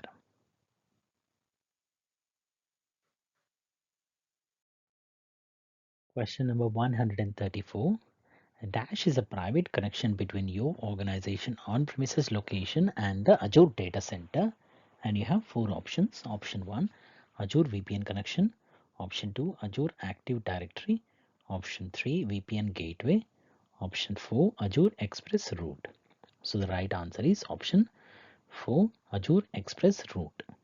So Express route is an Azure service that lets you create private connections between Microsoft data centers and infrastructure that you on your premises or in a co-location facilities. Express route connections don't go over the public internet and offers high security, reliability and speeds with lower latencies that typically connections over the internet.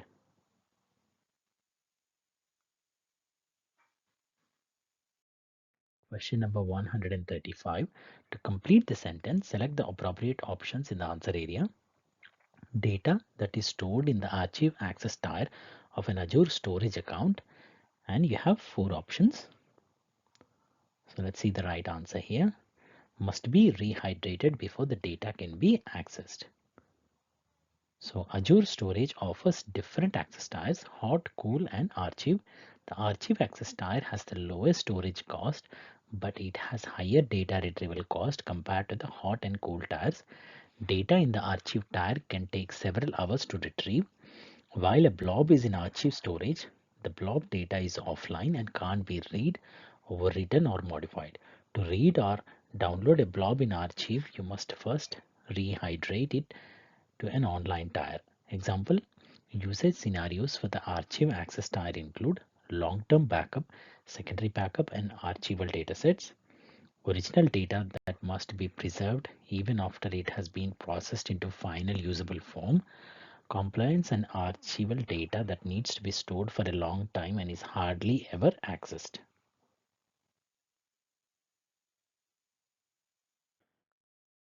Question number 136. Integrating Azure Platform as a Service with Microsoft Defender for cloud apps allows you to also identify anomalies in Azure Dash logs. And you have four options. Option 1, portal. Option 2, threat. Option 3, security. And option 4, activity. So the right answer is option 4, activity. So Azure PaaS service that Defender for cloud can protect include services such as an Azure App Service, Azure SQL, Azure Storage Account and others. Integrating with Microsoft Defender for cloud apps allows you to also identify anomalies in Azure activity logs.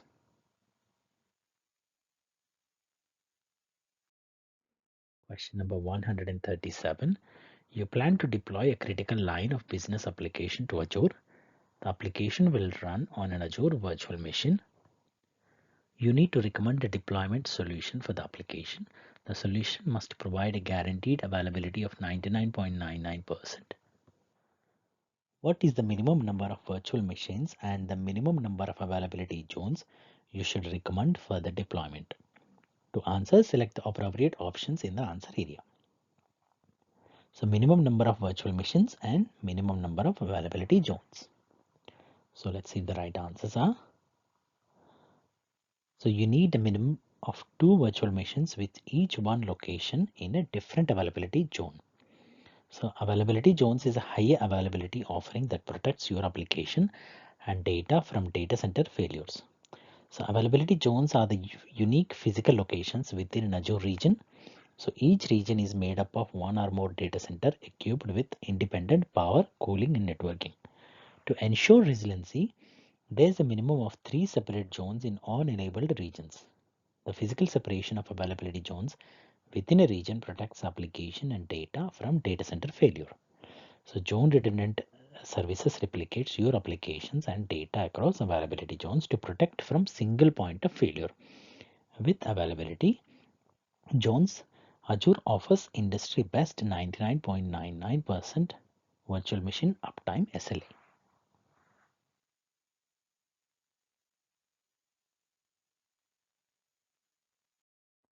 Question number 138. A dash for a managed instance enables data access to your managed instance for outside the virtual network. And you have four options. Option 1, private endpoint. Option 2, public endpoint. Option 3, secure endpoint. And option 4, network endpoint. So the right answer is option 2, public endpoints. A public endpoint for a managed instance enables data access to your managed instance from outside the virtual network. You are able to access your managed instances from multi-tenant Azure services like Power BI, Azure App Service, or an on-premises network by using the public endpoint on a managed instance. You do not need to use a VPN, which can help avoid VPN throughput issues.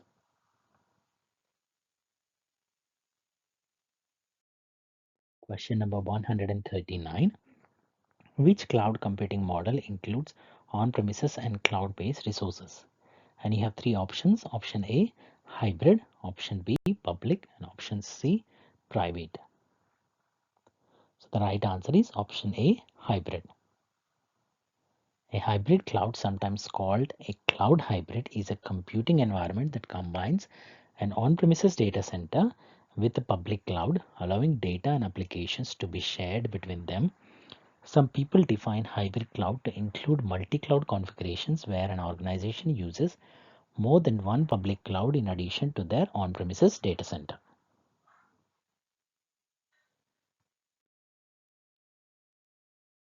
Question number 140. In the shared responsibility model, which areas are the solo responsibilities of public cloud customers for SaaS, PaaS, and infrastructure as a service services? Choose two answers. And you have four options. Option 1, client device security. Option 2, data protection. Option 3, network hardware. Option 4, physical security of public cloud infrastructure. So the right answer is option 1, client device security. And option 2, data protection. So the security of the client device that is being used by customer to access cloud application is the customer's responsibility. Data protection is the responsibility of the customer, although the customer can use some cloud services to help protect its data. Network security is shared responsibility. The cloud vendor provides a fundamental level of network security while the customer is responsible for configuring certain types of network security in infrastructure as a service and platform as a service models. Maintenance of the server operating system is handled by the customer in the infrastructure as a service model and is handled by the cloud vendor in platform as a service and software as a service models.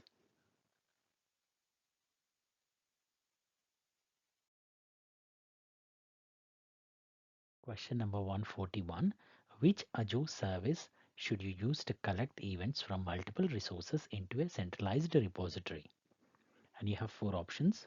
Option A, Azure Events Hubs.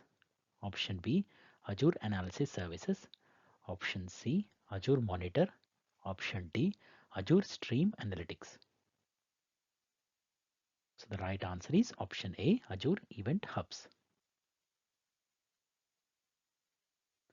Azure Event Hubs is a big data streaming platform, an event ingestion service. It can receive and process millions of events per second. Data sent to an event hub can be transformed and stored by using any real-time analytics provider or batching storage adapters. Azure Event Hubs can be used to ingest, buffer, store, and process your stream in real time to get actionable insights. Event Hubs uses a partitioned consumer model, enabling multiple applications to process the stream concurrently and letting you control the speed of processing. Azure Events Hubs can be used to capture your data in near real time in an Azure Blob Storage or Azure Data Lake Storage or for long-term retention or micro batch processing.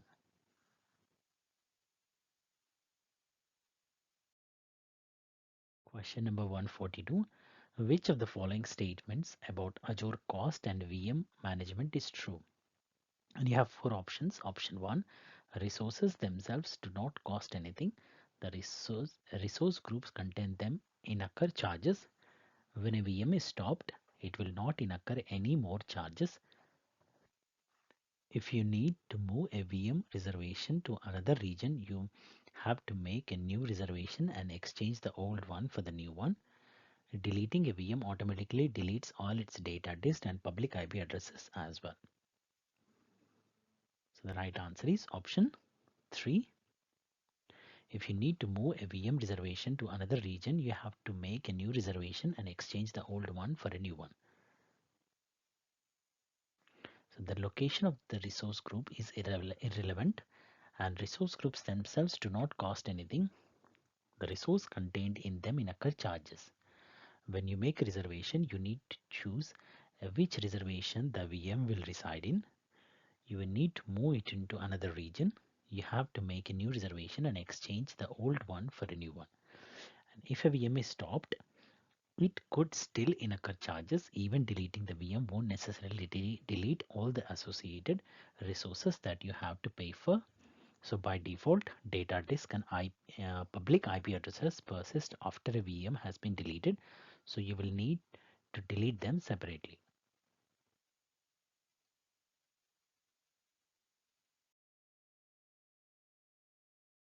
Question number 143. Your company's developers intend to deploy a large number of custom virtual machines on a weekly basis. They will also be removing these virtual machines during the same week it was deployed.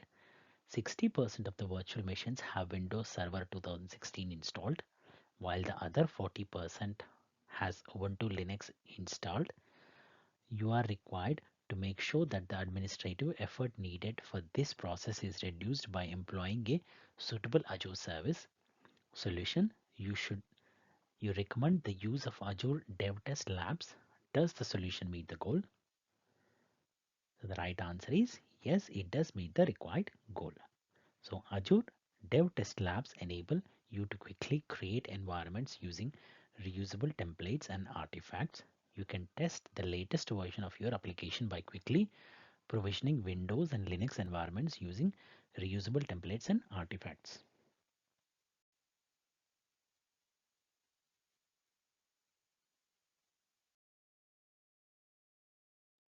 Question number 144. Which of the following is an example of infrastructure as a service? Choose two answers. And you have four options. Option 1, on-demand access to a complete ready-to-use cloud-hosted platform for developing, running, maintaining and managing applications. Option 2, on-demand access to ready-to-use cloud-hosted application software. Option 3, on-demand access to cloud-hosted physical and virtual server storage and networking. Option 4, on-demand access to a virtual machine VM running Windows Server 2016. So the right answer is option 3 and option 4. So IaaS or infrastructure as a service is on-demand access to cloud-hosted physical and virtual servers, storage and networking. Access to a Windows virtual machine is an example of infrastructure as a service. PaaS or platform as a service is on-demand access to a complete ready-to-use cloud-hosted platform for developing, running, maintaining and managing applications. SaaS or software as a service is an on-demand access to ready-to-use cloud-hosted application software.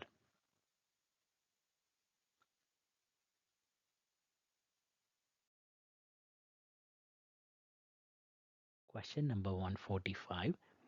Which Azure App Service pricing tiers allows you to run your apps in a private dedicated environment in an Azure data center? And you have four options. Option 1, basic and standard. Option 2, premium only. Option 3, standard only. Option 4, isolated only. So the right answer is option 4, isolated only. The isolated service plan is designed to run mission critical workloads that are required to run in a virtual network. The isolated plan allows customers to run their apps in a private, dedicated environment in an Azure data center.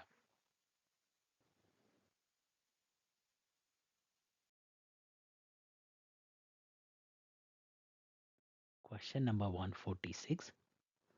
You have been informed by your superiors of the company's intentions to automate server deployment to Azure.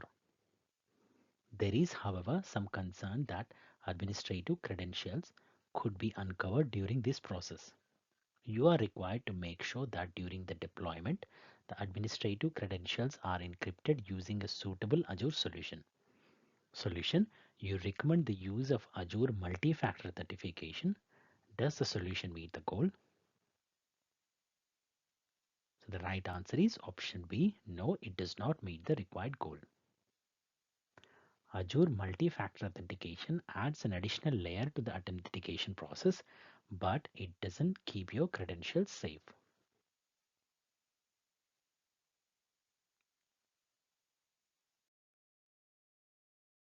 Question number 147. Your organization is moving to the Azure cloud in order to take advantage of the consumption-based expense model of cloud computing. Which of the following is an advantage of the consumption-based expense model? Choose two answers. And the options are option 1, the ability to make one-time upfront expenditures to purchase or secure tangible resources. Option 2, the importance of estimating future resource needs. Option 3, the ability to pay for more resources when they are needed. Option 4, The ability to stop paying for resources that are no longer needed. So the right answer is option 3 and option 4. So this consumption-based model has many benefits, including no upfront costs, no need to purchase and manage the costly infrastructure that users might not use to its fullest potential, the ability to pay for more resources when they are needed, the ability to stop paying for resources that are no longer needed.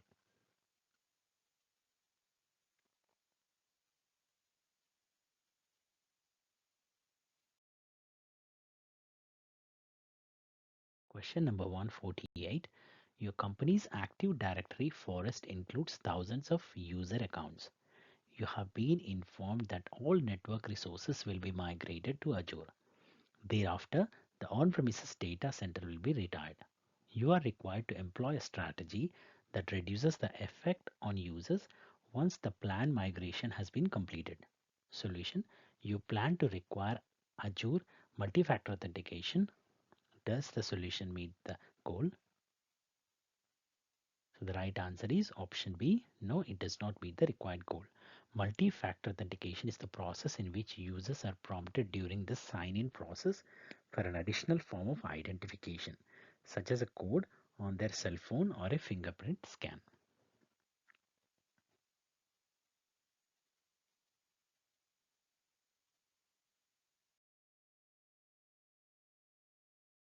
Question number 149. Dash is an application that is utilized by your end users to connect into your Azure Virtual Desktop environment. And you have four options. Option 1, a remote desktop protocol. Option 2, the remote desktop client. Option 3, Azure AD. Option 4, Universal Connection Manager.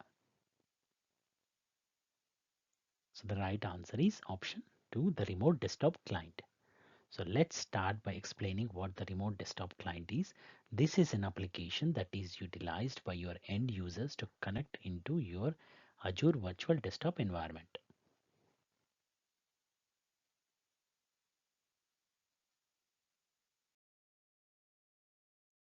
Question number 150. To complete the sentence, select the appropriate option in the answer area. You have several virtual machines in an Azure subscription. You create a new subscription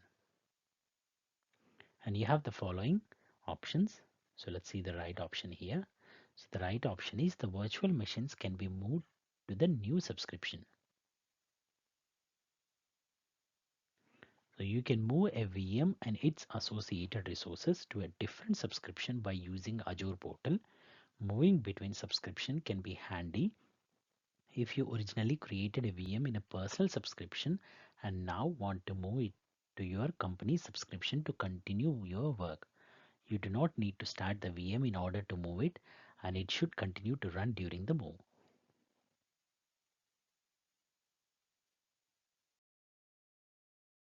Question number 151.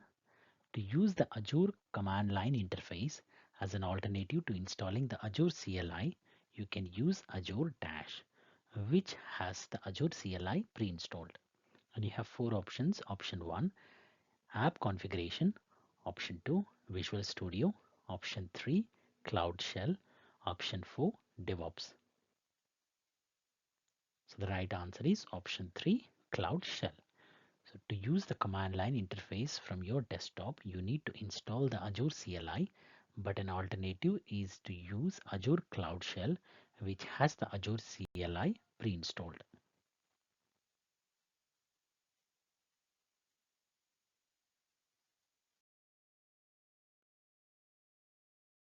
Question number 152. Select the answer that correctly completes the sentence. Dash enables Azure resources to be deployed close to users. And you have four options: elasticity, geo distribution, high availability, scalability. So the right answer is geo distribution. Because of geo distribution, you can deploy apps and data to regional data centers around the globe, thereby ensuring that your customers always have the best performance in their region.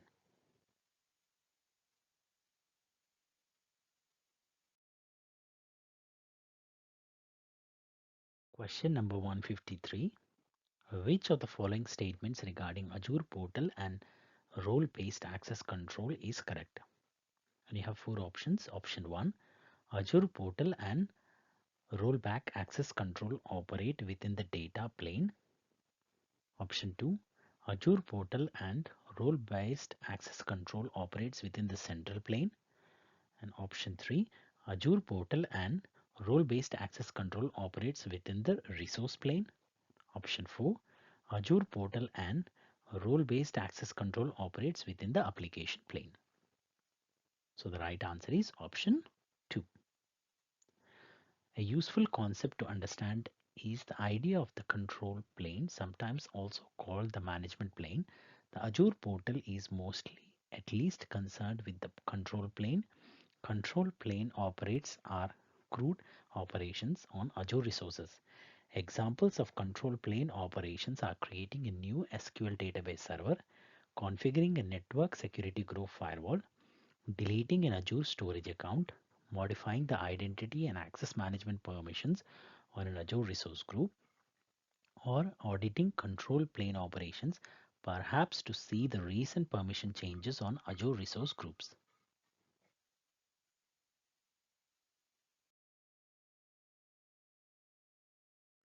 Question number 154. You are required to deploy an artificial intelligence AI solution in Azure. You want to make sure that you are able to build, test, and deploy predictive analytics for the solution.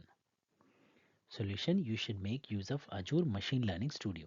Does the solution meet the goal? The right answer is option A. Yes, it does meet the required goal. So Machine Learning Studio is a drag and drop tool you can use to build, test, and deploy predictive analytics solution.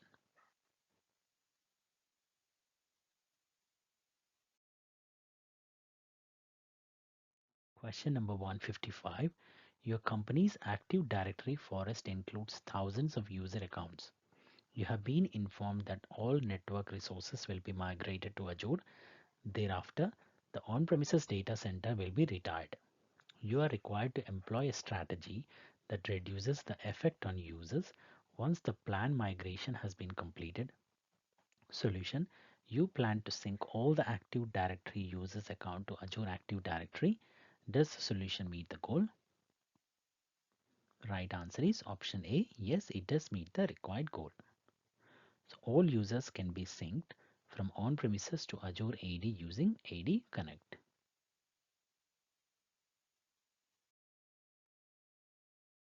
Question number 156.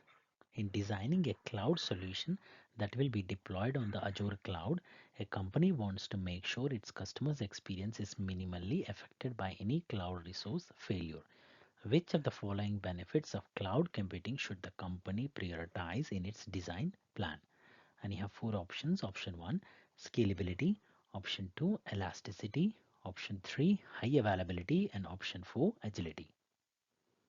So the right answer is option 3, high availability. So there are several benefits that a cloud environment has over a physical environment. With high availability, your cloud-based application can provide a continuous user experience with no apparent downtime, even when things go wrong.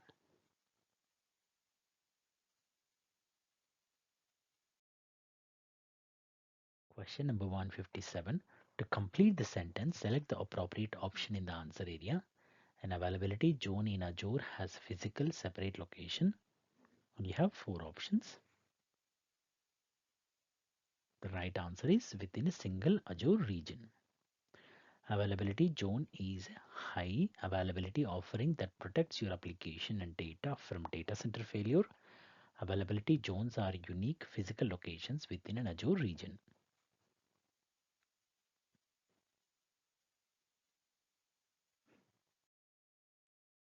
Question number 158. Your organization needs to develop a storage tier policy for data that is considered to be short-term backup and disaster recovery data. Which storage tier would you assign to this data? And you have four options: hot, cool, warm, and archive. So the right answer is option 2, cool. The cool access tier has lower storage cost and higher access cost compared to the hot storage. This tier is intended for the data that will remain in the cold tier for at least 30 days. Example, usage scenarios for the cool access tier include short-term backup and disaster recovery, older data not used frequently but expected to be available immediately when accessed, and large data sets that need to be stored cost effectively while more data is being gathered for future processing.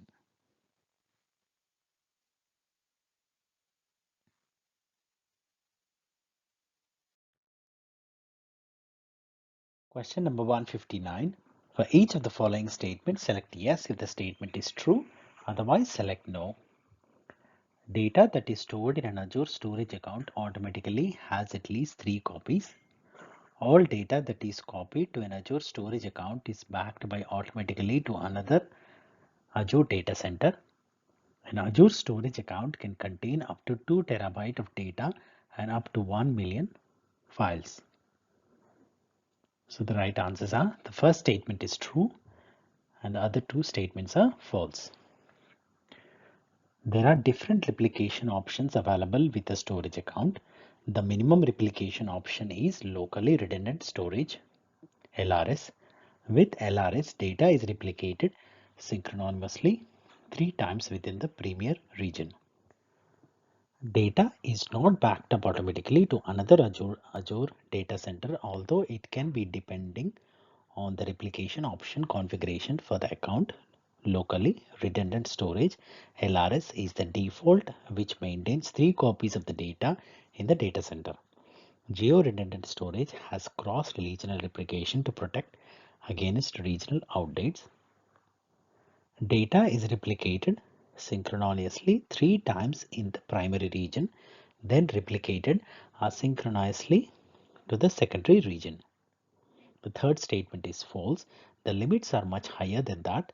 The current storage limit is 2 petabyte for US and America and 500 terabyte for all other regions, including the UK, with no limit on the number of files.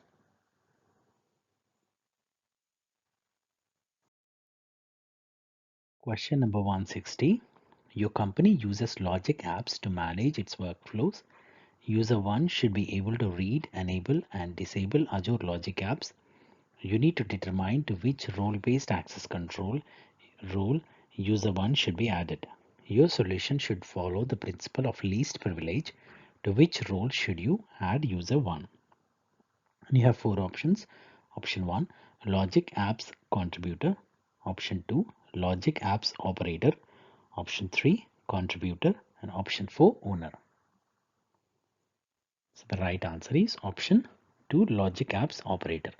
The Logic App Operator role allows you to read, enable, and disable Logic apps, but you can't edit or update them. Logic Apps Contributor lets you manage the Logic apps but not edit them. Contributor grants full access to manage all resources but does not allow you to assign roles in Azure Rollback Access Control, manage assignments in Azure Blueprints, or share image galleries. Owner grants you full access to app configuration data but not Logic apps.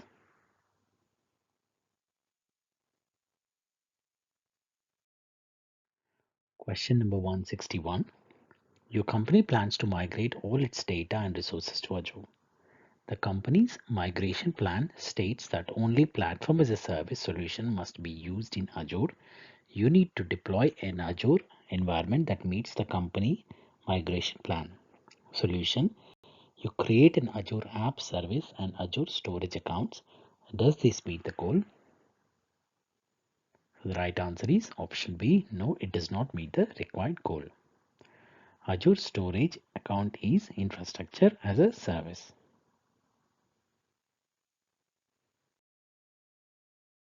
Question number 162. The cost of an Azure virtual network gateway is based on which of the following? And you have 4 options. Option 1, hourly compute cost and egress data transfer. Option 2, hourly compute cost and inbound inter-VNet data transfer. Option 3, hourly compute cost only. Option 4, inbound inter-VNet data transfer only. So the right answer is option 1, hourly compute cost and egress data transfer. So the cost of an Azure Virtual Network Gateway is based on hourly compute cost and egress data transfer. Inter-VNet data transfer is free.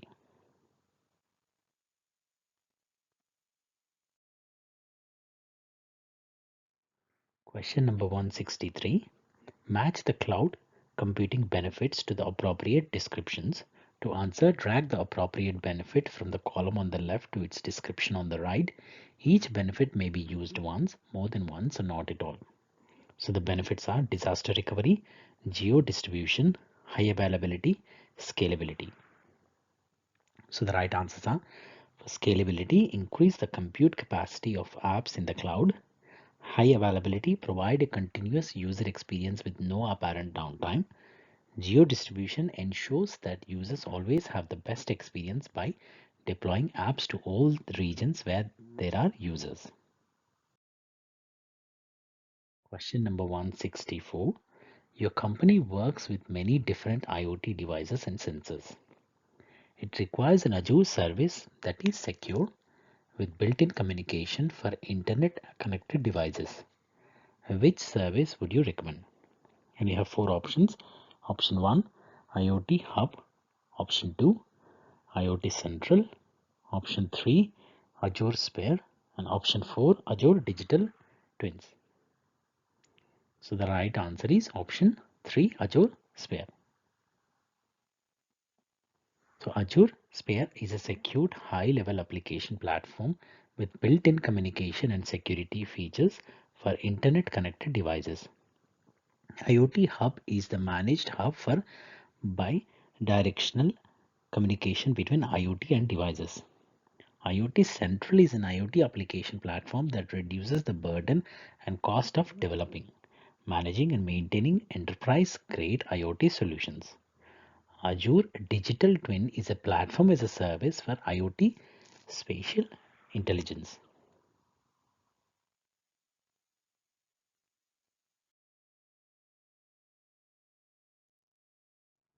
Question number 165. Your company uses Azure and is running a warehouse that stores IoT devices. You need one of your workers to have full access to management and content operations of all versions downloads for the devices. To which role should you assign her? Use the concept of least privilege. And you have four options. Option 1, device update content administrator. Option 2, device update administrator. Option 3, device update deployments administrator. And option 4, device update deployments reader. So the right answer is option 2, device update administrator. Device update administrators gives you full access to management and content operations. Device update content administrator grants you full access to content operations but not management operations. Device update deployment administrator grants you full access to management operations but not content operations. Device update deployment reader gives you read access to management operations but does not allow making changes.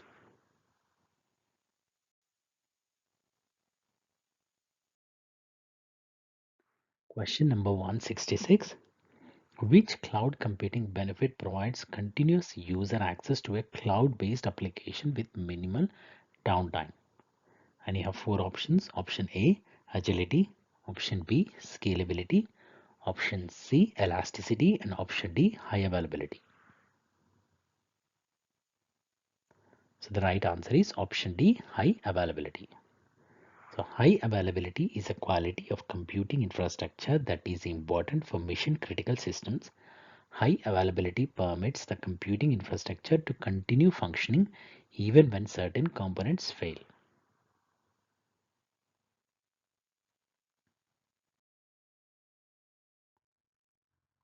Question number 167. Your company is growing rapidly. Demand for your products for outstrips your data center capacity. You are thinking about migrating some of your production workloads to Azure. Which calculator would you use to estimate the cost? And you have four options. Option 1, TCO calculator. Option 2, pricing calculator. Option 3, cloud economics. And option 4, Azure hybrid benefit. So the right answer is option 1, TCO calculator. Azure total cost of ownership calculator is used to estimate your workloads and would be an appropriate cost calculation tool to use before migrating some of your production workloads to Azure.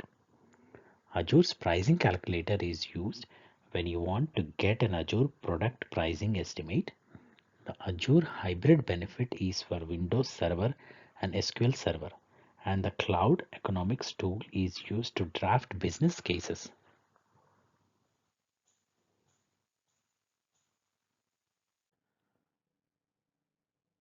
Question number 168. You need to identify the type of failure for which an Azure availability zone can be used to protect access to Azure services. What should you identify? And you have four options. Option A, a physical server failure. Option B, an Azure region failure. Option C, a storage failure. And option D, an Azure data center failure.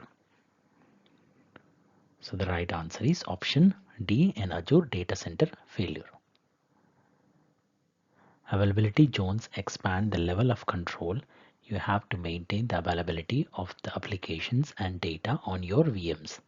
An availability zone is a physically separated zone within an Azure region. There are three availability zones per supported Azure region. Each availability zone has a distinct power source, network, and cooling. By architecting your solutions to use replicated VMs in zones, you can protect your apps and data from the loss of a data center. If one zone is compromised, then replicated apps and data are instantly available in another zone.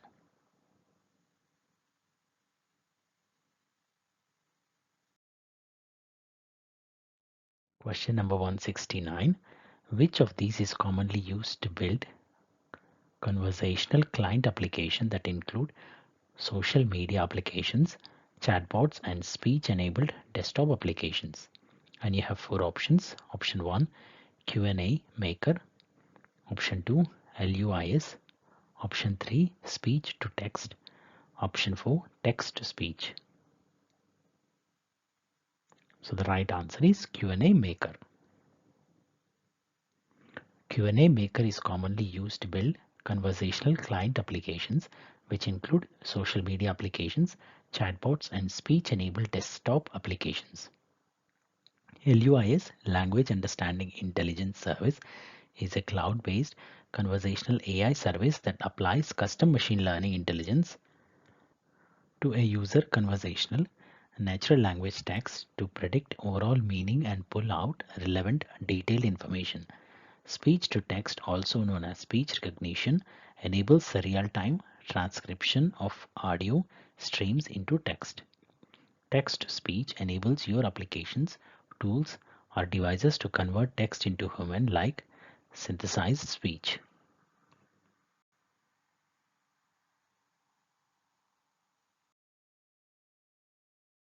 Question number 170.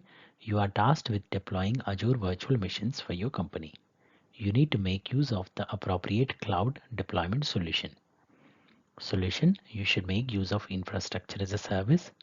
Does the solution meet the goal? So the right answer is option A. Yes, it does meet the required goal. So virtual machines and Azure storage accounts is infrastructure as a service.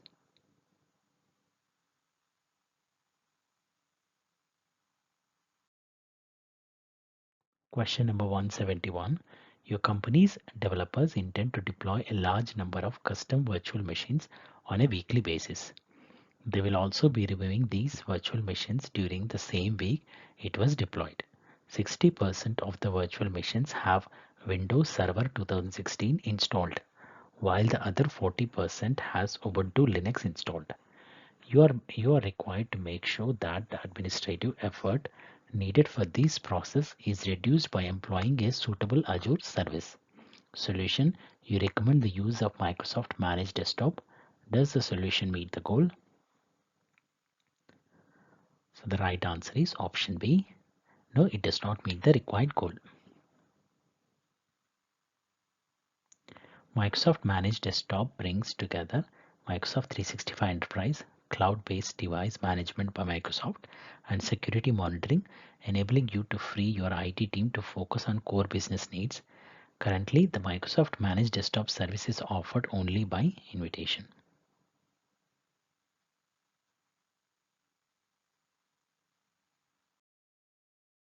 Question number 172. Which of the following is a process that prompts a user for an additional form of identification during login? And you have four options. Option 1, multi-factor authentication. Option B, self-service password reset. Option C, single sign-on. And option D, password encryption. So the right answer is option 1, multi-factor authentication. Multi-factor authentication is the process in which a user is prompted to provide additional identification at login. Self-service password reset is a feature that allows users to update their passwords or unlock their account using a web server, web browser. Single sign-on automatically signs users in when they are on their corporate devices connected to your corporate network. Password encryption is the process by which passwords used at login are encrypted.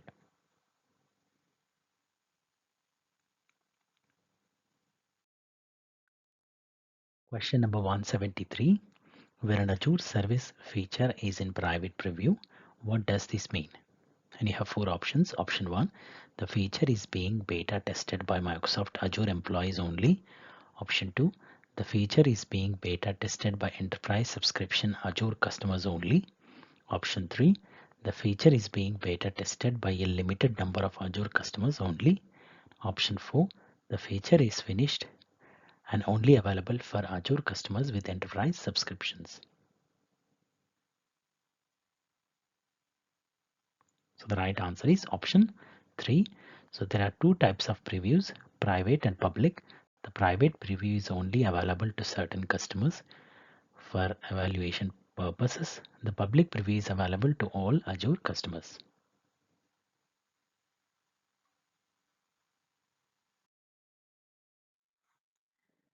Question number 174. You plan to extend your company's network to Azure. The network contains a VPN appliance that uses an IP address of 131.107.200.1. So you need to create an Azure resource that defines the VPN appliance in Azure. Which Azure resource should you create? To answer, select the appropriate resource to the answer area. So you have the following services. Let's see the right answer here. So the right answer is local network gateways. So a local network gateway is an object in Azure that represents your on-premises VPN device. A virtual network gateway is the VPN object at the Azure end of the VPN. A connection is what connects the local network gateway and the virtual network gateway to bring up the VPN. The local network gateway typically refers to your on-premises location. You give the site a name by which Azure can refer to it, then specify the IP address of the on-premises VPN devices to which you will create a connection. You also specify the IP address prefixes that will be routed through the VPN gateway to the VPN device. The address prefixes you specify are the prefixes located on your on-premises network. If your on-premises network changes or you need to change the public IP address for the VPN device, you can easily update the values later.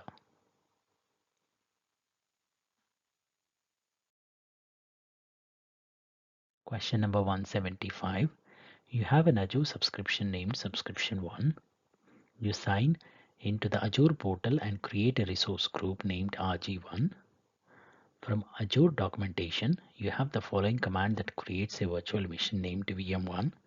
azvm create resource group RG1 and the following command. You need to create VM1 in subscription 1 by using the command. So solution, from a computer that runs Windows 10, install Azure CLI. From PowerShell, sign into Azure and then run the command. Does this meet the goal? The right answer is option A. Yes, it does meet the required goal. The command can be run from PowerShell or the command prompt if you have the Azure CLI installed.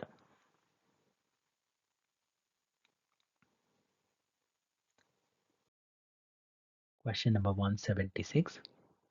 Your company plans to migrate all its data and resources to Azure. The company's migration plan states that only platform as a service solution must be used in Azure. You need to deploy an Azure environment that meets the company migration plan. Solution: you create Azure virtual machines, Azure SQL databases, and Azure storage accounts. Does this meet the goal? The right answer is option B. No, it does not meet the required goal. Virtual machines are examples of infrastructure as a service. So infrastructure as a service is an instant computing infrastructure provisioned and managed over the internet.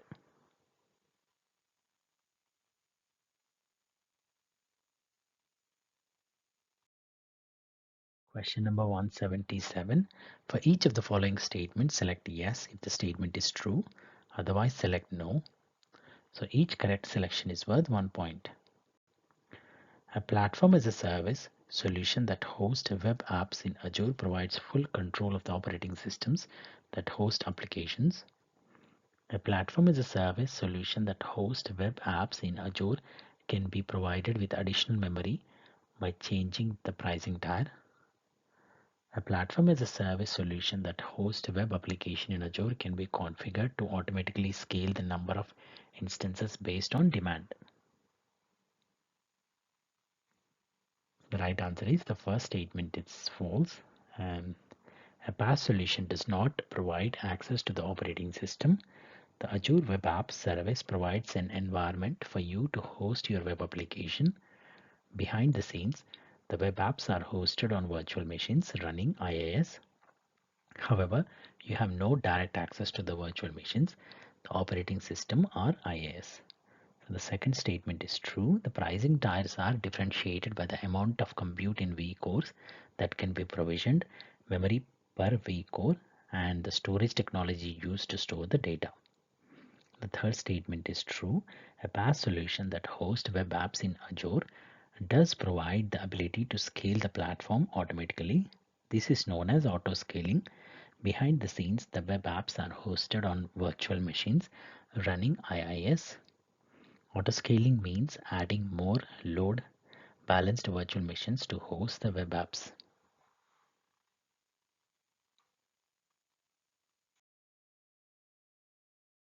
Question number 178. You are planning a strategy to deploy numerous web servers and database servers to Azure.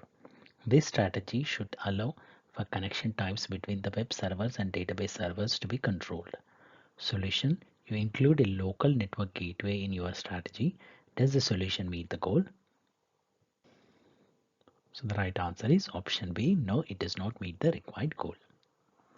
So a local network gateway represents the hardware or software VPN device in your local network. Use these with a connection to set up a site-to-site VPN connection between an Azure network, virtual network, and your local network.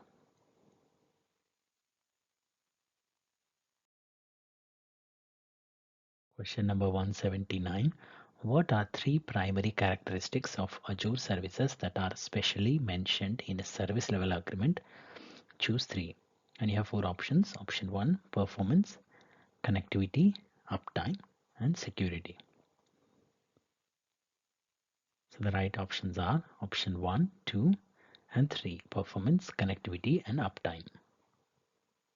So Microsoft Azure SLA defines three primary characteristics of Azure service: performance, target, uptime, and connectivity guarantees.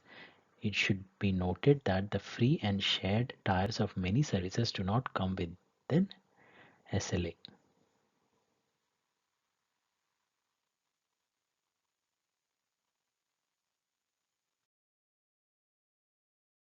Question number 180. For each of the following statements, select yes if the statement is true, otherwise select no. So if you have Azure resources deployed to every region, you can implement availability zones in all the regions. Only virtual machines that run Windows Server can be created in availability zones. Availability zones are used to replicate data and applications to multiple regions. So the right options are, so all the three statements are false. So not all Azure regions support availability zones, and regions that support availability zones support Linux virtual machines as well. So the third statement is false. Availability zone is a high availability offering that protects your applications and data from data center failure. Availability zones are unique physical locations within an Azure region. Each zone is made up of one or more data centers equipped with independent power, cooling, and networking. To ensure resiliency, there's a minimum of 3 separate zones in all enabled regions.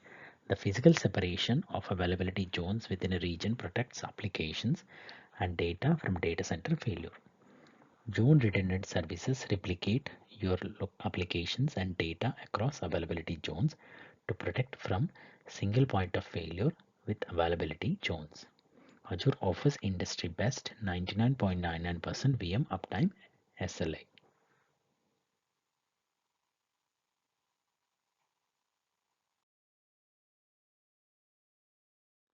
Question number 181. An organization is planning a move to an Azure cloud-based solution. However, executive management is concerned about the security of company's data. According to the shared responsibility model, which security responsibility is always maintained by the cloud customer for all cloud deployment types? Choose two answers.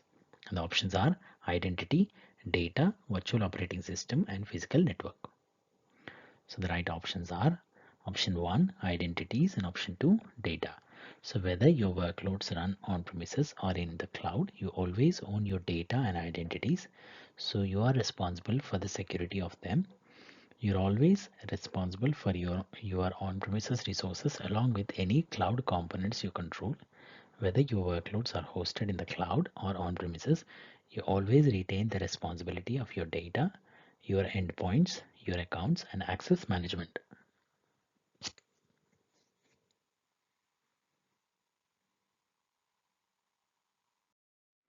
Question number 182. For each of the following statements, select yes if the statement is true, otherwise select no. North America is represented by a single Azure region. Every Azure region has multiple data centers. Data transfer between Azure services located in different Azure regions are always free. So the right options are, so first statement is false. North America has several Azure regions including West US, Central US, South Central US, East US, and Canada East. So the second statement is true. Azure operates in multiple data centers around the world. These data centers are grouped into geographic regions, giving you flexibility in choosing where to build your applications. Statement 3 is false. Outbound data transfer is charged at a normal rate and inbound data transfer is free.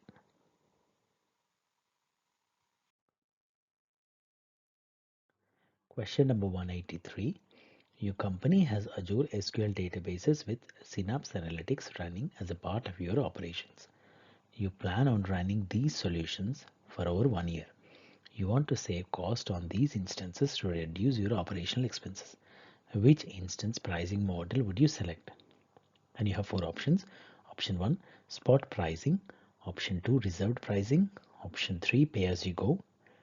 And option 4, standard pricing. So the right answer is option 2, reserved pricing. Reserved pricing for SQL databases and Synapse Analytics would save your company up to 72% as compared to pay-as-you-go pricing.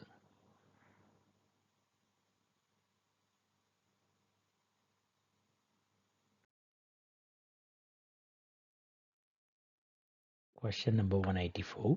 You are tasked with deploying a critical LOB application which will be installed on a virtual machine. To Azure, you are informed that the application deployment strategy should allow for a guaranteed availability of 99.99%. You need to make sure that the strategy requires as little virtual machines and availability zones as possible. Solution: You include two virtual machines and two availability zones in your strategy. Does the solution meet the goal? So the right answer is option A. Yes, it does meet the required goal. For all virtual machines that have two or more instances deployed across two or more availability zones in the same Azure region, we guarantee you will have virtual machine connectivity to at least one instance at least 99.99% of the time.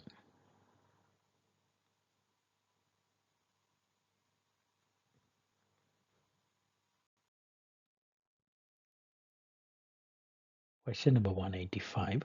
Which statement is true regarding the cost of virtual machines? And we have four options. Option 1. The cost is the same irrespective of the region in which the VM is provisioned. Option 2. The cost of virtual machines differ from region to region. Option 3. As long as you are using Azure, you can be assured that the cost will be the same. Option 4. You should not worry about the cost of the VMs and provision them in any possible region. So the right answer is option 2. The cost of virtual machines differ from region to region. One key fact to note is that each region can have a different price for the same virtual machines. Yes, your one design consideration is to provision virtual machines which host application as close as possible to the end user, but you also need to take a note of the area in which it is provisioned. It's best to use the pricing calculator provided by Microsoft to get an indicative cost of hosting a virtual machine in a particular region.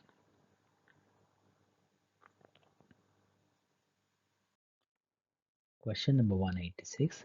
You plan to deploy several Azure virtual machines. You need to ensure that the services running on the virtual machines are available if a single data center fails. Solution: you deploy the virtual machines to two or more scale sets. Does this meet the goal? So the right answer is option B. No, it does not meet the required goal. This answer does not specify that the scale set will be configured across multiple data centers, so this solution does not meet the goal. Azure Virtual Machine Scale Sets lets you create and manage a group of load balanced VMs. The number of VMs instances can automatically increase or decrease in response to demand or a defined schedule. Scale sets provide high availability to your application and allow you to centrally manage, configure, and update many VMs. Virtual machines in a scale set can be deployed across multiple update domains and fault domains to maximize availability and resilience to outages due to data center outages and planned or unplanned maintenance events.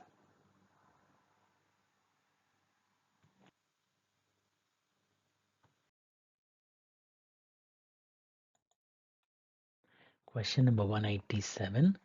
Which Azure subscription design strategy organizes subscriptions and account based on profit and loss category, division, or profit center? And you have four options. Option 1, the geographic strategy. Option 2, the business unit strategy. And option 3, the functional strategy. And option 4, the resource strategy. So the right answer is option 2, the business unit strategy. The functional strategy organizes subscriptions and accounts along functional lines such as finance, sales, or IT support using a management group hierarchy. The business unit strategy groups subscription and accounts based on profit and loss category. Business unit, division, profit center, or similar business structure using a management group hierarchy. For organizations with global operations, the geographic strategy groups subscription and accounts based on geographic regions using a management group hierarchy.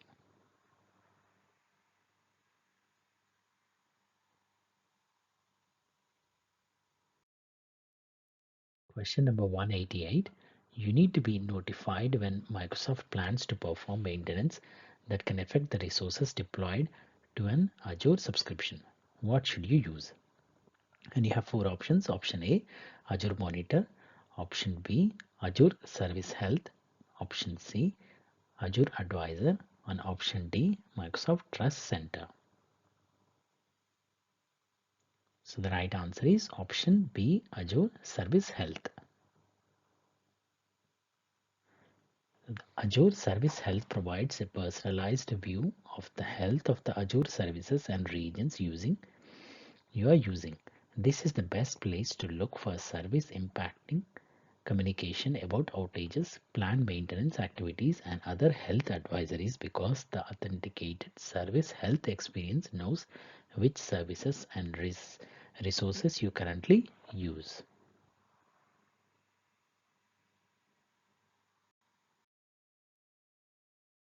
Question number 189. Which of the following cost saving option is available to enterprise customers only? And you have four options. Option 1, reserved VM instances. Option 2, Azure hybrid benefit. Option 3, dev test pricing. And option 4, 15% discount on public prices. So the right answer is option 4, 15% discount on public prices. The Web Direct method is a pay-as-you-go plan billed monthly. Web Direct customers pay public general prices for Azure services. When using the Web Direct plan, review the additional options for saving such as Azure reserved VM instances, Azure hybrid benefit, and dev test pricing. Enterprise agreement customers can enjoy saving of between 15 to 45% over the public Azure prices.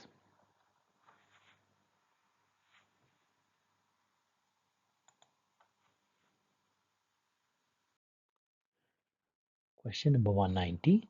Match the Azure services service to the correct description. So to answer, drag the appropriate service from the column on the left to its description on the right. Each service may be used once, more than once, not at all. So the services are Azure Sphere, IoT Central, and IoT Hub. So let's see the right answers. So for IoT Hub, a managed service that provides bidirectional communication between IoT device and Azure. And for IoT Central, a fully managed software as a service solution to connect, monitor, and manage IoT devices at scale. Azure Sphere, a software and a hardware solution that provides communication and security features for IoT devices.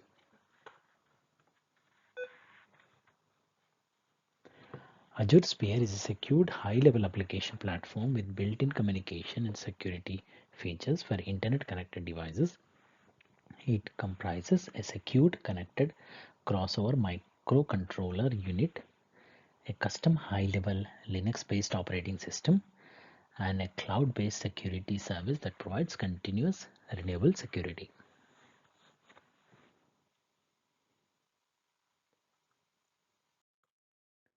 Question number 191. You work at a threat intelligence and event monitoring company. You plan to migrate your workload to Azure. Which Azure service would you select? And you have four options. Option 1, Microsoft Defender for Cloud. Option 2, Azure Sentinel. Option 3, Azure Advisor. And option 4, Azure Monitor. The right answer is option 2, Azure Sentinel. So Azure Sentinel is a scalable, cloud-native security information event management and security orchestration automated response solution delivering intelligence, security analytics, and threat intelligence across the enterprise.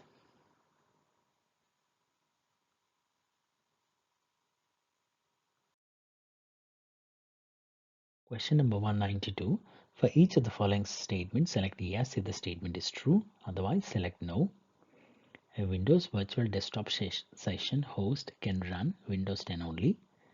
A Windows Virtual Desktop host pool that include 20 session hosts supports a maximum of 20 simultaneous user connections, and Windows Virtual Desktop supports desktop and app virtualization. So the right answers are the first two statements are false, the third statement is true. So a Microsoft Windows Virtual Desktop makes Migration to a centralized virtual computing system, simple and cost effective.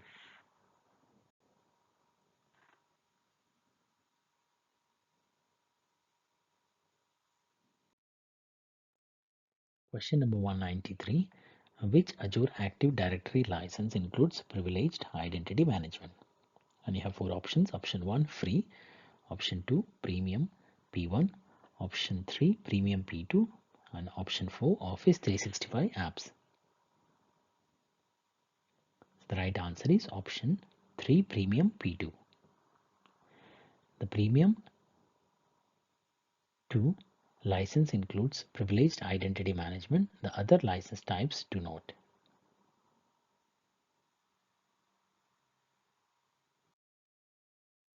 Question number 194. To complete the sentence, select the appropriate option in the answer area. Dash can calculate cost saving due to reduced electricity consumption as a result of migrating on-premises Microsoft SQL servers to Azure. So the right answer is the Azure Total Cost of Ownership TCO calculator. So Azure Total Cost of Ownership calculator estimates the cost savings you can realize by migrating your workloads to Azure.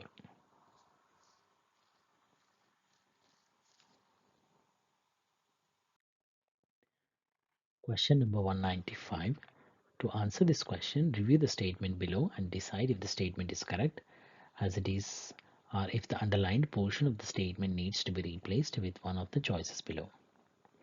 Considering the concept of shared responsibility regarding cloud security, Azure bears the highest degree of responsibility for security with SaaS model services. And the options are: the statement is correct. Option 2, PaaS model services. Option 3, infrastructure as a service model service. And option 4, machine learning services. So the right answer is option 1, the statement is correct. So software as a service is the cloud computing service model where Microsoft Azure or another cloud service provider offers the highest level of service management, meaning they take care of a great deal of day-to-day service management.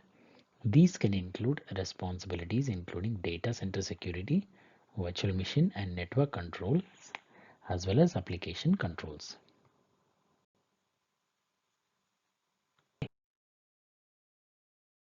Question number 196. For each of the following statements, select yes if the statement is true, otherwise select no. You can use availability zones in Azure to protect Azure virtual machines from a data center failure. You can use availability zones in an Azure to protect Azure virtual machines from a region failure. You can use availability zones in Azure to protect Azure managed disks from a data center failure. So the right options are, so first statement is true.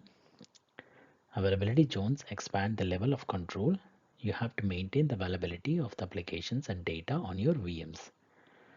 So the second statement is false and the third statement is true. So availability zones are unique physical locations within an Azure region. Each zone is made up of one or more data centers equipped with independent power, cooling and networking. To ensure resilience, there are a minimum of 3 separate zones in all enabled regions. The physical separation of availability zones within a region protects application and data from data center failure. With availability zones, Azure offers industry-best 99.99% VM uptime SLA by architecting your solution to use replicated VMs in a zones. You can protect your applications and data from the loss of the data center. If one zone is compromised, then replicated apps and data are instantly available in another zone.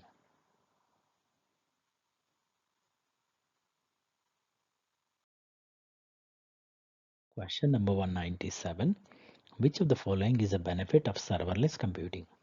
And you have four options. Option 1, serverless computing provides optimum traffic bursting. Option 2, serverless computing removes any CPU throughput limitations. Option 3, serverless computing eliminates the need for developers to deploy and manage infrastructure. Option 4, serverless computing eliminates the need for application security and performance monitoring. So the right answer is option 3.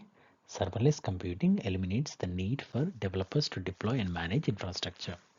So like platform as a service, serverless computing enables developers to build applications faster by eliminating the need for them to manage infrastructure. With serverless applications, the cloud service provider automatically provisions, scale and manages the infrastructure required to run the code. Serverless architectures are highly scalable and event-driven, only using resources when a specific function or trigger occurs.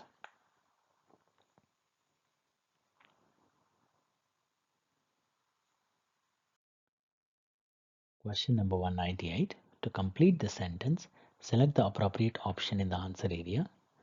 So an Azure region, and you have 4 options.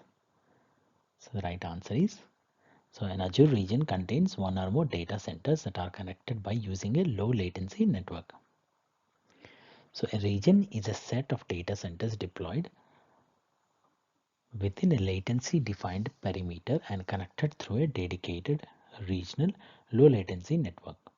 So Microsoft Azure currently has 55 regions worldwide. Regions are divided into availability zones. Availability zones are physically separate locations within an Azure region. Each availability zone is made up of one or more data center equipped with independent power, cooling, and networking.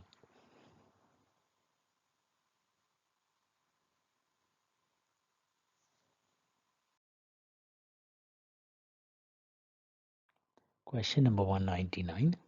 So, which metric always increase your network cost no matter how your Azure topology is constructed? And you have 4 options. Option 1, the amount of outbound data. Option 2, the amount of inbound data. Option 3, port speed. And option 4, data transfers within the same availability zone. So the right answer is option 1, the amount of outbound data. So Azure networking costs are strictly limited to egress or outbound bandwidth.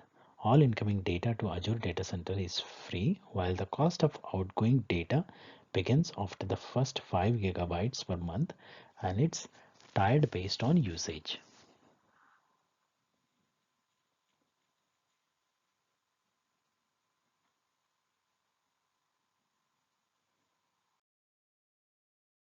Question number 200. You plan to deploy several Azure virtual machines.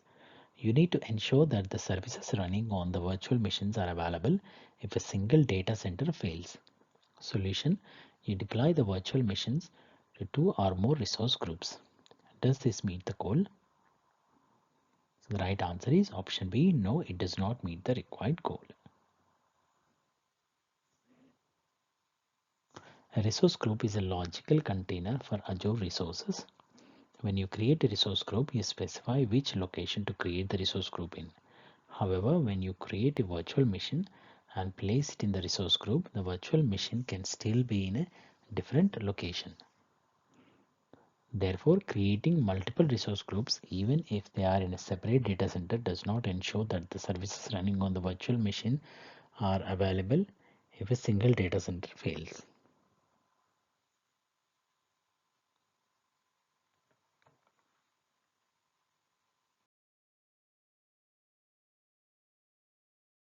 Thanks for watching. If you haven't subscribed to our YouTube channel yet, we'd love for you to join our growing community. Just hit that subscribe button. Want a downloadable PDF of these questions and answers? You can grab it from our website, www.shapingpixel.com. Full link is in the description below. Happy learning! Are you preparing for the Microsoft AZ900 Azure Fundamental Certification?